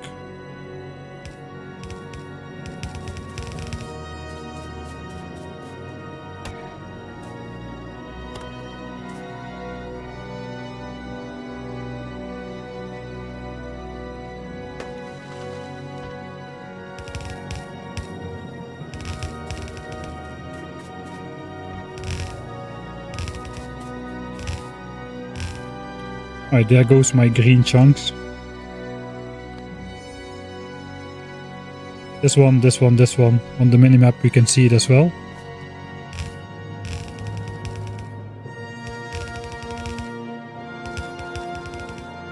I was optimistic.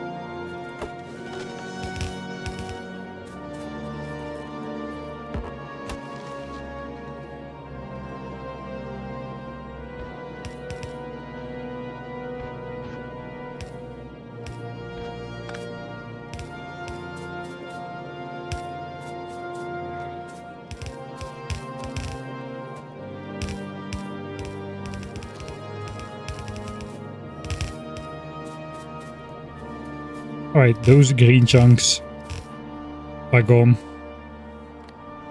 3 less, but we'll make more. Eventually. And it's a long belt, this belt. It's probably the longest belt I've built so far. And we might actually... Will we surpass pipes already? Pipes and walls with belts? Alright, we enter the realm of the biter bases here.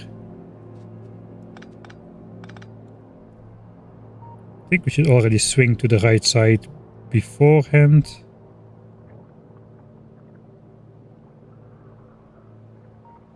Because if there's going to be more adjacent belts, those will need space as well.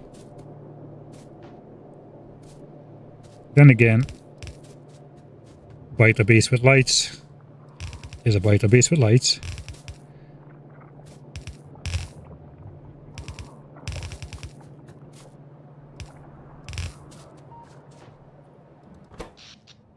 That's actually the base power line. That's coming from there. Okay, then we can just have this one go straight, this one goes up. Yeah, makes thematic sense. Wait a second, we need to go up at this chunk still.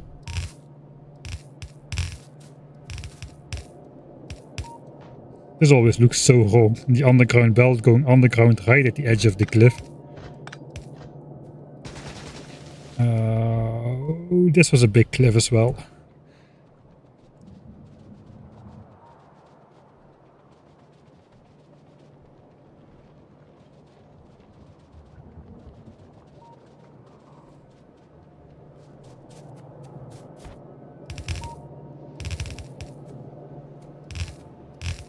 Alright, so for the rest we are in the same chunk now. So nothing should get disturbed. Question is, how am I gonna get through this? This is all run out.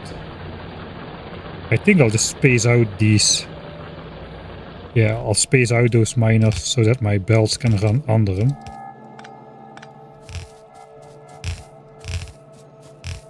Right, power line. Power line. So be it.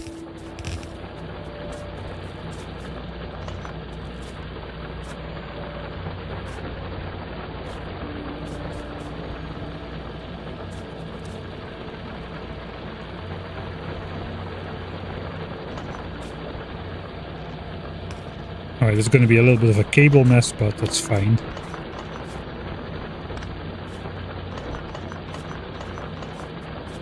Some people will be glad I finally get rid of those run-out miners.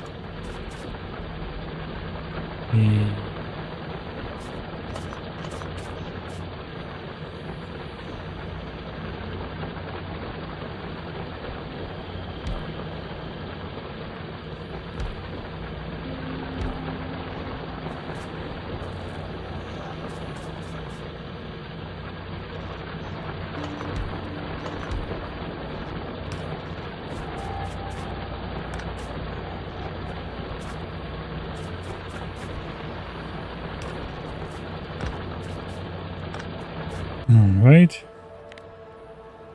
This is the entire power line which goes out to the rest of the base and stuff, so now we should just be able to zap through here.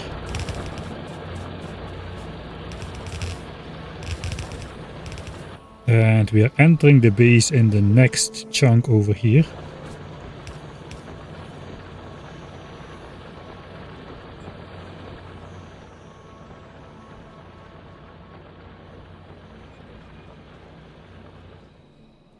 Now we got to get this ore up to here in some sort of half decent way.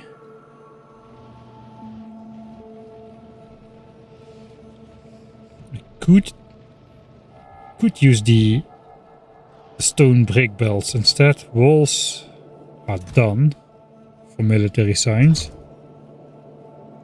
Ah, we need to set up grenades still. I forgot about those. Let's add that to the list.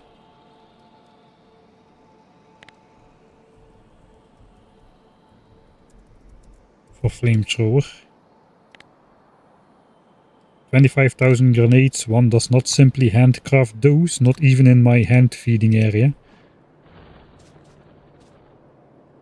Do I want to replace those or do I want to keep those flowing to the base? That's the question. When will we need stone bricks again though?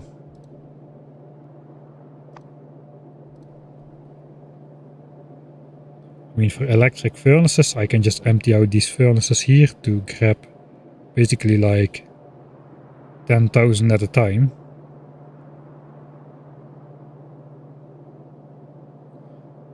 Concrete, yeah, there's concrete. What does concrete do? Refined concrete, nuclear reactors and other stuff which will be fairly limited. Fine concrete is an ingredient in stuff too these days. Foundries, EM plants. Again, that's like bite-sized stuff. By the time you're on other planets. I think we can use these two belts then.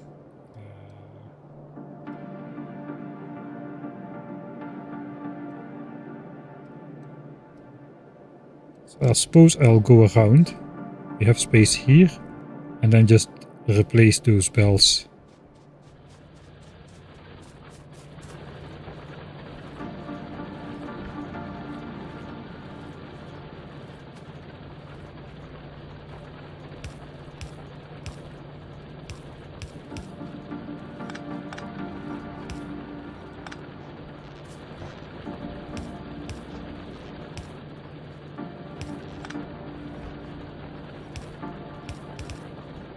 Looks like something is not connected somewhere. Fortunately, not too far back. Belt elevator inside the cliff.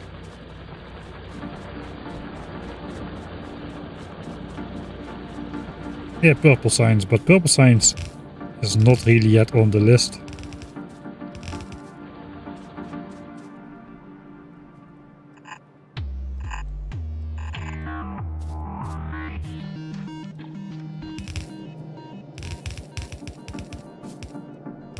Oh, I think this is an area where we gotta be really careful to not build outside.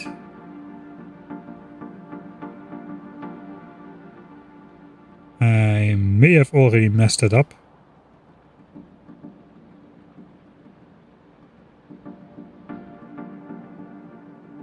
Yeah, I think I just messed it up.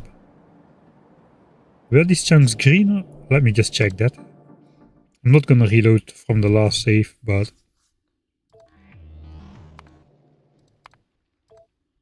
let's just check if I messed it up really bad or if it's just a little bit bad. And it's not too bad. Now these chunks are red as well, because we updated this chunk over here. So we lost... Yeah, we did lose like 4 chunks because of that. This one is not really counting because of the power line, but we did lose 4 good chunks. Oh well. Mistakes were made. So here we got these chunks red now because I basically thought I was already inside my base, but I was not. Should have gone one more chunk straight before going down here. That was a mistake. Oh well.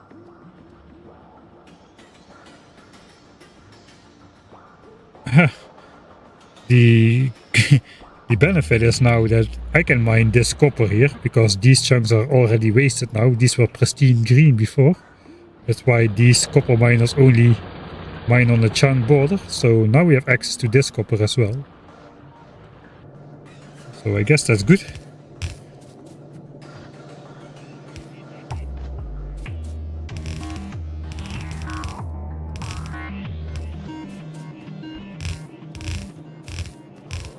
Let's not make this mistake on the other side.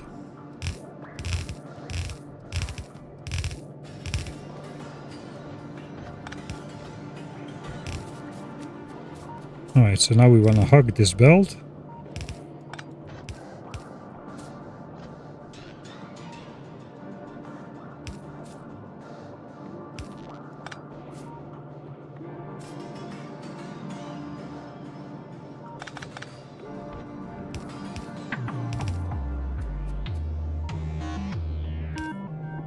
It's not gonna look pretty no matter how I do it.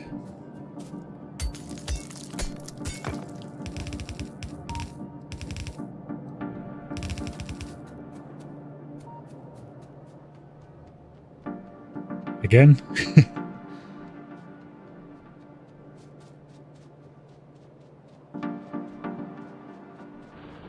Not only one missing belt.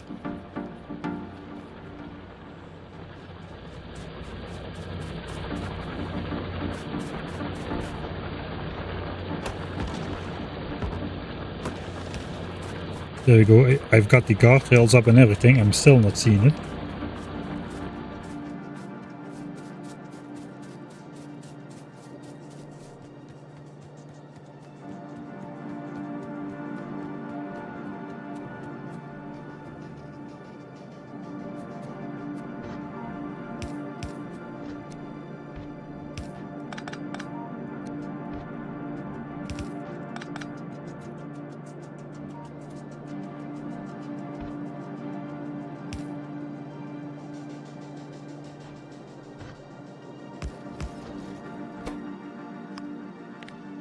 This is probably not a great idea.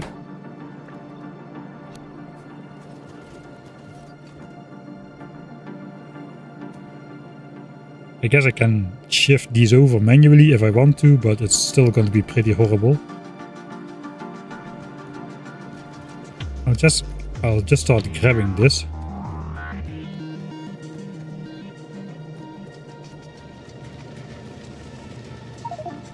And just make walls from that.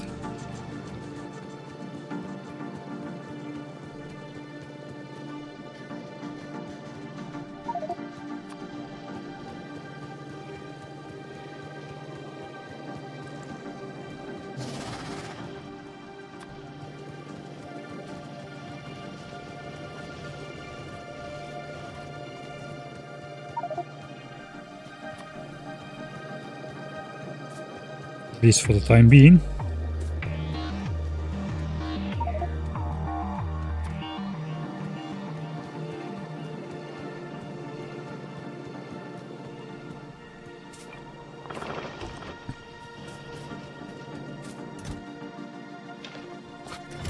Alright, again, back home after a long journey, we need to clean the inventory.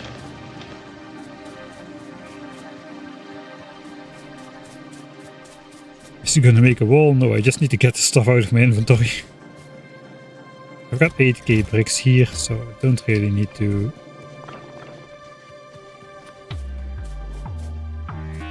do that. I still need to build walls at some point.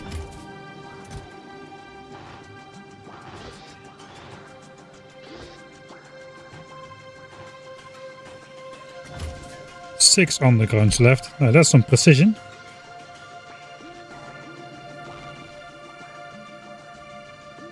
Right.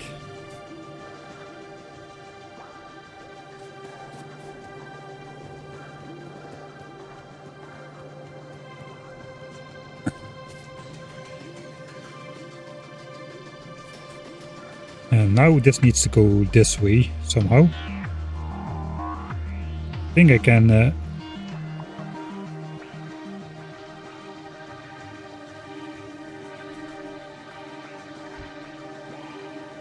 yeah, I think I'll bring it through here.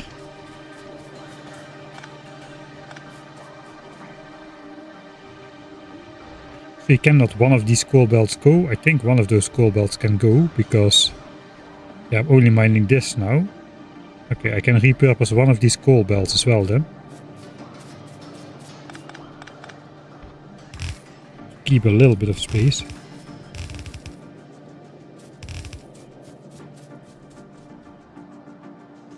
This entire thing is obsolete, so this belt is just gonna come in from the top. Supply coal for red signs. That's gonna be it.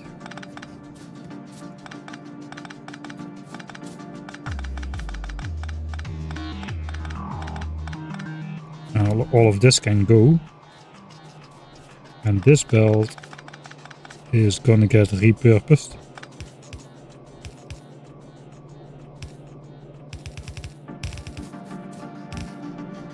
And then I can keep a little bit more space next to my hand feeding area. Gotta get that coal off the belt.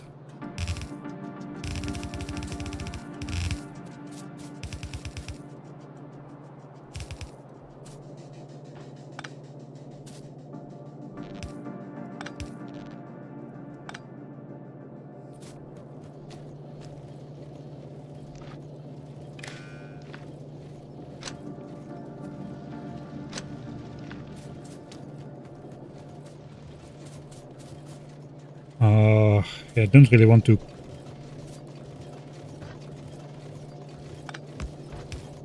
take down that entire coal belt right now.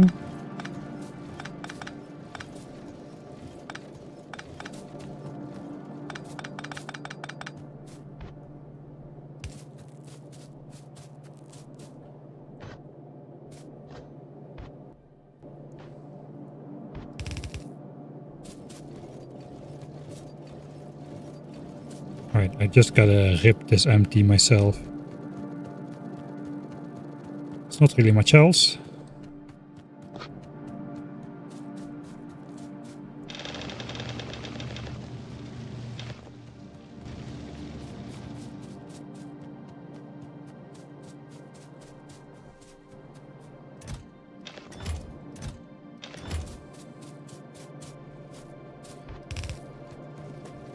I mean, I could be building more walls eventually for some reason.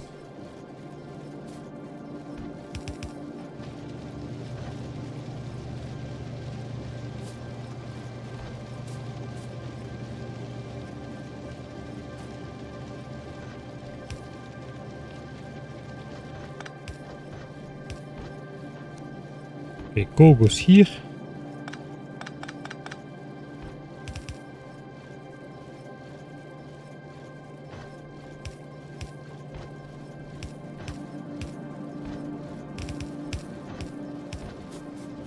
And this iron ore specifically has to be on the on the near side of the belt. I basically have to just plug that into the previous side loader over here.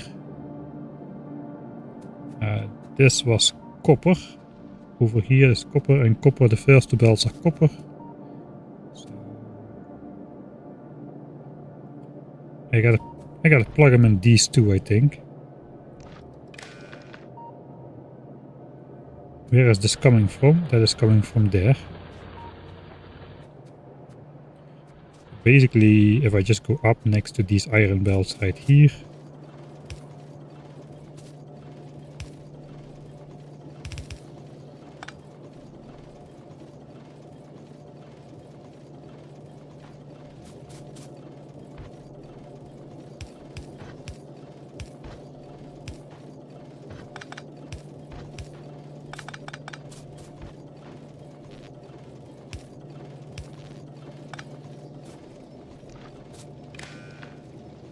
Stop making diagonal power lines in my base.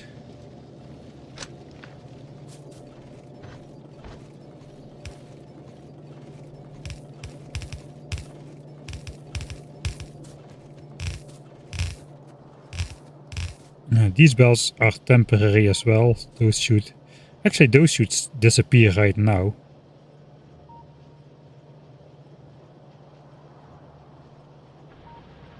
Not right now, but right soon. Because now we are going to have actual iron for the base. So yeah, I think we can do that actually.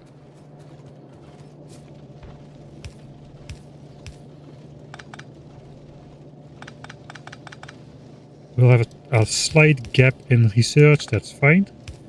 Those temporary belts can go.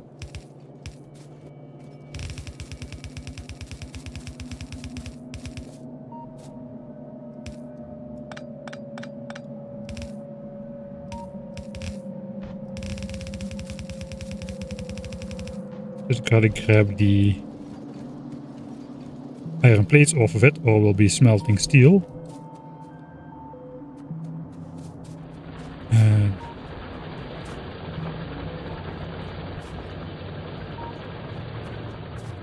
We'll just pretend that went there. And then...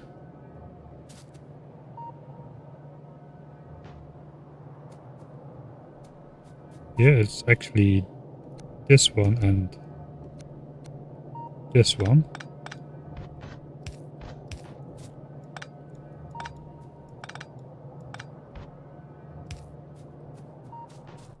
Alright, I'll clean this up a bit for editing, Mike.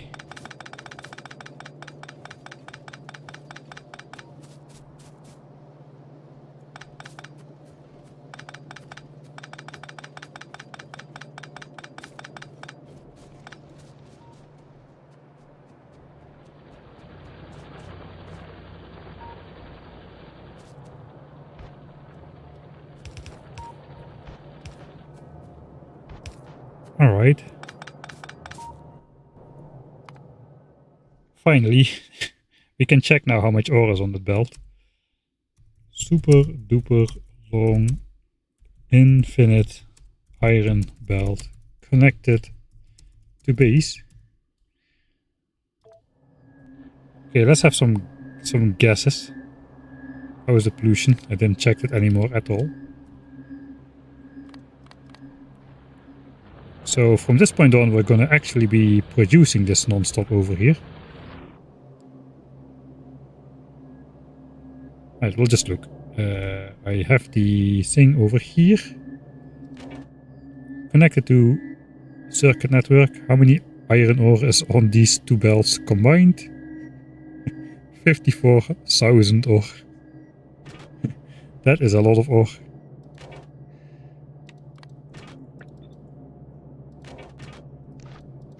Alright, it can be disconnected now. Here we go. And that should still prioritize this iron over here. But these belts should be fully compressed.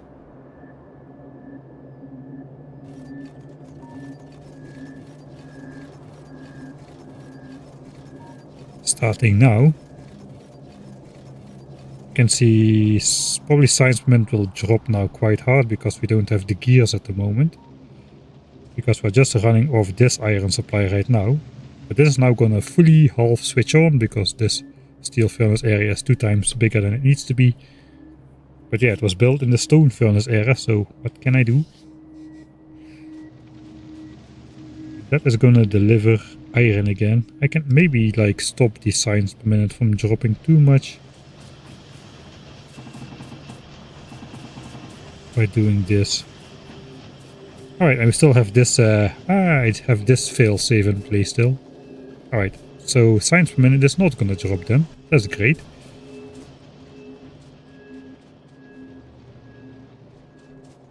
Right, I'll actually throw iron ore in the chest right now as well. Just so we can test out the new mining facility down here.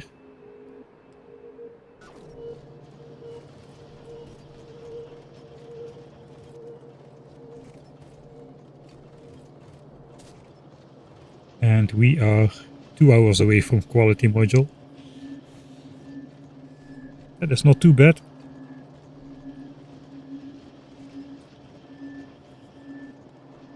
But yeah, this is taking a long time. The next technology is also a big one.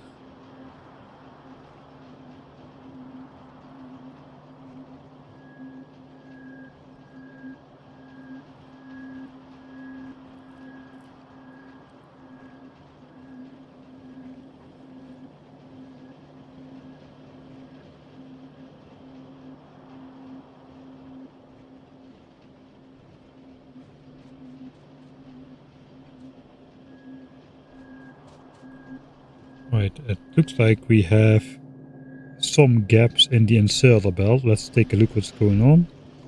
Do we finally not have enough copper or what? No, iron. It's iron which is the culprit over here. I don't think I'm going to worry about that too much.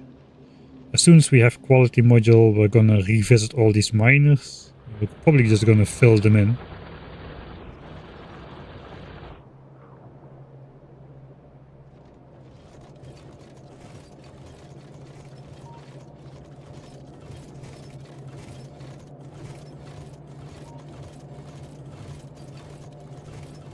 Ah, wait, actually no, this can be fixed quite easily.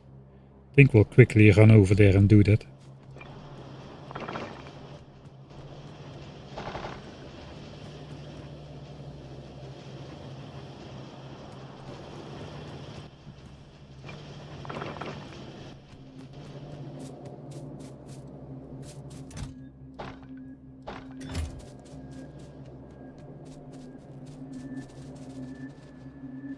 Alright, I think that's going to be about it for the stream today. I wanted to do the power plant as well, but I mean, maybe I can. Maybe I can still do it. Because we need to check if we need to check the pollution that kind of belongs in this stream still as well. Right, we have this side loading stuff going on here. I like this injector. But these belts are not running continuously. Looks like this guy cannot keep up. So basically I'm going to hack it.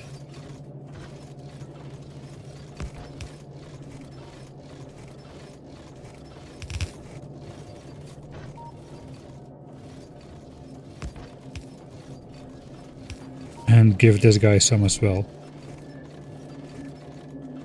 So we can say input priority from, and we can say output priority left here to keep that on its own side.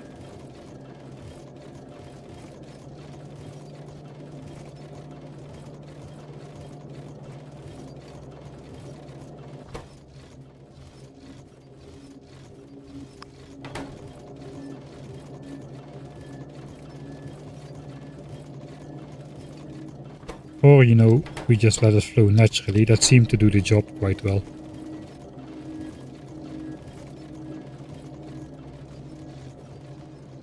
It's already backing up. So now the gaps in this iron belt are disappearing again, which means soon we'll be back to 972 signs a minute and everything is as it should be.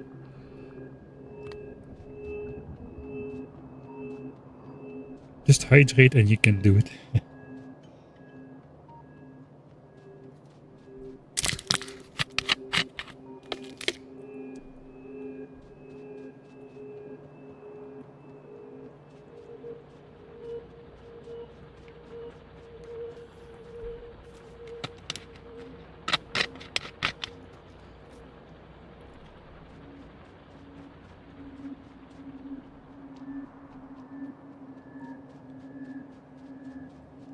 Alright.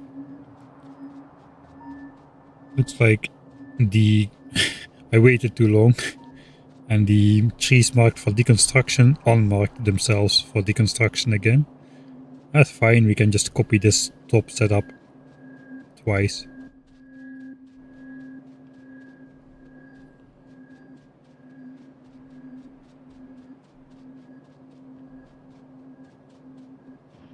Let's listen to the labs on the way back. Take the red chips from the chest. What should I do with the red chips then? No, they are specifically limited to 16,000 at the moment. I only want to start producing more red chips once I have quality modules. and I have a chance to roll better qualities as well.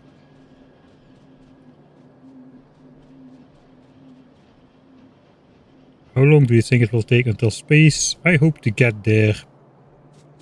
Probably, originally it was 180 to 200 hours, but probably 200 to 250, something like that. Depends on if we have blue signs up in time, which is a lot of work.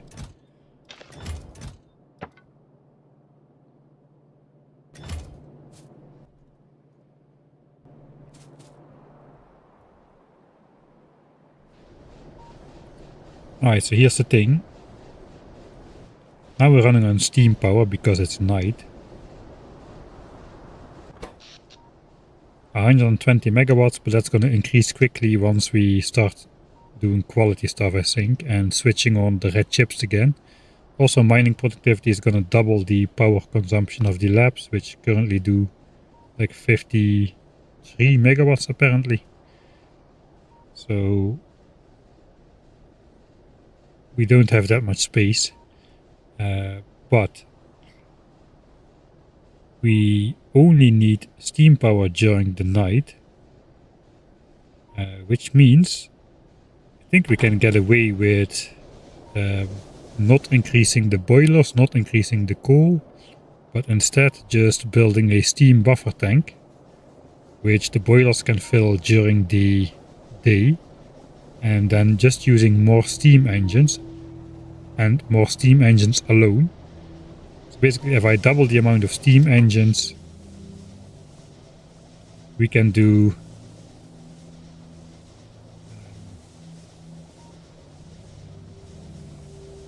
a higher amount of steam power during the night without more boilers, without more coal supply, since we'll just be using up the stored steam during the day.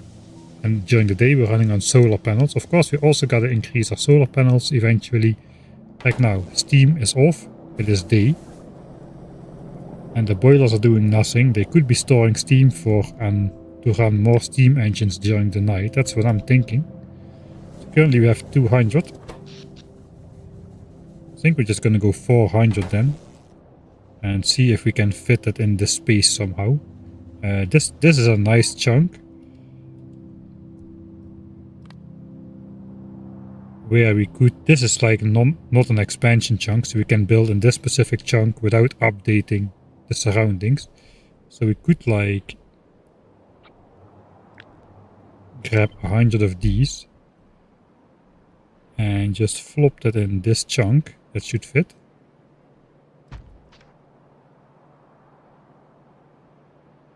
Then we just gotta figure out how to fit the steam engines. Right, it is.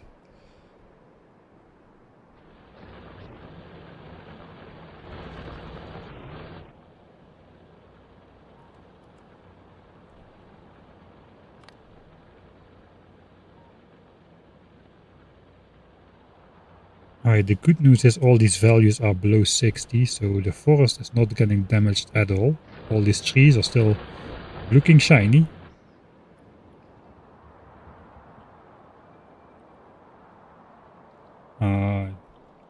This thing is going up a bit faster than I would like. But theoretically it should be good. Especially as it switches off during the night again.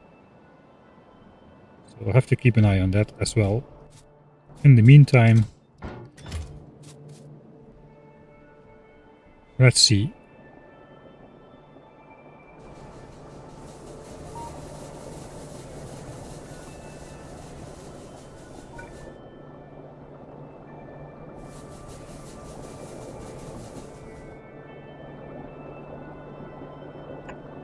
Let's just start and see where we end up. I think we can do this.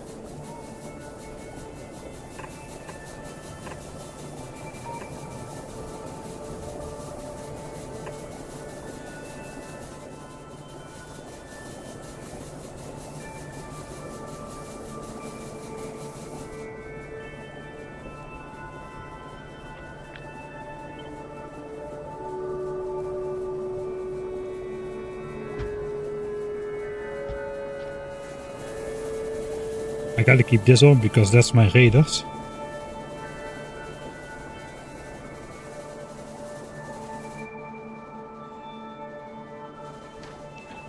Okay, let's keep the radar running for now.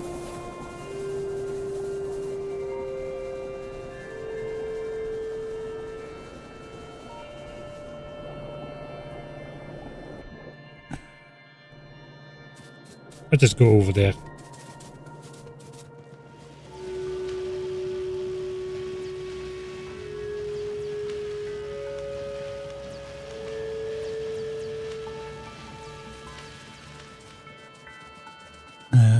I will need more peak power, that's the point. I will need more than 180 megawatts.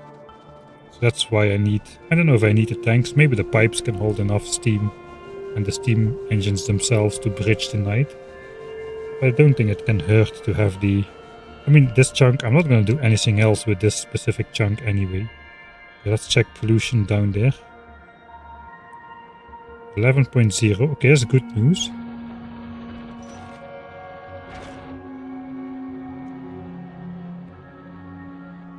It's not reaching 15 anymore. Or at least not at the moment. We can actually see when pollution has spread to this chunk because of a debug info thing, where we can see how much pollution this base absorbed. It absorbed 14 pollution. Alright, so if this number goes up, we know we are still polluting this chunk every now and then. But now it is getting night and pollution is going down. 10.9. Moon. Okay, now it's going down. Anytime now. 10.8, yeah, it's getting night, it's going down. So we gotta check the next day then how high it gets again. 10.7, etc. It's gonna go down pretty fast now. 10.6, etc. 10.5. Now it's completely off. It goes down very, very fast. So I guess we'll look again at the start of the new day. In the meantime, this is my radar network. I want to get rid of this area for the moment so I can design my power. These extra tacked on engines will have to go as well. We gotta get steam in here somehow, so probably like this.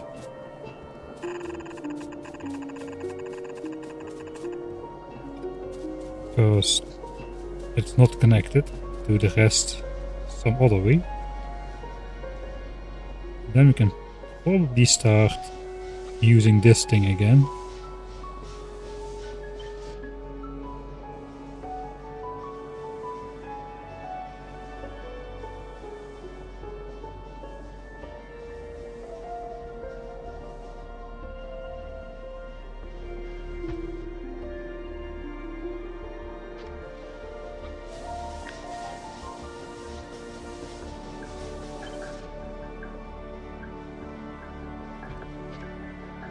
Alright, switching back to over here. This pollution is almost completely dissipated in the chunk next to this biter base. 0.6, it's switching on again. 0.8, now it's going up again. So we have to check it again at the end of the day. If it's again 11 or lower, we're good. Then we're just going to be good. With 2 belts of continuous production. Alright. How many is this? We need 204 because we deleted 4. And we need a space to put the radar steam engines down as well.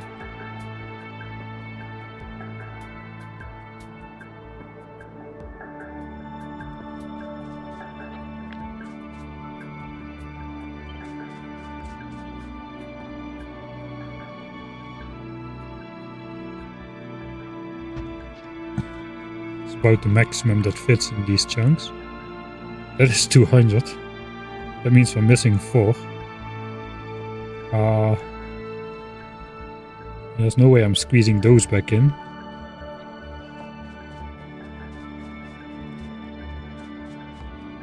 Actually, there might be a way. We can hang these over the edge of the chunk right here. That should still be good. Just like with the steam engines, we've been hanging them over the edge of the chunk up here as well. And we can put another 4 steam engines somewhere in this area. And then we'll have 400 steam engines in total, I think. Yeah, 400, alright. And then we just gotta figure out where to put the 4 for the radar. We can put those somewhere else again. Right now I don't have radar vision. Oh man, this is a lot of info. Okay, now we're going over 11 here.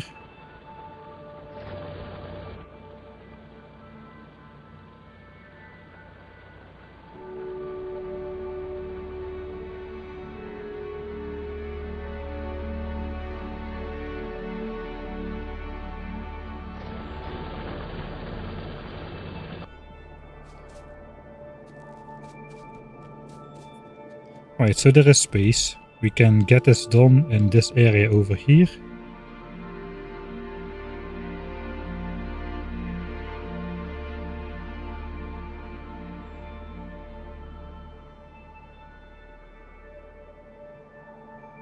Which I think is good. So I think we can make the stuff then. We need 100 of these tanks and 200 steam engines. We don't have steam engines, we do have the tanks. Let's check once more. 12.0, okay, still not over.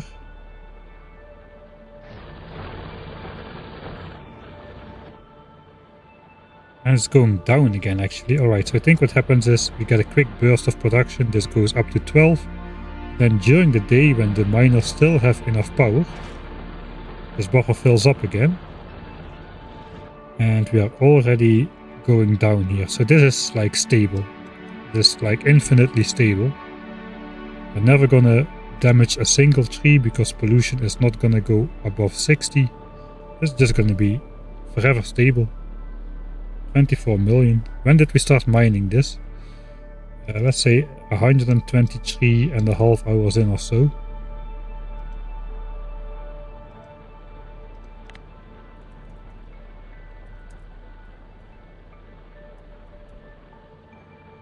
And we are mining 2 belts.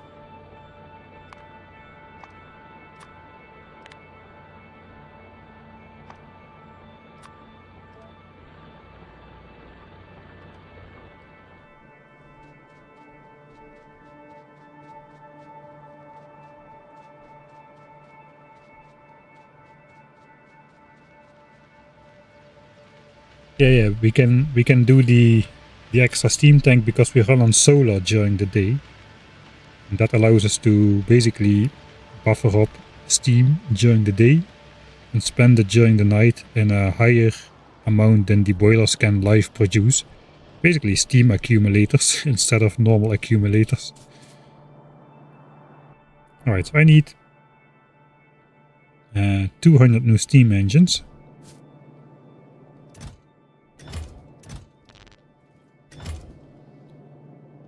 I'm also gonna need some grenades, I think. We can handcraft some. Steam engines are easy to handcraft as well. They just require iron, gears and pipes.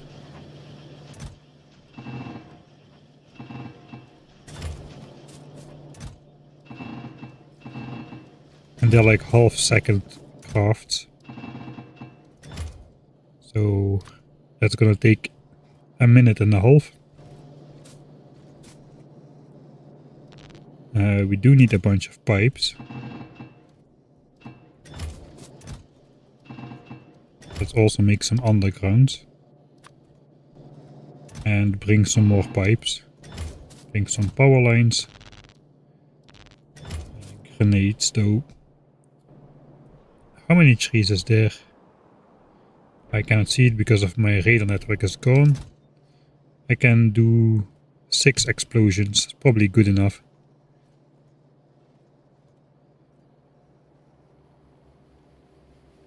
I think I will even have space for my inventory.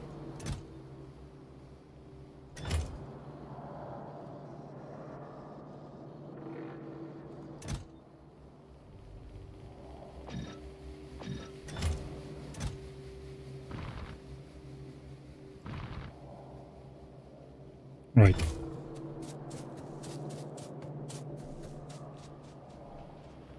Well, that's a success then, the new iron belts. Those are basically gonna run infinitely as far as we are concerned.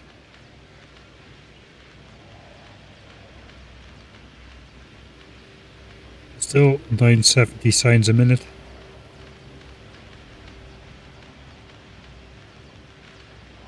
Right. Next stream is gonna be quality. There's no getting around it.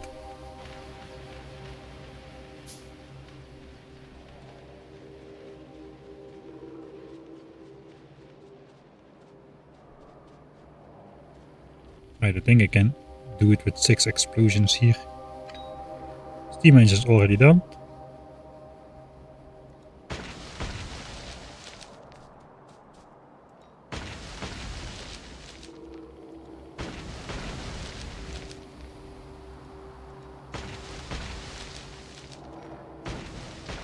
And that was my last grenades. Well, I'll just chuck that one as well.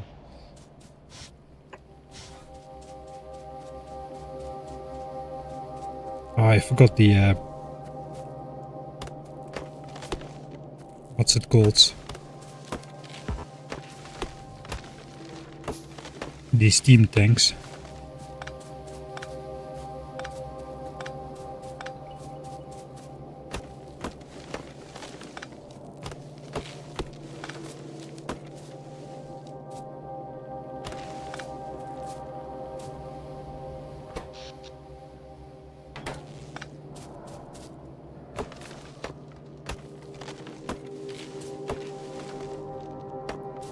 Okay, I think I'm just gonna chop the power plant free a little bit, just to see it.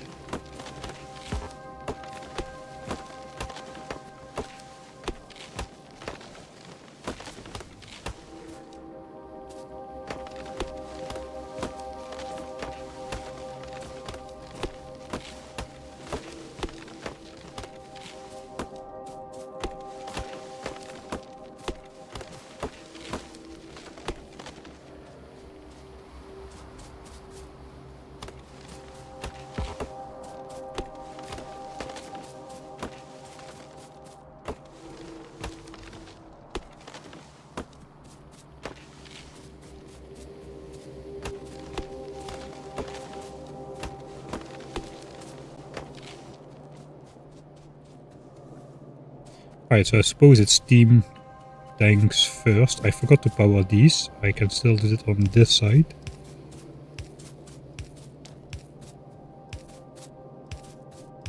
Is it getting night or is it getting day?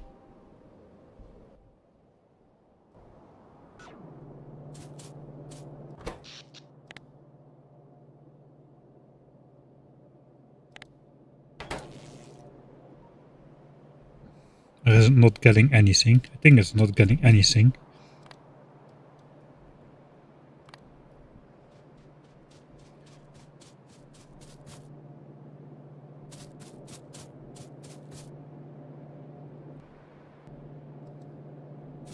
Alright, I can do this. I'm cutting off the base power from steam engines. Although, of course, we are still running on solar. So I gotta get my power network connected again in time.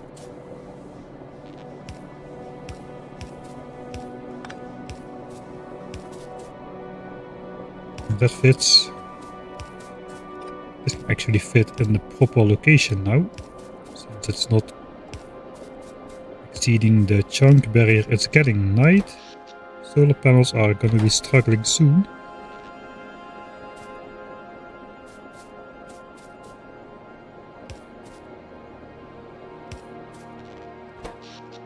Okay, we have connected steam again. Just in time.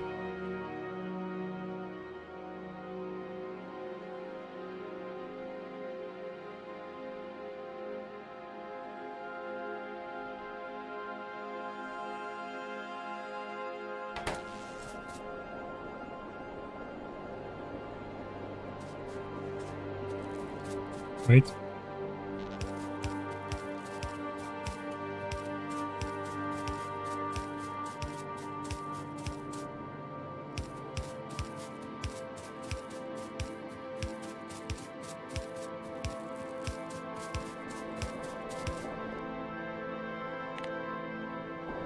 So we're gonna have more horrible zigzag power lining confirmed.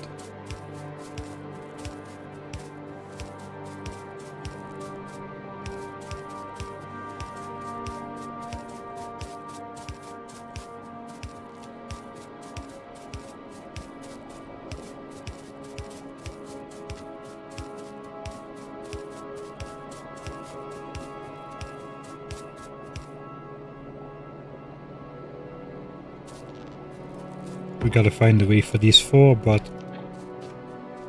we can do it a little bit later. Could use this for steam power as well. Can I fit? I don't know, maybe. Let's first build it the way we envisioned it now.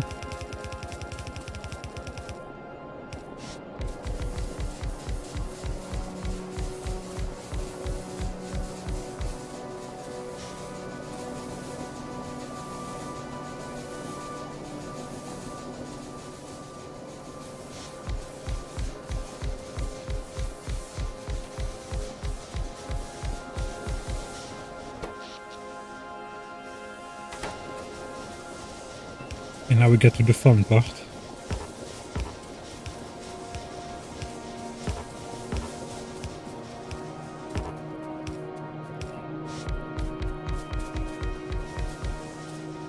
All of that is powered. I think if I first place these pipes as well, I have a lesser chance of misplacing my steam turbines.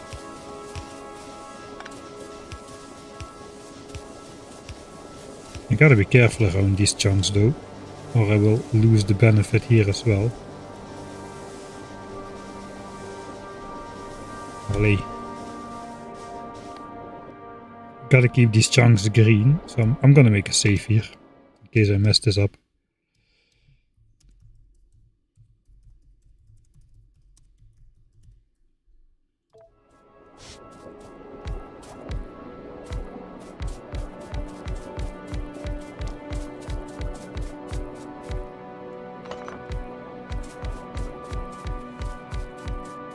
Okay, it is possible to misplace, but it's actually not too bad. And this line is just a straight again.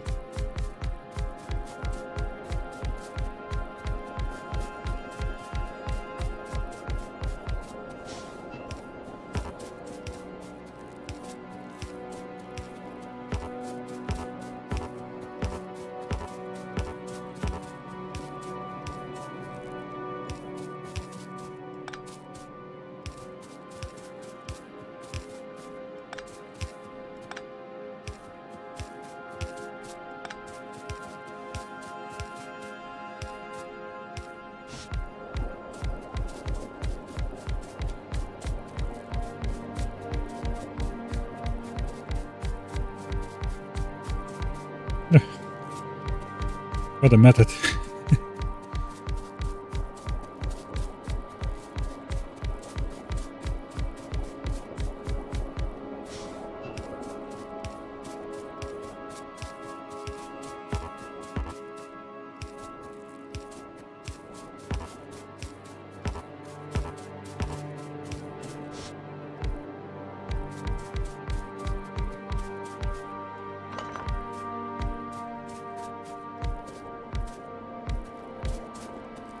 Potent decay or no potent decay? That's the question. It's a question though about which we don't need to worry yet for a very long time.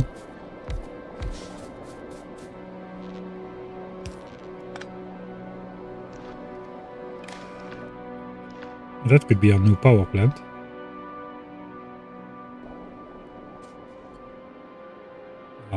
We need to connect it on the other side as well.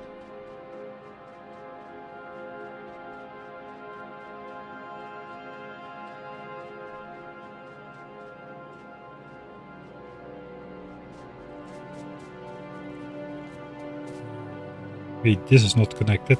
This steam pipe needs to be connected all the way.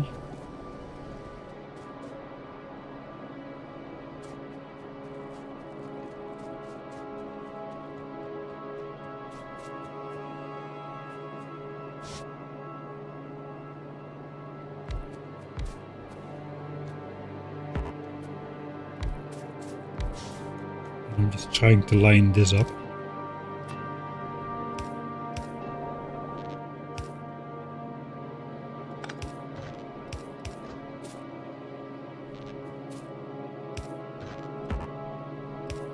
Some more undergrounds probably don't hurt.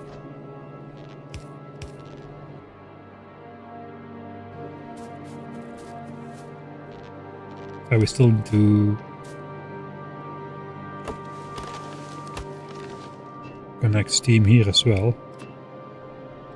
Would be as easy as do this, really.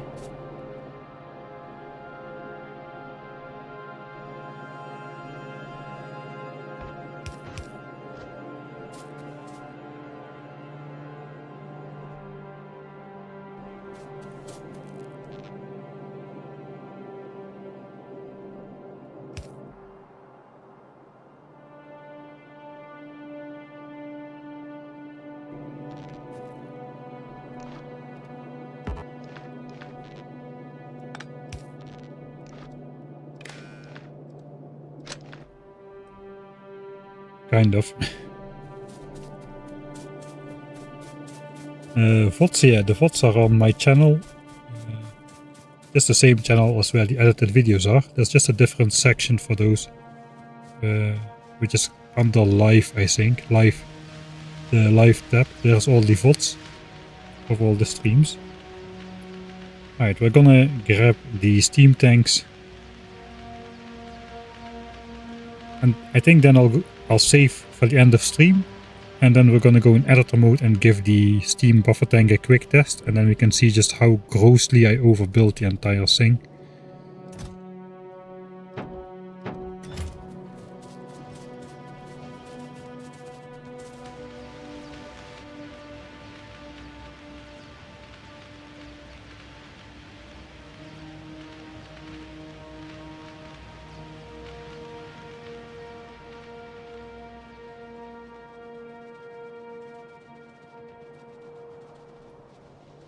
Which nest will be the first target? It's gotta be this one. I don't even remember where it is.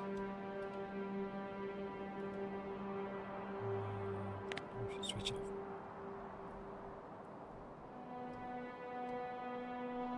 Okay, wait, the radars are off. I cannot see it.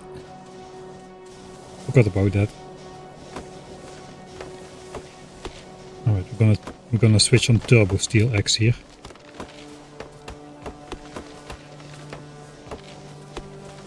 So yeah, I have to figure out where to put the radar steam engine still. That's a separate power network. Alright, here's how to place 100 storage tanks without it being annoying. Just don't rotate them. Everything will be fine. Gotta be careful with this line to not go over the edge. So let's do that one first. Yeah, I see nothing wrong with this storage tank. It's gonna be absolutely fine.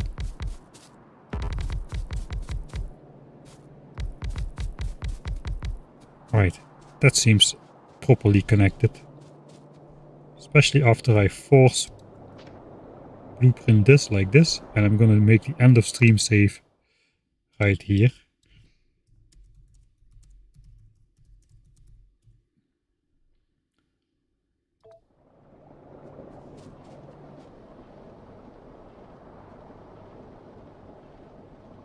Because this is probably way too big. I can probably like cut these 30 ones at the end here and just fit those into this chunk instead.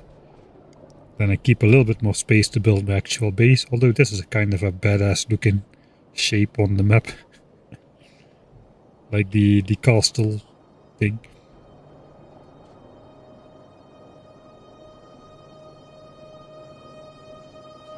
No, these are the missing ones. Like this is only 396. I think now we got 400 again. Yeah, now we got 400. So now we got double steam power capacity. Yeah, let me actually load the end of stream save because Okay, let's disconnect that.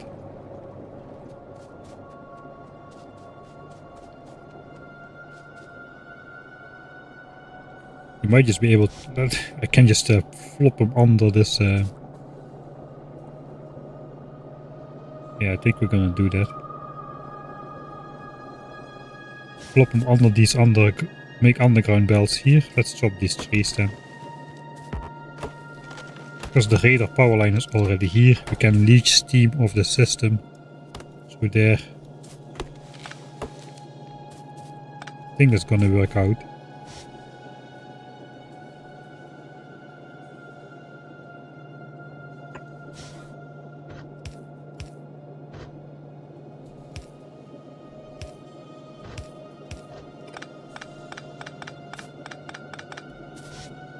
One.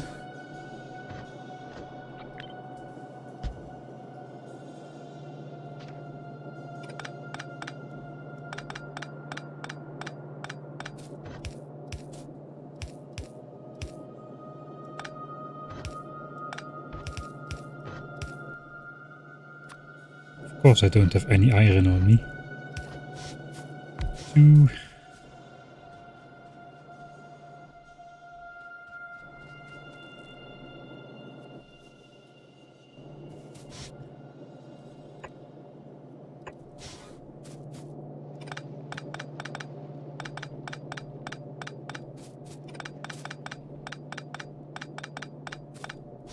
It's not night yet.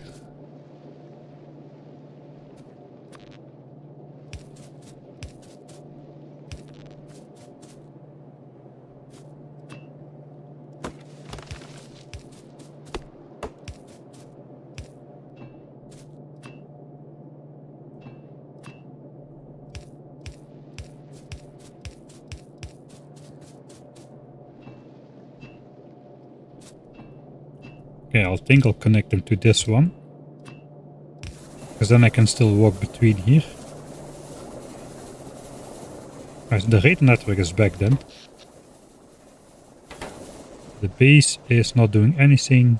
Probably I need to get disconnected before the coal runs out. This means I just need some iron.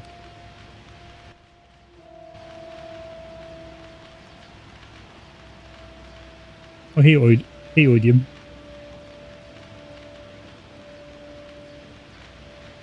Yeah, we're about to end.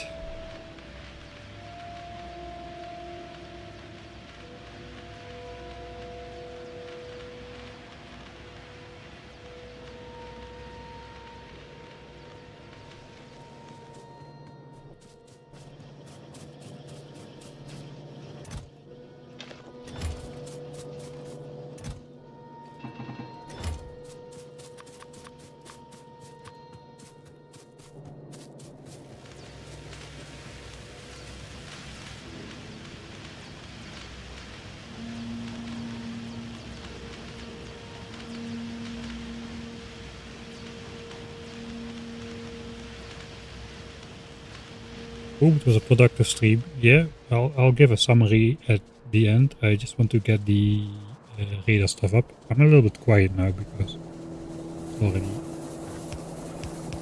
past the bedtime. Alright, coal crisis averted.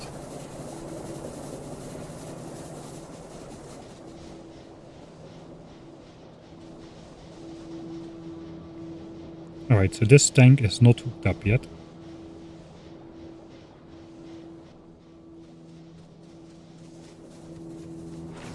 In fact, let's try pumping it empty instead.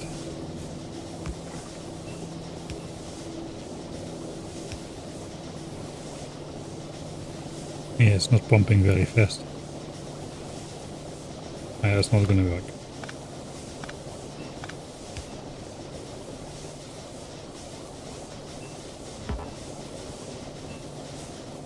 Alright, so this is now disconnected. It is disconnected from the actual network here. 141k is in there already. It's like 6 tanks worth of steam. So now we're gonna make the end of stream save. With the power plant doubled. And we can go in edit mode.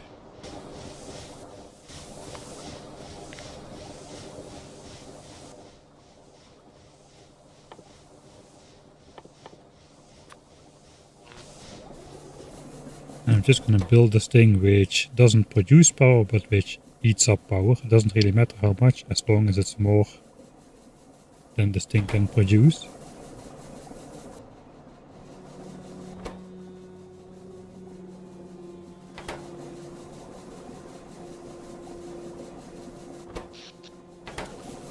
And it's on the home network.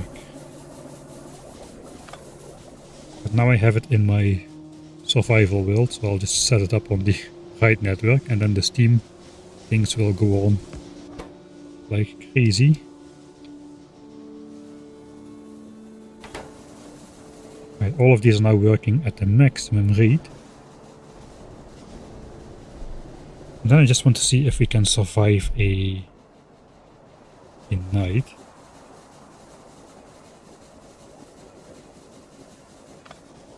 Which means I actually should be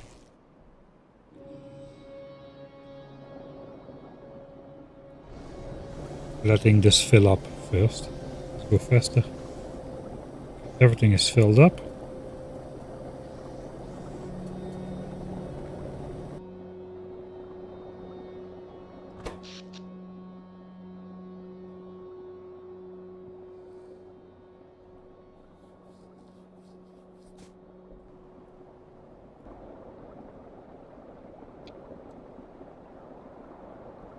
I think now it should be turning night soon. Okay, so as soon as this starts to drop, yeah, right now it starts to drop.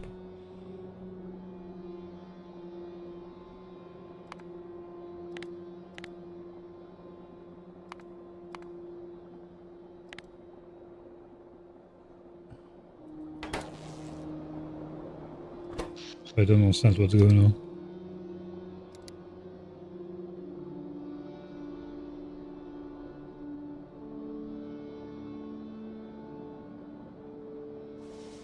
Alright, there we go.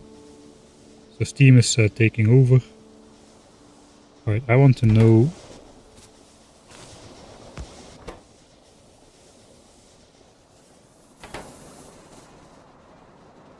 if we run at the full 400 megawatts for the entire night.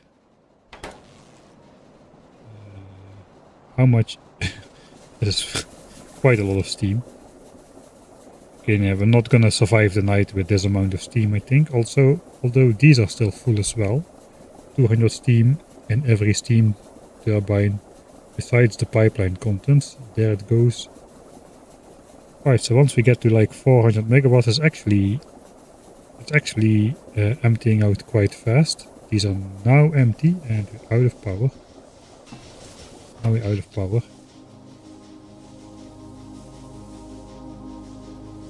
Even before the solar panels completely switched off. Alright, so maybe this thing has a merit.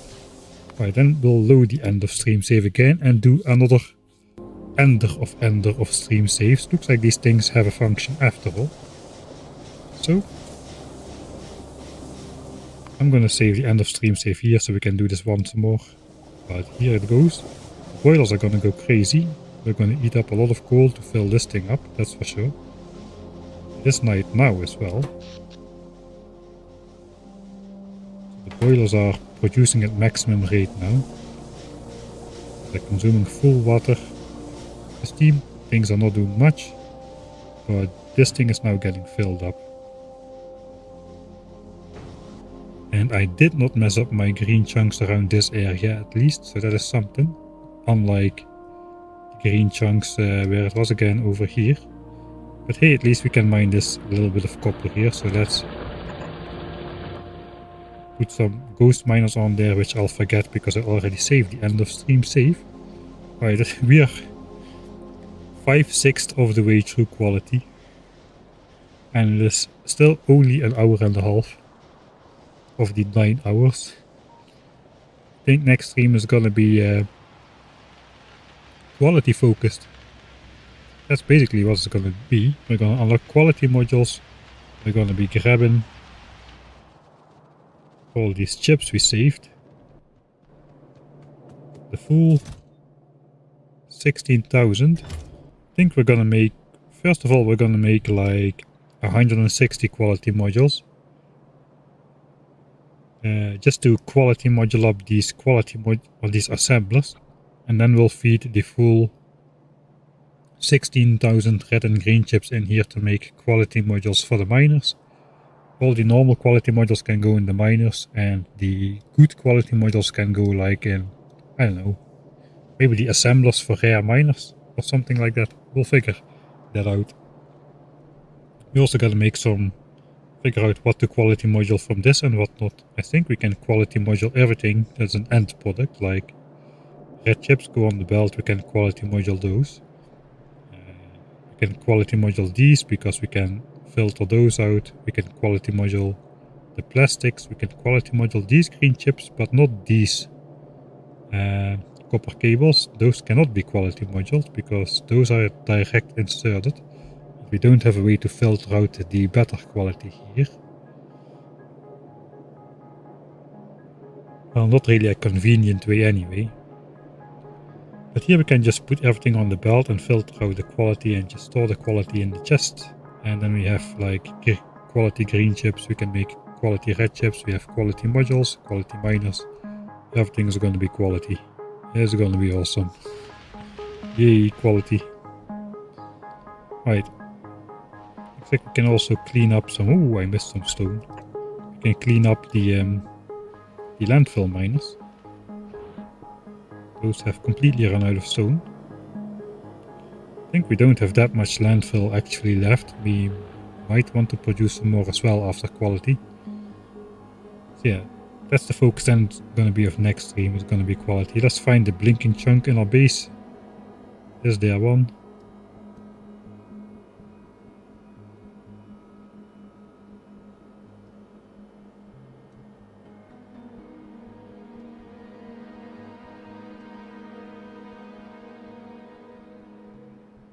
Don't see it. Might be off the map limits.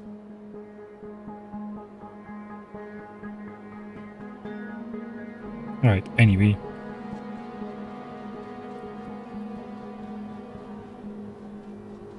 I'll walk under the labs for the final goodbyes. 1.5 hours, and then everybody's favorite and least favorite part can commence. And we also gotta hook up the other labs by that point. We also need to place more solar panels still, because of course, but we don't really need to actually.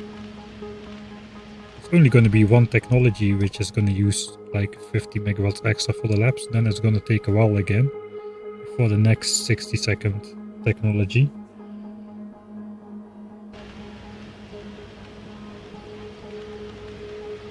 So we can run a little bit extra steam, but we can also expand the solar field out here. It's not really a big issue. We have space to put more panels. On this side we can go up here as well in the forest. Yeah, plenty of options. There's a chunk. Alright. That's gonna be all for today. What's the reason for storing steam? It's basically to produce more power than the boilers can supply, and we can, as we are in the day running off solar panels, we can store up steam during the day, which we then can spend in the steam engines during the night to make more power, twice the power basically than the boilers can produce. Quality engineer mod. Oh no. No, I'm not gonna install any mods. This is default settings.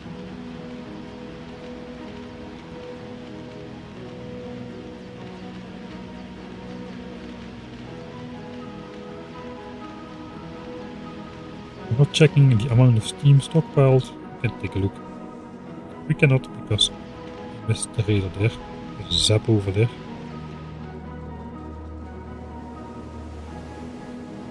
It's already almost full. 2.4 million. I mean, technically this should be 2.5 million plus whatever is in the pipes. 2.6, 2.7 million at maximum.